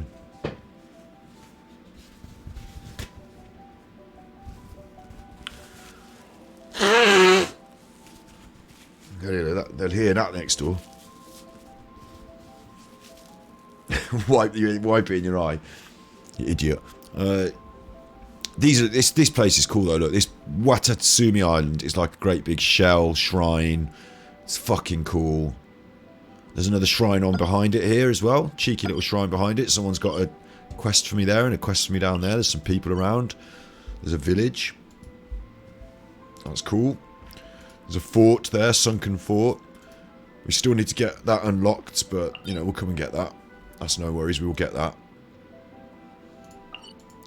A whole island that's slightly mysterious. We know it's got all the basic stuff, a mountain and bits and pieces, but it's got mist on it. Amakumo Peak. This is actually kind of cool, isn't it? Because they're all little unique environmental things, like all little unique islands. And it's not just like Inazuma's electric, so there you go. Like Inazuma's quite complex and different on each island. Little challenges in their own little way. You know, in Breath of the Wild, you swim out to Eventide Island and it suddenly becomes a microcosm of the game where you have to use all the same systems as you've been practiced in learning, but you go right back to the start with nothing and you've only got like coconuts and sticks, and very quickly you have to become master of this island and defeat not an extensive array of enemies but one particular boss to get you off the island and rejoin the quest and main quest as was. And it was like it was one of the most beautiful, poetic, and like everyone that played Breath of the Wild loved Eventide Island. I'm telling you, they loved it. And you didn't know. I remember as well, I saw it off the edge of the map and I was like, oh, it's out there, is it? I wonder what that is. Right, I bet I can get out there with my glider. And I flew out on my glider and hovered over there, and when you get too close it's like, right, you're at Eventide Island now, so you're not going to be able to go back. And I was like, what? Oh, I'm not ready to do this. I'm not ready for this. What's going on now? All of a sudden I'm like, it took me on its own little magic adventure. Like, it caught me by the hair and said, hang on, something special here. So Eventide Island was a gem and a joy. It has echoes of that because they're little islands, of course, but it's nice that this one seems like a complete thing. You know, its own shrine, its own set of puzzles. It's got a palace in a pool as well, which I need to unlock.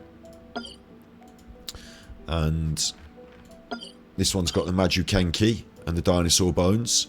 Lots of electricity going on there, lots of lightning. I haven't really managed to unlock this one. It's got a big electro dome over it, so that's got its own personality that I'm kept out from. The Kuju encampment is a little army encampment, isn't it? There's a pyro hypostasis. Already, you know, there's so much stuff, isn't there? Like, or I'm just describing the basic things that I've only just opened up, and each island's got loads of cool stuff on it. So I'm well impressed.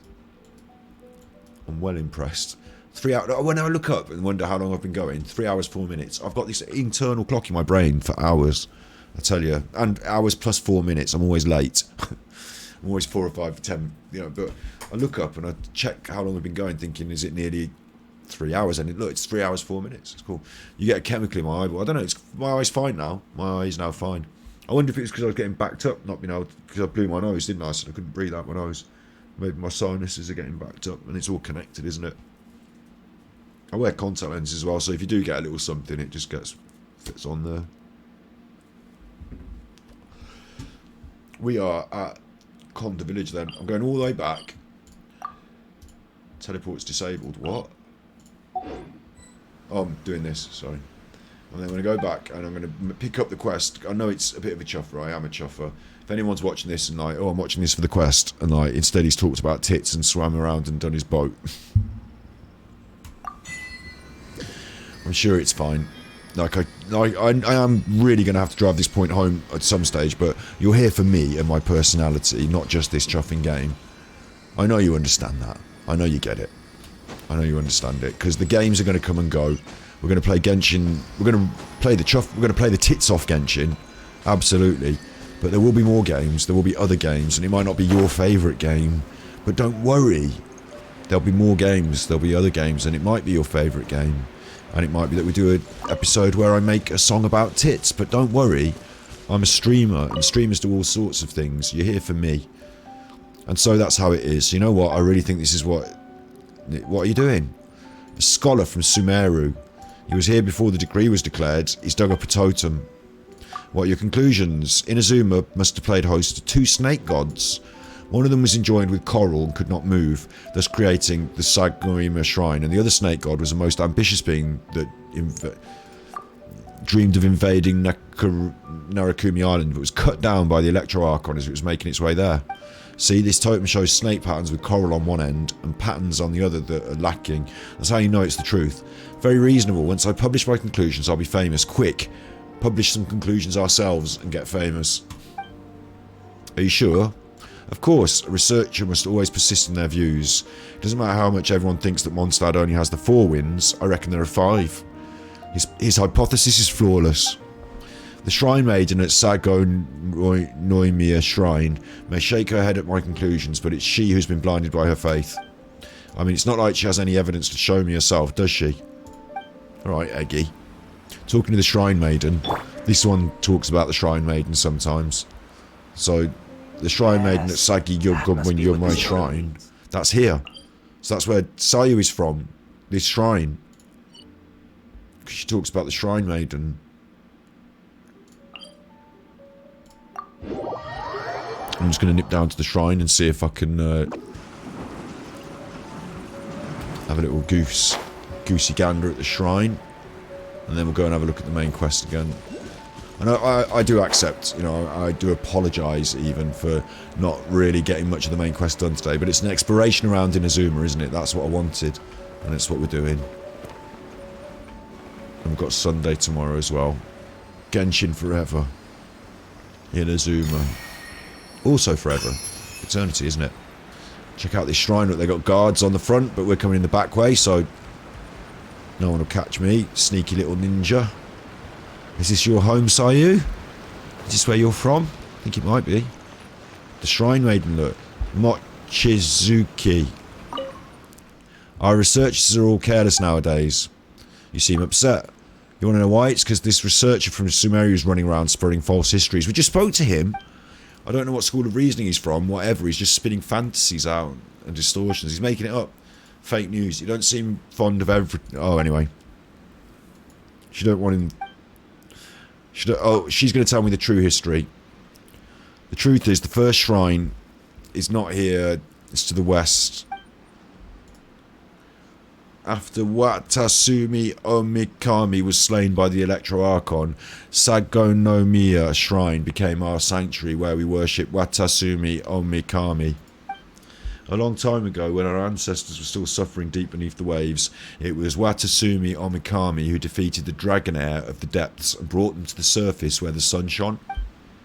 The great coral above Sagonomiya Shrine was a gift given by Watasumi Omikami from its own body, and thus did it gain its name. I believe you. Ha, that's good. I remember Her Excellency saying that human wisdom is like a pearl, and its shine will withstand the test of time. You know what? Take this with you. She's happy with us. She gave me 4 Sango pearls. I don't even know what they are, but I've got them. They're mine. Cheeky. Oh, I've fallen in the water.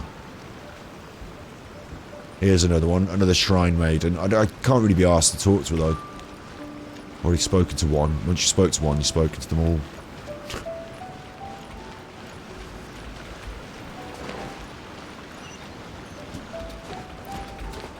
Come on. Yes. Look at this. Whee! Splash! It's like a little water park, isn't it? Blub, blub, blub, blub, blub, blub, blub. Sayu and the Shrine Maiden. She talks about the Shrine Maiden. She says, in the snow, when you're in the snow, she's like, there's a special ninja technique. I just shouldn't talk about it because I'm right here. This is exactly what she told me not to do. There's a special ninja technique called Coco Snow, and you can make yourself invisible, and all you can see is the snow floating around. But it's top secret. Don't tell the Shrine Maiden, she says. Well, these are the Shrine Maidens, aren't they? So surely. Have your little photo. Go and have your photo taken here. Oh.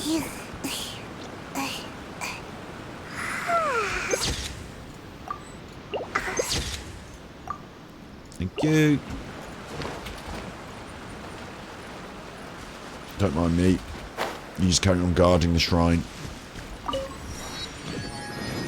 Little teleporter unlocked. If I know anything about this game, there'll be something down here, won't there? No, maybe it's just the way up. Yeah, there are things down here. Look, chests. Oh my gosh. Oh my golly gosh. What the fuck is this? Look at that.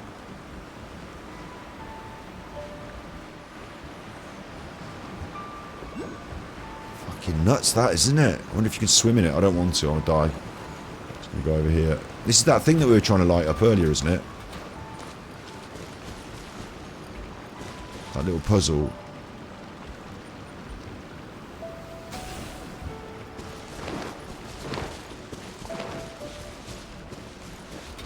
It's cool, isn't it? It's like a bit like Leeway, but a bit more craggy and... Sango pearls. Oh, right. Well, that woman just gave me Sango pearls. You can just find them lying around on the ground. It's not much of a fucking reward then, is it? Look, I just found 3. She gave me 2. I've just found more than she gave me. Cheeking me on the Sango pearls now. I thought that was like a special reward. I'm like the Indians. You know, the Native Americans, the Red Indians. Native Americans. When the Europeans went out there and met them, they were big on beads. They liked a few beads. Is that a bear up there? Wait, no, forget. I'm not worried about that slime. I think I can see a bear. It is, look, there's a little bear up there, look. He's sitting there. He's sitting. Ah, there he is. There he is, look. He gone. There he is, he's up there now. He gone. There he is. He gone. There he is. He gone. There he is. He gone. Ooh, a piece of candy. He's led me up to this. Pay respects at the statue. Investigate. Lucky hourglass. Wow. Oh, look who's chasing me up while I'm not looking. Sneaking up on me, you little chuffers. Right. This will serve you right. This will serve you well right, this will. You won't like this. You can't run! Shiver!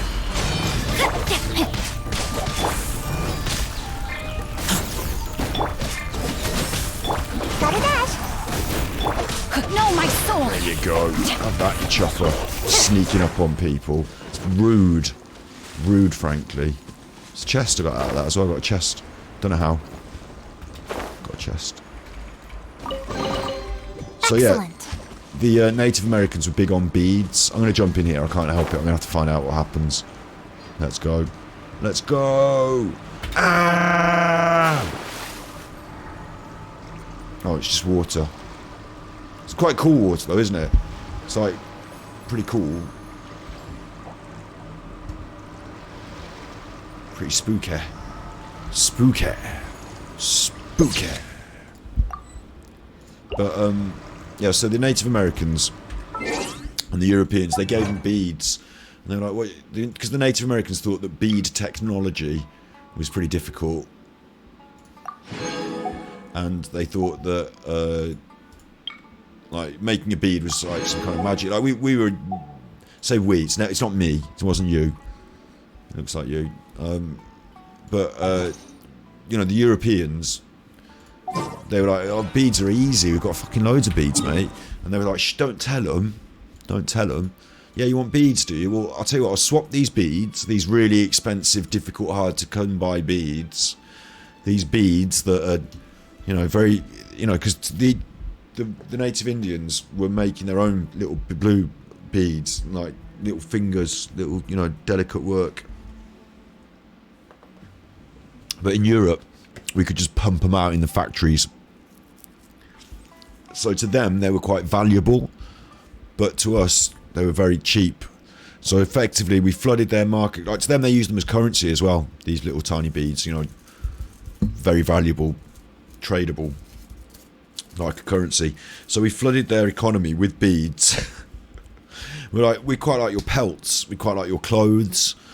Like a lot of Native American trinkets that you see in antique shops in Europe and places like that, they might have either been stolen off their dead corpses, levered out of their dead hands, taken off of their dead backs, or they might have been traded for beads. And like these Native Americans were like, well, I can make another jumper, I can kill another bison, you know, but I can't make any more beads. Look, I'll swap you for the beads. And they did these bad swaps and got beads, and they exchanged a lot of their stuff. And that flooded their economy with beads, which made beads less valuable. And then we killed all the bison. I say we, it wasn't me. It wasn't me. You know, it wasn't you. It was the people in the history. But they killed all the bison then after that as well, didn't they? They herded them up and killed all the bison. So they were like, oh, I can't make any more coats or hats or anything. I can't make any more now. All I've got is beads. And then to top it off, they gave them blankets. That, if you want, you can have a free blanket. They're like, alright, I'll have a free blanket then, you fucker, but I don't know about this. What's the catch? What's the catch? What's the catch? The catch was it was infected with smallpox and it's going to kill all of you. Right. But it's free, is it? It's free, yeah. But it is infected with smallpox and it will kill you. Right. I mean, it is free though, so...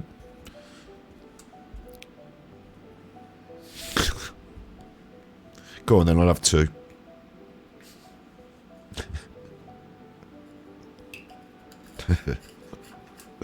It's free. You're not bringing that thing into this house, into this teepee. You're not bringing that thing into this teepee. It's free. It's bad enough when you swapped our fucking telly for all those beads. They're expensive.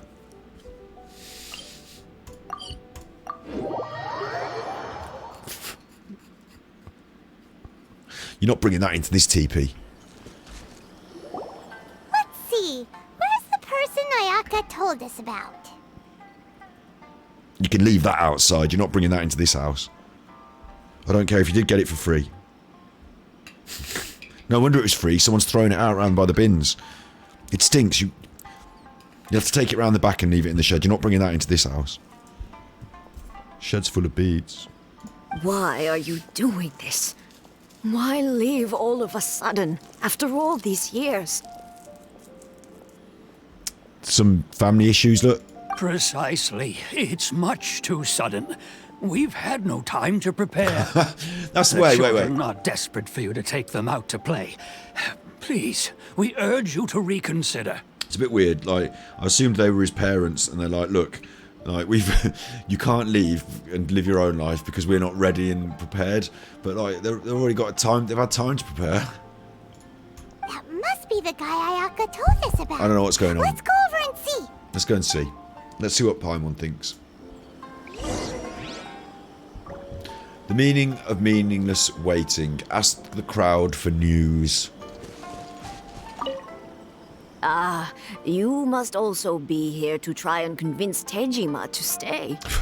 Tejima has protected this place ever since he arrived here 30 years Oh, right, ago. okay. So he's Keeping like... out the treasure hoarders, fending Oh, off I can any see why you'd monsters want- that yeah. draw near, resolving quarrels between the villagers. He has put an enormous amount of work into looking after this place, and we all think the world of him. Well, what you got to consider is that the next... You know, he's done 30 years, maybe he deserves to put his feet up. The next... You should be training the next person up, and then they can do as good a job as he can, you know? You have to have faith in the next generation still. Can't just say like, oh, well, you know, you did it well, we'll keep you. Like, you still got to train up the next generation, haven't you? But now, all of a sudden, he says he plans to leave us. We can't help but wonder, was it something we did? Ah, I shouldn't worry. We will gladly apologize if that's the case. All we want is for him to stay. Yeah, but as I explained, people have got their own lives. And he's put quite a lot of effort in so far, so you should just say thank you. You know, at some point, people have... I wanted to talk to this old man before I talked to Tejima, but now we're talking to Tejima. Says nothing, so let's talk to the old man. What could be the matter? Let's talk to the old man. If you want my opinion, something to do with the Vision Hunt decree. It's clear that Tejima had done nothing wrong, and still they confiscated his vision. After that, he became a completely different person.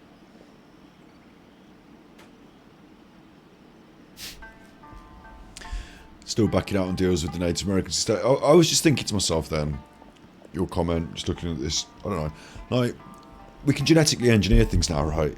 And I know it seems like a nut job suggestion, but could you imagine a world where we just genetically engineered all of the babies to be a nice even blend of all the ethnicities? Just fucking, like, people say, oh, eventually in 10 years' time, everyone will be, like, middle shade of brown because everyone will have mixed together. And, you know, let's just accelerate it then. Let's take a little bit of Chinese, a little bit of Russian, a little bit of American, a little bit, you know, well, Americans are Europeans anyway, so we'll just have extra European. But, like, a little bit of everyone. Do it in the DNA machine, mix it up in the DNA beaker, pour that out. It's like an omelette, isn't it? And then you fry that, and then you roll it up back into the shape of an egg. It's like an omelette, or you do it like a poached egg, and then you poach it back, and then you put it back in the shell. Don't know how putting an egg back in the shell is quite difficult, but these are scientists. And then you jaff that up the lady's chuffer, and then she's got a baby in her now again, and it's a new baby, and it's a special DNA mix. So we'll do the DNA mix. We'll artificially inseminate from now on. If you want to have a baby, you have to put your bit of sperm into the cup. Put your egg into the cup, and we'll mix it up with all the rest of it. You will be in there. You will be in there. You know, but so will all the rest of it. So then the next generation, like literally, like give that 20, 30 years to settle in. There'll be an entire generation of kids growing up. Once they take over, there'll be an entire world's population generation of people that are just completely mixed genders, completely mixed ethnicities, like just completely across the board. They won't be able to say, I don't like the colour of your skin, or like, you know, the way you do, like they won't be able to put themselves in these, like, you know, we're doing this to them and they're doing this to us, and do you know what I mean? They'll, even if they want to, whatever they, you know, even if they want to put lines and but we're the red team and you're the blue team, yeah, but we all know our DNA is fucking banged down. I mean, it's funny really, because that's what the human race kind of is. That's what we are at the moment, in a way, isn't it? Like, if I had this imagine we're sat around the campfire in Stone Age times. There's a few Neanderthal tribe up there, and there's Homo habilis and Homo whoever is over there, and I'm like, you know, one day wouldn't it be good if all the Neanderthals and all the humans and everyone got on and we all had the same genetics? Well, we do now. We do really, don't we? I have actually got the same DNA. Predominantly human DNA is the same across the board. You know, we're not a different species because you come from China or because you come from Africa. It's not a different species. We're the same genetic. We've all got the same genome. So it's funny because it is what I was saying, but like it'd be good, wouldn't it, if everyone would just be the fuck. Like, we'd just have done with it. Like, some people are like, no, you'd lose the Britishness, or you'd lose the national identity. Well, you wouldn't. You'd still have all that recorded history, and we'd know about it. It's just we wouldn't be so fucking bothered about it to have a fight over it. Like, we'd all just be humans and just getting on with it. I can't claim to fully understand it, but I could tell that he'd lost something very important to him. He went off on a walk, alone, circled the village a few times, and then, out of the blue, he announced that he was going to leave and become a wanderer. Truth be told, we aren't sure whether trying to keep him here is the right thing to do. But equally, it doesn't feel right to let him leave when he's in this state. He's a lost soul. So they're worried about him. Seems like he's a well-respected guy around here. One day, I'll be as great as Ryuji. Right, now I can talk to Tejima. You must be Tejima. So what's made you want to up and leave all of a sudden? Just getting ourselves in the business, aren't we? Me? We've been sent by It's not a the question of Shogun why to do I this. want to leave, Or by somebody but posh. a question of what reason I would have to stay. Everyone depends on you. True, but that's not why I chose to stay here. Right. And what made me want to come here 30 years ago? And why have I never wanted to leave in all that time? I don't have answers to those questions because I can't remember anymore. Ever since they took my vision away, it's like a slice of my memory is gone. This is one of the missing vision people. They're not dead then. They just took your vision off you. Out of my cold dead hands, mate. Right, don't worry, Tejima. We're off up to the, we'll go up to the statue at night with a chisel. We'll get it back. Simple as. In the past, I knew I wanted to stay here. But whatever resolve I had then, it's gone now. So I thought, what's to stop me from moving around instead? The emptiness inside me will be there either way. I mean, it's a real toughie, this is, because I don't know how to fix your vision problem other than let's go and get it back. Or there is one other issue that I could, one other way of fixing this, which is we've got Kaya. Kaya's not my big favourite, so we could just take his vision off him. Give it you. Were you a cryo before, were you? Because we've got a cryo going, maybe. Maybe we get a cryo. We can maybe with enough Mora, I could arrange you a cryo vision, but... Okay. Well, in that case, if we help you rediscover the reason you chose to stay, you won't need to leave anymore, right? But if you can't remember anything, it's not gonna be easy. Oh, maybe if you just try a little harder to remember, then it'll all come flooding back? Oh, that reminds me. Last time I brought Tejima some fruit, I do believe I saw him writing in a diary. Right. I keep a diary? If you say so. I honestly can't seem to remember. Oh, yes, you do. And what's more, I remember you saying at the time that you wanted to make a note of a few interesting things. Things which would prove very important at a later date. Remember, we've got till about August the 24th before the new area is released, approximately. And at this rate, I think I'm just about going to get there in time because there seems to be a lot of interesting stuff going on around in Inazuma. There's actually going to be quite a lot of content there, isn't there? And I'm talking my way through it like a total chuffer. We did just want to do some discovery today. We did just want to go and do some putting around. So I am happy with the progress, but yeah. Perfect! So if we want to keep Tejima from leaving... Because now we're looking for Tejima's diary. Find his diary. And this is only like one part. Somewhere.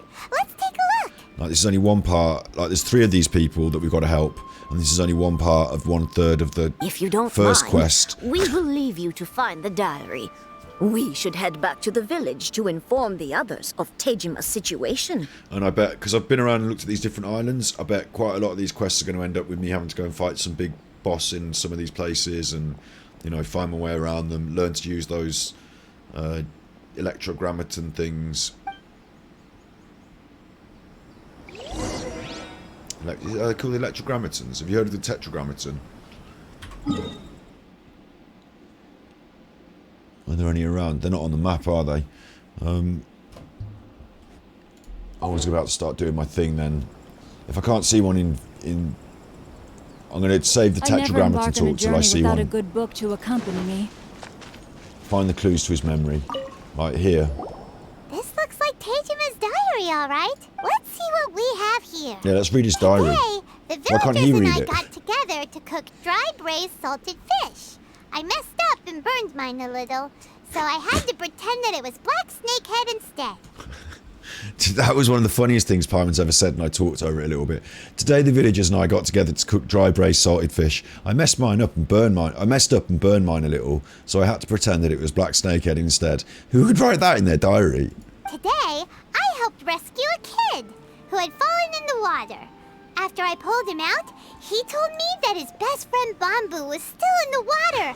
I searched the water the whole afternoon before finding out that Bamboo was the name of his pet crab. These are funny, and I like the way Paimon said water. I went kite flying today. The string broke, so I chased after it as fast as I could. I soon realized I was never going to get it back, so I just found somewhere to sit and watch as it flew away into the distance. You know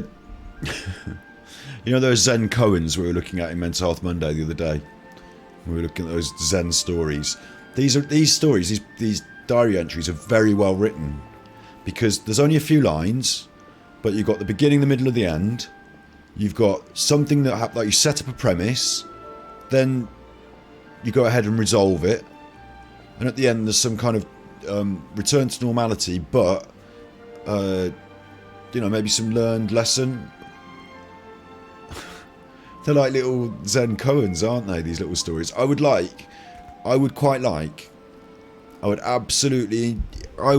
absolutely adore a full set. For whoever wrote this, get together with the Paimon voice actress. I'll pay for it. I'll commission this as a piece of literature. Just write me a fucking book of them. Write his entire diary. Write his diary. 30 years of looking after these people. There must be some stories. Write his diary. I'm going to have Paimon reading it as an audiobook. That'll be fucking genius. See, there's two today. When I'm on fire, when I'm on form, I'm on fire. Today I'm having the genius ideas. I'm pumping them out. Like the vinyls that look like tits for my song. Now this. I should be a millionaire. And if you're watching this, you should realise, if Elon Musk is watching this, he should realise these ideas just don't come, like, it's a good, having these ideas, man, I'm valuable. Put me on the team. Pay me a wage. Elon Musk should be paying me just to have ideas and just chime in with ideas whenever I feel like it. That's all. Seems like your average diary of daily village life. We'll be millionaires. Huh? Wait, there's more! I went to pray at the shrine again today and stayed there a while. The Omamori you gave me has faded a little, but it is still my most treasured possession. Now I'm intrigued. See, it's all about this diary. It's all about Paimon reading the diary. That's all I want to do. Now that's the kind of info we're looking for. Time to pay a visit to the shrine. Oh, all right. Got to go and visit the shrine now. Are you alright, Mark? Are you checking your bummy? Because we went out and you had the chance. We'll have to wait till the morning now. I'll have that melon, that's mine.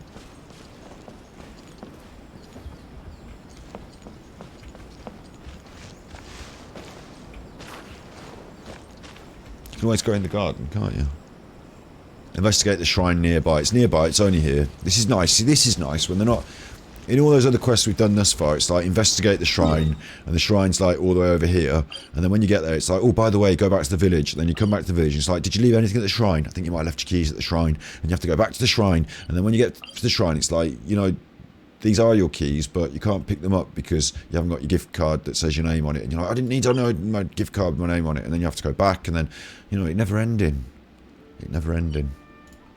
But this one, they're just there, next to it. So this is the Omamori Teijima wrote about. Interesting.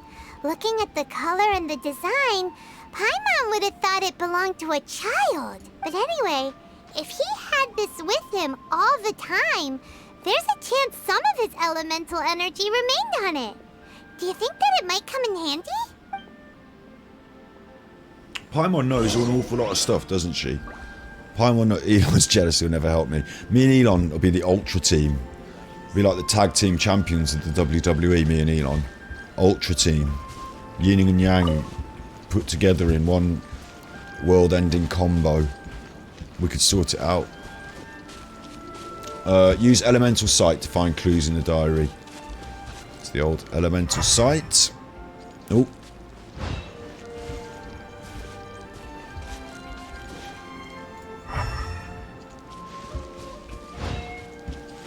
What now? Chuffing following this elemental sight. Huh?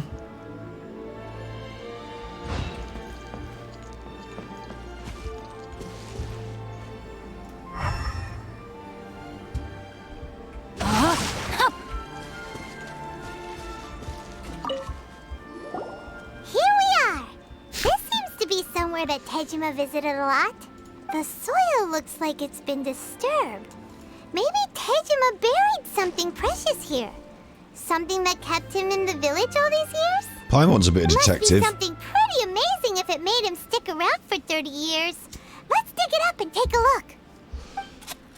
Dig it up, it was the bones of his dead wife. It looks like a letter. The paper's gone yellow. Must have been written a really long time ago. Konda Village. Sounds so familiar. Where is that place again? If we become separated during war, go wait for me in Konda Village. There'll be a safe home for us there. It's here. Huh. So the reason Tejima came here was to wait for someone. But he's been here for 30 years. Oh, guess they didn't show up in the end, huh? When Paimon...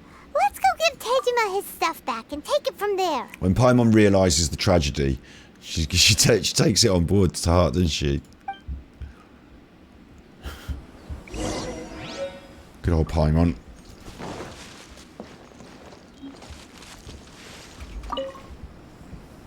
Well, I'll be. That's certainly my handwriting. And I guess the Omamorian letter belonged to me too. But I have no memory of anything that's written in this diary. Still, it's clear that I was waiting for someone here, and that I chose to wait for 30 years. Over the years, I must have made a note of anything interesting. Anything that I could share with her when we were finally reunited. Now, these are good stories. Like, they're not just like silly little quest stories. Like, some of the stuff gets a bit far-fetched, doesn't it? You know, gods and archons and what have you. But human stories about people waiting for people. You know, you can feel the tragedies, the emotions, the real lives. There's a lot of richness in those stories, isn't there? So these are good stories. I'm impressed. And just look at all the things that did happen over the years. How could I have forgotten something so important to me?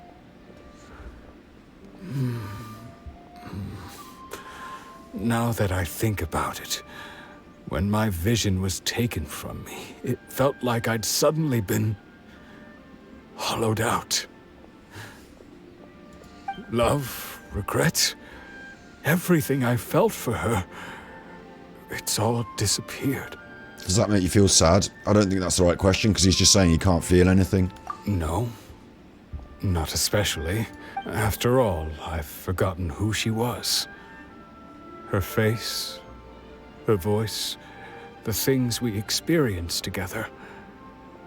I barely recall any of it. It's interesting because quite often they use memory as a device in storytelling in quite a facile way. Oh, they've forgotten who they are. Oh, you wake up in the hospital in 28 days later and you can't remember anything. And, you know, it's good that your main character can't remember anything at the start of this story, because nor do the audience know anything. So you go on this journey together, trying to piece together the memory of the main character. And if that happens in a film or in a, like, whatever, it's shit. Like, fucking leave it alone. Stop pretending that the main character's got amnesia, or everyone's got amnesia, or they're in a coma, or they had to drown, half drowning, or they got banged on the head and it's amnesia. You don't see people wandering around with amnesia. It doesn't happen. like that device as a... Like, I have to watch films like that sometimes. I'm like, oh god, not this again. Like, it's used as a device because the audience doesn't know anything and you're going to tell a story. And so if your main character is going on that journey of discovery, your audience is carried along in the same way. So it helped. Like, often in these films, you'll see something at the end of the film at the start and you'll be like, how are we going to get there? And how does they not remember? And we get there and, yeah, I get it. It's, you know, it's stories, isn't it? It's films, but it's not that good. Whereas this is actually a comment on dementia, I think, in a way. Like, it's not heavy, it's not big, it's not making a big thing of it, but there were two old people that were pleading with him to stay at the start, weren't there? I think it's subtle, but surely that's what this is, isn't it? It's as if she'd never been in my life to begin with. As if all these years have been nothing but a hazy dream. I think maybe not. If this is something I waited most of my life for, I suppose I should carry on waiting. And again, in that Zen koans, in the vein of Zen koans, you know, it's asking some tree fall to the ground, no one's around questions. You know, if you wait long enough and no one turns up, what's the point in waiting? Although, what if she were to turn up eventually, only to find I didn't remember so much as her name? Wouldn't that be upsetting for her? It reminds me of a dog who sits on his master's grave. When I think about it like that, I do feel a slight tinge of sadness in my heart. How curious. Why am I thinking like this when I don't even remember who she is? It's just like that feeling of emptiness. The feeling that something is missing. Thank you both for helping me reconnect with my reason for staying here. I shall remain here and keep waiting for her. Tejima seems to be dealing okay, but still, it makes Paimon really sad. Yeah, and it's a comment on eternity as well, isn't it? This space in Inazuma, so this fits very nicely with that. Losing a reason to feel sad is maybe the saddest thing of all. It's like I keep, like, these are the options. Me too, or losing a reason to feel sad is the saddest thing of all. And it's like I keep saying, you know, it's okay to feel things, isn't it? Because that's what the human condition is. That's what it's like to be human. You have all these emotions, so you feel all these good things. And the things that you feel that are sad are also part of those, like, good things. What do you mean they're part of the good things? They're not good things. I feel sad. Yeah, but, like, this guy who can't feel, we feel sad for him that he can't feel. That's sad. Not remembering the people, like remembering the people you love and the fact that they're not there anymore. That's sad because they're not there anymore and you love them. But the fact that they were there and you did love them is the reason. Dog's having a paddy. That's the thing that you, you know, that's the joy, that's the life, and it's not forever, like in Inazuma's forever apparently, but it's not forever, and like so. Some people might get to be old people and, like, you know, other people might not. I'll just say that, and, you know, it's not forever, but the feeling, the knowing, the, you know, as much as it makes us feel sad, it's also the strength of that feeling is because of the love, isn't it? So it's two sides of the same coin, and it's worth remembering that when you feel sad. Why you feel sad, and that's okay and that's normal, and, you know, it shows you've got a lot of quality in you that we can turn into happiness, hopefully. Hey, Paimon? Seems it's just like Ayaka and Toma were saying. If you lose your vision, you lose all your hopes and dreams too. That certainly explains the state Tejima was in earlier. At least we were able to help him, weren't we? Well, no, I think we need to go and chisel his vision off the statue. Well, let's go find the next person. And we might go and find the next person. I'll tell you what. I'm not sad. We're not sad. We're not finishing on a sad The second note. one who lost their vision is a samurai from the Tenryou Commission. It's just like they brought it up. They did the writing. It's very good writing. You know, we use. It's easier to see with films and books, isn't it? You know, we use art to explore feelings. Yeah, that's a nice way of saying that. We use art to explore feelings. Well, this is a good one. This was a good one. Well done. Well written. Well done. I'm enjoying it. Inazuma's not the great big barrel of laughs I thought it would be. It's very sad. But it's not all sad. It's just that bit was moving. Well done. We are now going to go and have a bit of a Barney. There's something I wanted to explore here. I wanted to have a little bash at this. Possible rewards. Once we've done that, I'll have a look at whether Klee... One boss fight should be Ascension of Klee. And then we might knock it on the head for the night. I think the dog's alright. He's just... Oh, he's here. Here you are. Running around being a terror. This is down this underwater palace thing.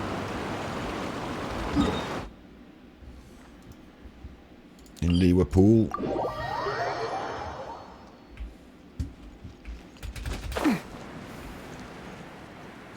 Old Liverpool. Look, Liwa looks very different now, doesn't it? It's very open, calm. Different geography, isn't it? Spacious and calm.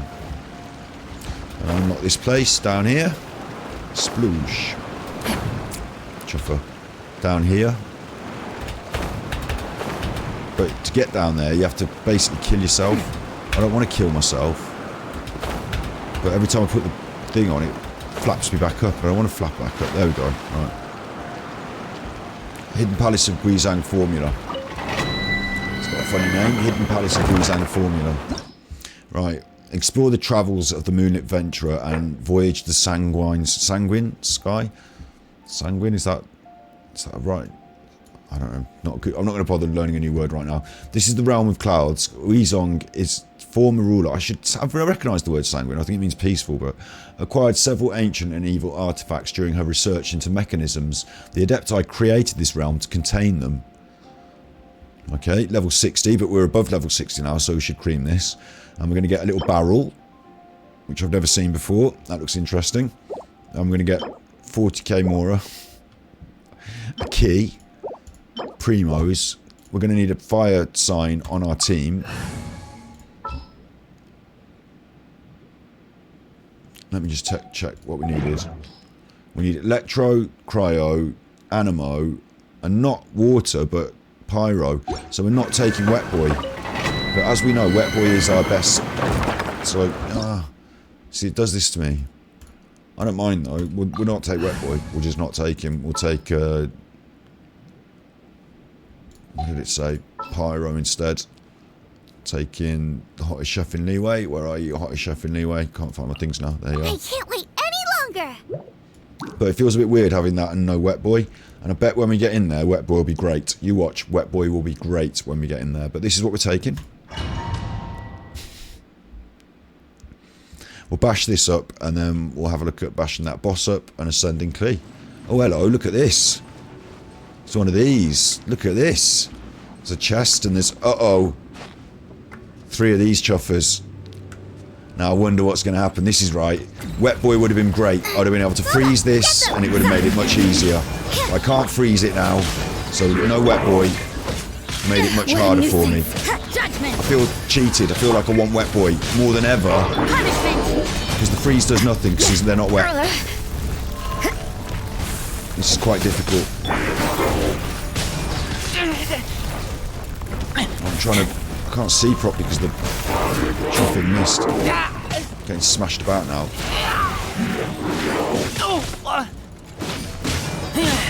Just going for it.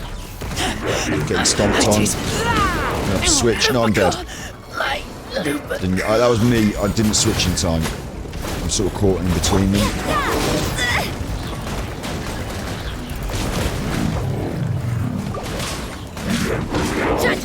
No, doing spinny arms. I'm wearing... No. I'm running away from spinny arms, I'll tell you that. They're both doing it now. Did we kill one of those things, though? We killed one. Look at them both doing the spinny arms, the wankers. Fat wanker. Stop it. Right. I'm in now. They're not having me. Lights out. Well, they're having me a little bit. Come on. Come on, Jinlan. Let's go, hot shot in the way. Oh, sat on Sayu's head. That's really mean. Frankly, right, one of them's dead. Judgment. On to the other one. This is, it's like really weirding me out not having the floor in shot. Like, I feel kind of like I'm floating. It's kind of weird.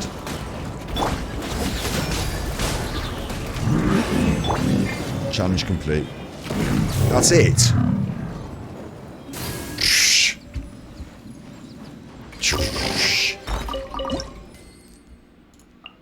Animo Spectre. Ooh, that's a new thing. More primos with that. Well, that was good, wasn't it? Can I run up here? Am I allowed to go over here? Is there any point? Because I've done it now. There's no point leaving in 900 seconds. What's up here, though? Fucking nothing, mate. Nothing.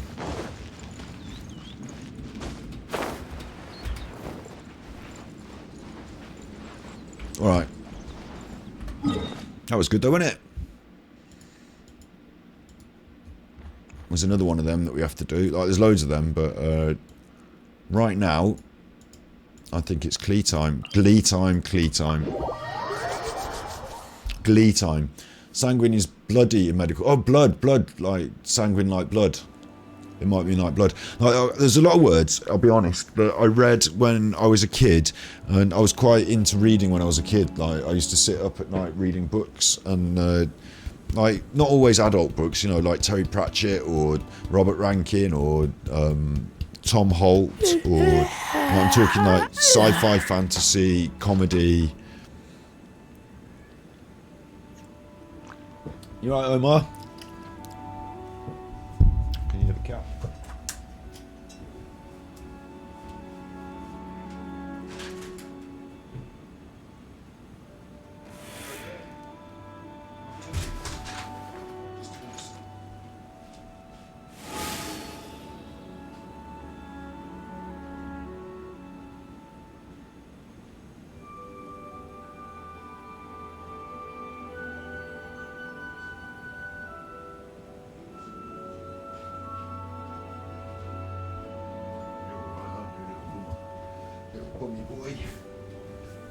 Yeah, you're right.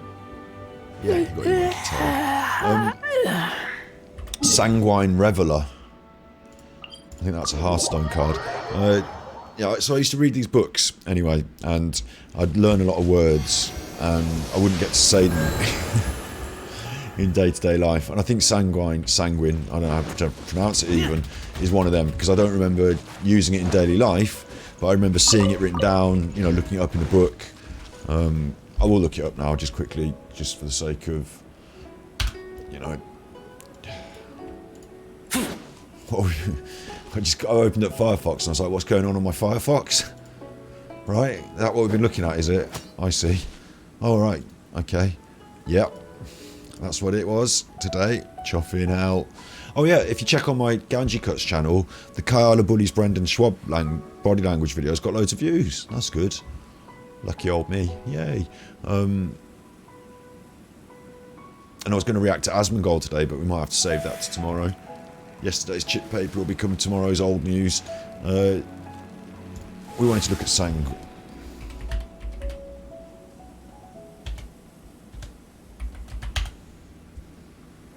Optimistical positive. A blood red colour. What did I say? I said peaceful. Optimistical positive. He's sanguine about prospects for the global economy. That's the sort of context. Not about the economy, but you know, a sanguine. Sanguine. How do you pronounce it?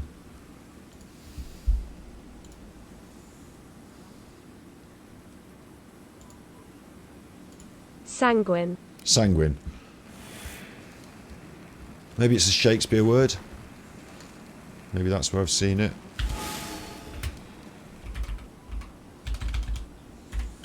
Shakespeare.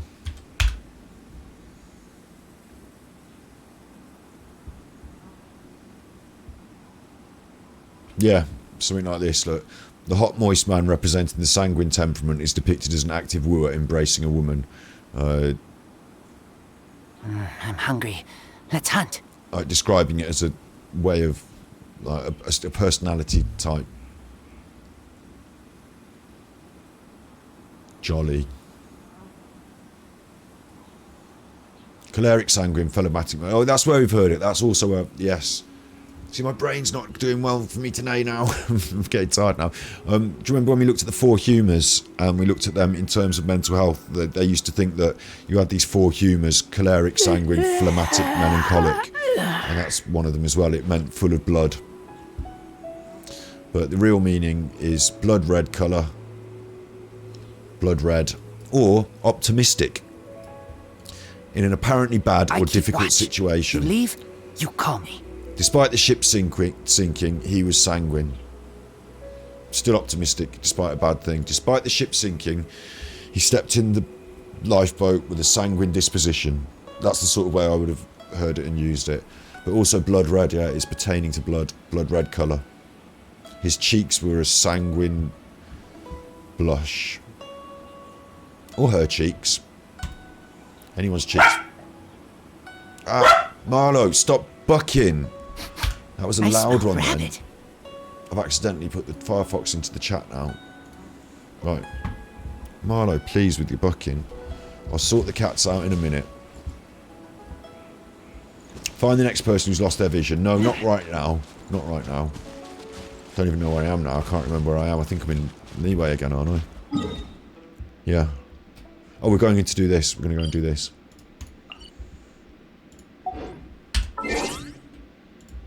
And see if we can ascend clear. I don't know if I've earned the money and the stuff, but... May knowledge guide you. And last night, I made a real mistake. I spent some time grinding the game, got quite late, and before I went to bed, I spent all my Mora, and I spent it in stupid places. I fed the books to the wrong people, ranked up the wrong weapon. I was just like, why did I just spend all my Mora on that? I mean, it's all good, you know, all the characters eventually have to be leveled up, but I didn't need to spend them on the wrong character, in the wrong order, in the wrong priority. I'd already got my plan.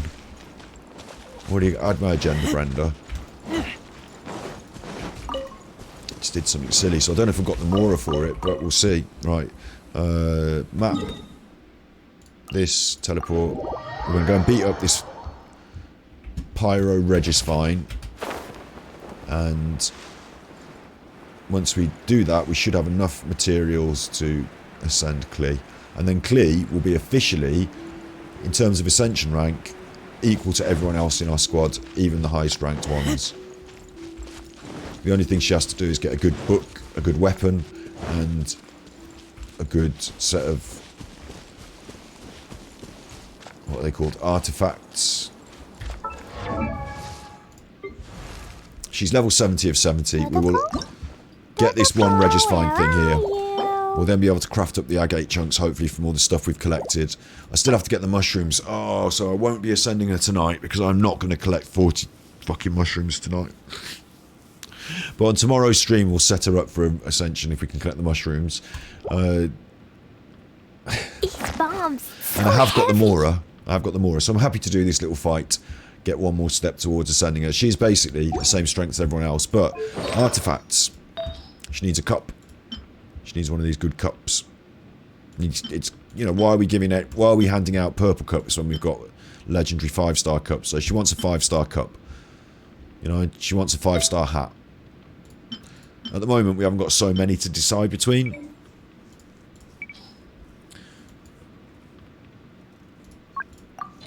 We've only got 4 gold hats. And they're not all of the right... You know, we might want to give her a different set. But, you know, initially, we start off with what we've got, don't we? We just accept what we've got and we start off with what we've got. So we're going to pick between some of these legendary items and give her the best set we possibly can. And then we're going to ascend it, rank it up. It's going to cost Mora. But we're going to do it. Then once we've done that, it's only her talents. And they just require some of these books, which we can get on Mondays, Thursdays and Sundays from the domains by spending our resin in the domains. So yeah, we've got to get that. And once we've done that, then she's ready. Which in a way sounds like, oh, but you've got to keep doing all this extra stuff. Why can't you just get it and play with it? But in a way, leveling up all these different systems means there's a lot more depth to the game. Like, I don't have to do this in this order. I could do this first if I want. It's up to me. but when you grab a new character and you're already in the later game part of the game, they're going to come in at 0-0, aren't they? And you're going to need to give them all artifacts. You're going to have to look at all these talents for a new one. You might have loads of stuff saved up, so you might be able to just burn through it. But I'm going to need to gather some stuff. She needs her own weapon. Thankfully, I've got a couple of good weapons kicking around that we can then carry on. But Amber's bow is a level 70. Like, this little chuffer could have her own level 70, but it's going to take a lot of chuffing crystals and mora. But that's cool, isn't it? Having lots of different choices, lots of different things to level up, lots of different things to go out and collect, and it gives you your character. Like, I could make this character in lots of different ways now. They call it building the character. The base setup is one thing, but choosing to give her a more physical damage bonus cup, or choosing to give her more HP, or choosing to give her more attack, or whatever, you know, you can try and make this combo your own, can't you? So it's all resources. It's all resources. So I might as well get on with gathering these resources. We'll do one of these. I'm ready for you. Where's your Corolla gathered at your thing? Alright, it's there already. I just Punishment. haven't hit it, so it hadn't come up with a... Let me weave you a You can't because I run. hadn't hit it, it hadn't come up with a health bar. Wait, I'm getting that flower, I'm not having that. Thanks.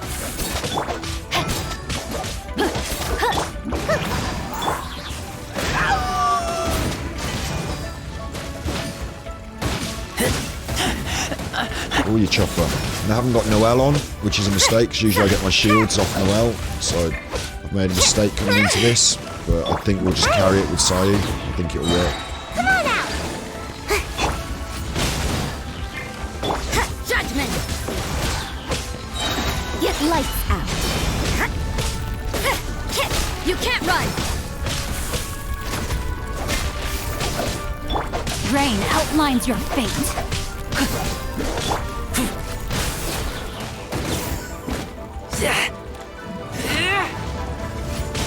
Yeah, I think we'll just about carry this. Gotta dash. The nice if her special was a bit more highly charged, but... Oh, You can't run.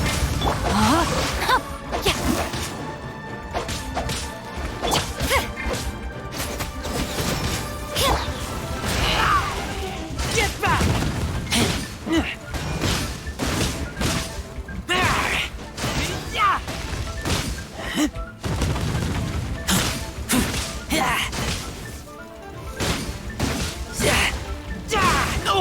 oops. He got one shot then. It's a bit cheeky.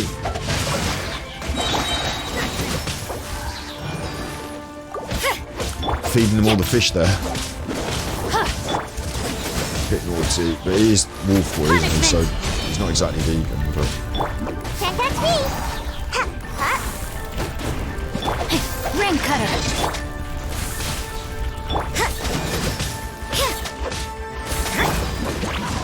There you go. See, now every time we do this, we're nearly, I think, level 50. And we're really there, but now we're into the realm where this could drop legendary stuff. Look, if I go on the map with possible rewards, legendary, golden, legend, 5-star, legendary. So that's what we want it to drop, yeah? I don't know if the tiaras come in legendary, you know, but anyway, like, we want these legendary things. That's what we're looking for these days. So it's almost like gambling these days when you're hoping not only that will it be legendary, but you're also hoping it'll be legendary plus attack, plus attack, plus attack. You know what I'm saying? Like, there's a bit of that as well. So Sanguine Sky could be a peaceful sky, a red sky like Arizona Sunset. Right, yeah. That's maybe a crossover between the concepts, isn't it? That's maybe another way I've heard it. Like, sometimes I attribute things to words that I like, because I read it in a book and I made it up in my brain. And then, like, I say, like, if, you know, someone had said in the book, oh, this Sanguine Sky is so peaceful, I might have said to myself, alright, Sanguine Sky must mean peaceful. Like, I might have made a misconnection in my mind with words. She's doing a bending over when it's opening up the flower, look.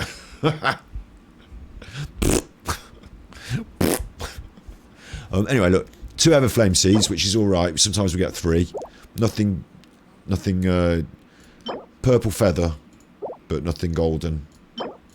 So we still don't get lucky even on this. And only 4725 Mora, which really is not that much Mora, is it? But hey. Beat up the old flower one more time. Once more around the sun, my friend. Once more, one more turn around the sun. So, if we did want to ascend her, it's only the mushrooms holding us back now. Let's quickly take a trip to Mondstadt. And we're going to craft up some of these red chunks just so that I can see. I mean, we do have to keep smashing up that Regisvine for amber as well. And for... these are the ones we need. We can craft 3. But we can also craft quite a lot of these, look. Not that many, 7. See how they go quite quick? And out of them we can craft another 1, 2, 3. So that's all of our red bits crafted up to this level. We will need them up to that level eventually for a couple of characters, for all of them I think, but at the moment that's the level we need. And I don't know how many we've actually got now. We've got 8. So clearly we've got all of our stuff. These bombs, so heavy. Except the mushrooms. And I've got to wait for them to respawn. But they should be ready by tomorrow. We can do a mushroom pick tomorrow, hopefully. So Klee's ready to ascend. Amber is in a very similar position. I've got all of her stuff, and I've actually got all of her stuff. So I could ascend her right now. But she shares the same things with Klee. So it's a choice which one I want to ascend. And then I've got to go on the grind again, do that flower again another 5-6 times. And then I'll have all the stuff again. So really, maybe I should just do Amber now, because I haven't got the mushrooms for Klee yet. But isn't it funny? I'll tell you what, isn't it interesting how quickly Klee has come up to the same status as the rest of the squad? So heavy. It doesn't seem that long ago that we just popped her out of the old wishing, did it? It was only a couple of days ago. I went on a bit of a grind for some books. Did a few quests that were normal story quests that were just lined up anyway. Fed it all to Klee. Bang, she's there. The artifacts are going to take a little more time. Because it's a matter of actually getting some good ones that you want to spend. Do you want to spend a lot of resources on a crappy top hat when you get a better top hat later? I don't know, but the artifacts take a little more time. The constellation, never going to happen. The talents, though, I'm going to have to go and grind those books on Monday and on Thursday and maybe tomorrow. But we'll get there, won't we? I've certainly got a lot of divining scrolls. Look at her little face. Look at her little face.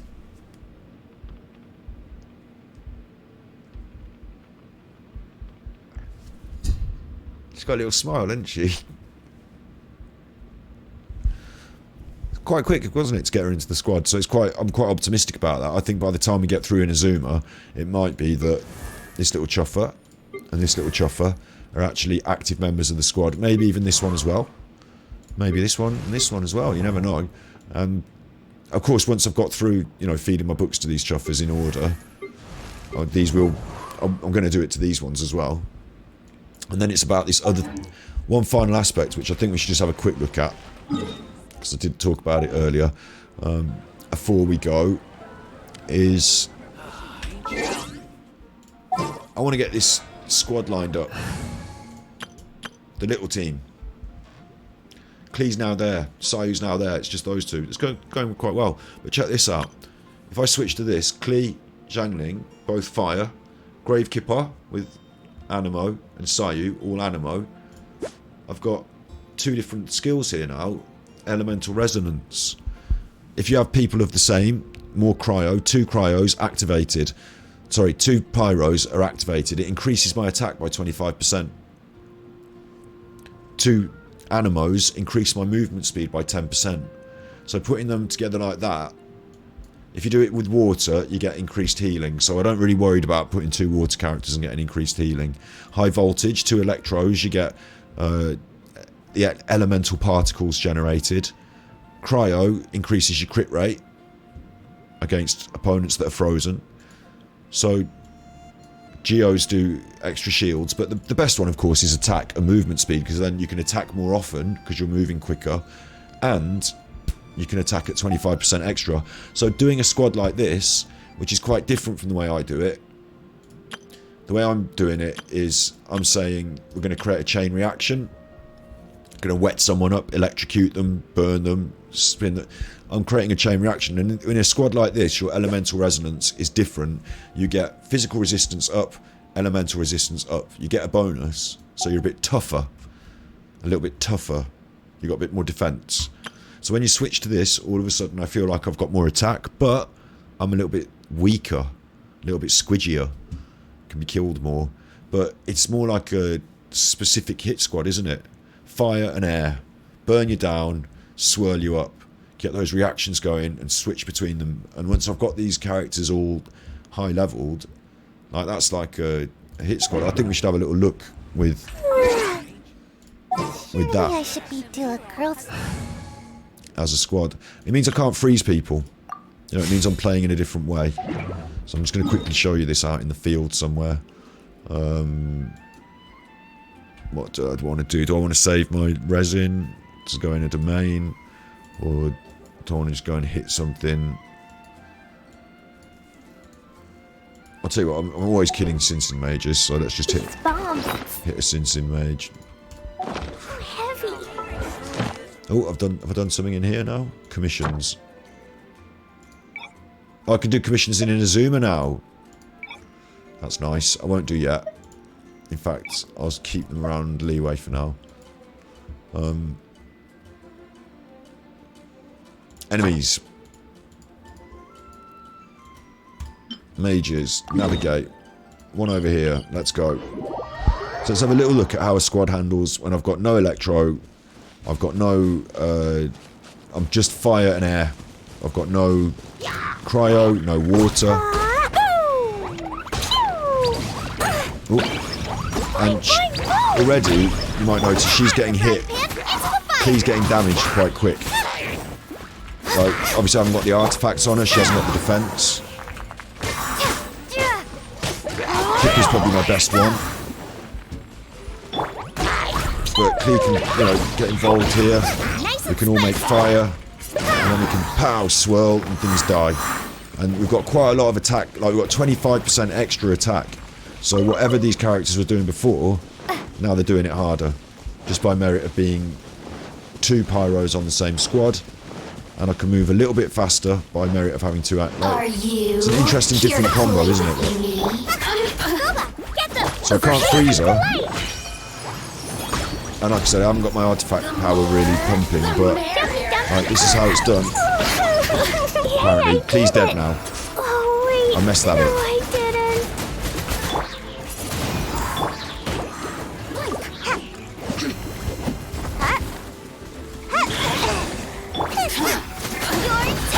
This is more like it. She keeps moving around, which makes it difficult.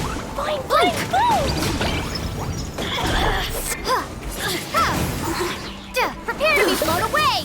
That it sucks all the bombs up, and then they all blow up while they're in the swirl. So that's quite good.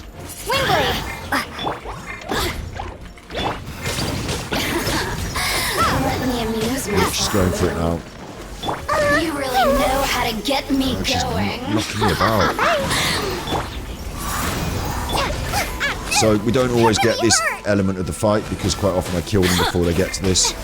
So actually I'm not doing better damage as these people. No, I did get the fight done, but it's different. I find it to be a bit more out of control. A bit more wild. But that's a different way of making up a squad. And the more characters we get and ascend and get up to squad level, the more we'll be able to tinker with that sort of thing. So that's something interesting, isn't it? Something more for the future. Sayu handles it. She does. Sayu's the one that handles it. But because we don't have the extra resistance of having a mixed squad, and because she hasn't got the right artifacts or defense and all this and that, you're a bit softer. Like you can be killed quite easy, a bit easier. But you should be able to do the killing a lot more quickly. So that's something to work on in the future. Should do a quick wish while we're at it. I think I've got one in the bank, look. Crappy bow.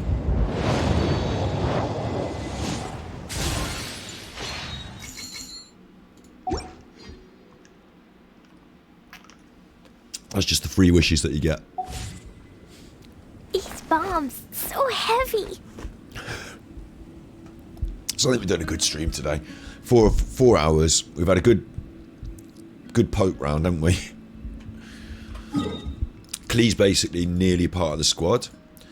We've opened up all of these islands, seen what it's got to offer.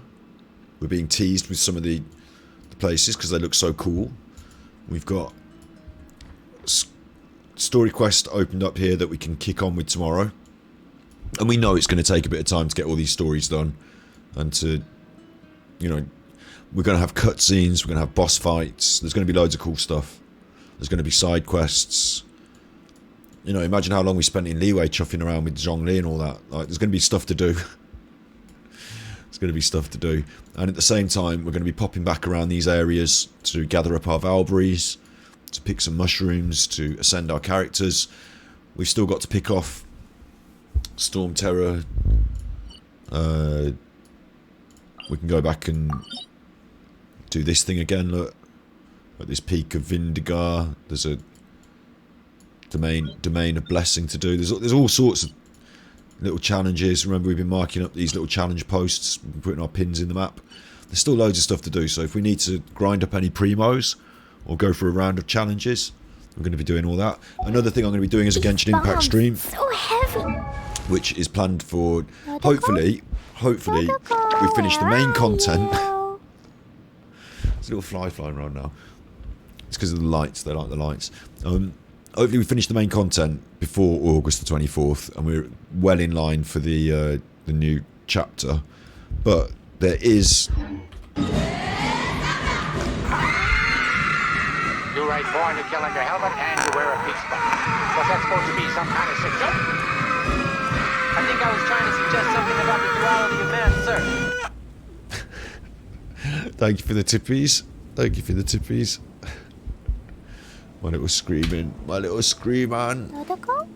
Dodoko! Where are you? I've got to get the coffee.com out. My page. My page. So many topics today, yeah. I'm like Genshin Impact. Thank you very much. Thank you for the tippies. Thank you. It makes it all worth it. When I could see it financially remunerating me. But no, I really do appreciate it. I really do. I found a really weird-looking lizard. Want me to show it to you? Oh, I threw bombs with Klee by mistake then. Sorry, Klee. I do want to, like Genshin Impact, I've got lots of stuff to talk about as well. So, we want to do a stream where we look at these profiles, we read through some of these story details. For some of them we have to unlock as we get more friendly with them, but for some of them we've actually unlocked quite a lot of them. Look, we've got all of hers unlocked. So it'd be quite nice to read through some of these story things. And also the voiceovers. Got all of this unlocked. There's only one left to go here, so... Finally! With this power I can cook! Oh no, I've started salivating! So, I'd like to listen through all this and, like, go through the IMDb, have a look at the artists who have been doing it. We can also change the voiceovers to the original Chinese or Korean or Japanese, and it'd be interesting to have a listen to them in different languages, so we can do that. So that's like a separate stream. So what I'm hoping is that we go through the main quest and the story and we're finished in good time, so that maybe like a couple of weeks before the new thing comes out we're like, oh, I've done everything. Well, not everything. You'll never do everything, will you? You'll never do everything. But you know what I'm saying? I've done most of the main story. I'm cleared. I'm ready for the next thing. But we've got a couple of weeks. So this weekend, we can focus on these characters and these voiceovers and the stories and, you know, have a look at that. Perfect timing. Want to get a few cooking supplies? Perfect timing. That's what I'm hoping for. And there's still... These bombs just Genshin Impact just does it to you. Like, I haven't paid a chuffing penny, but there's still... We haven't even done this today. This Summertime Odyssey. It's only on for 38 more days. They've unlocked another 2 ship challenges. Swimming on the boat. Go ride in your boat. 2 more challenges on the boat. And we've got to collect all those shells. We've got to do this. There's now a story quest that's unlocked. With like more... I should have probably done this today, but I'm feeling like I'm coming towards the end of the stream now. But, you know, that unlocks in 4 hours, this next thing. That's in 1 day, remember? So there's actually like the full story around this island. Which is a fantasy island. So, right, it's another archipelago that we visited yesterday. It's our little holidays, isn't it? It's our little holidays. Where's our camp? Is it on this one? We've got a little camp somewhere and we're on holidays. And there's a story that goes on here. There's a drumlet. That's a drum. There's like a whole story that goes on around here on our holidays.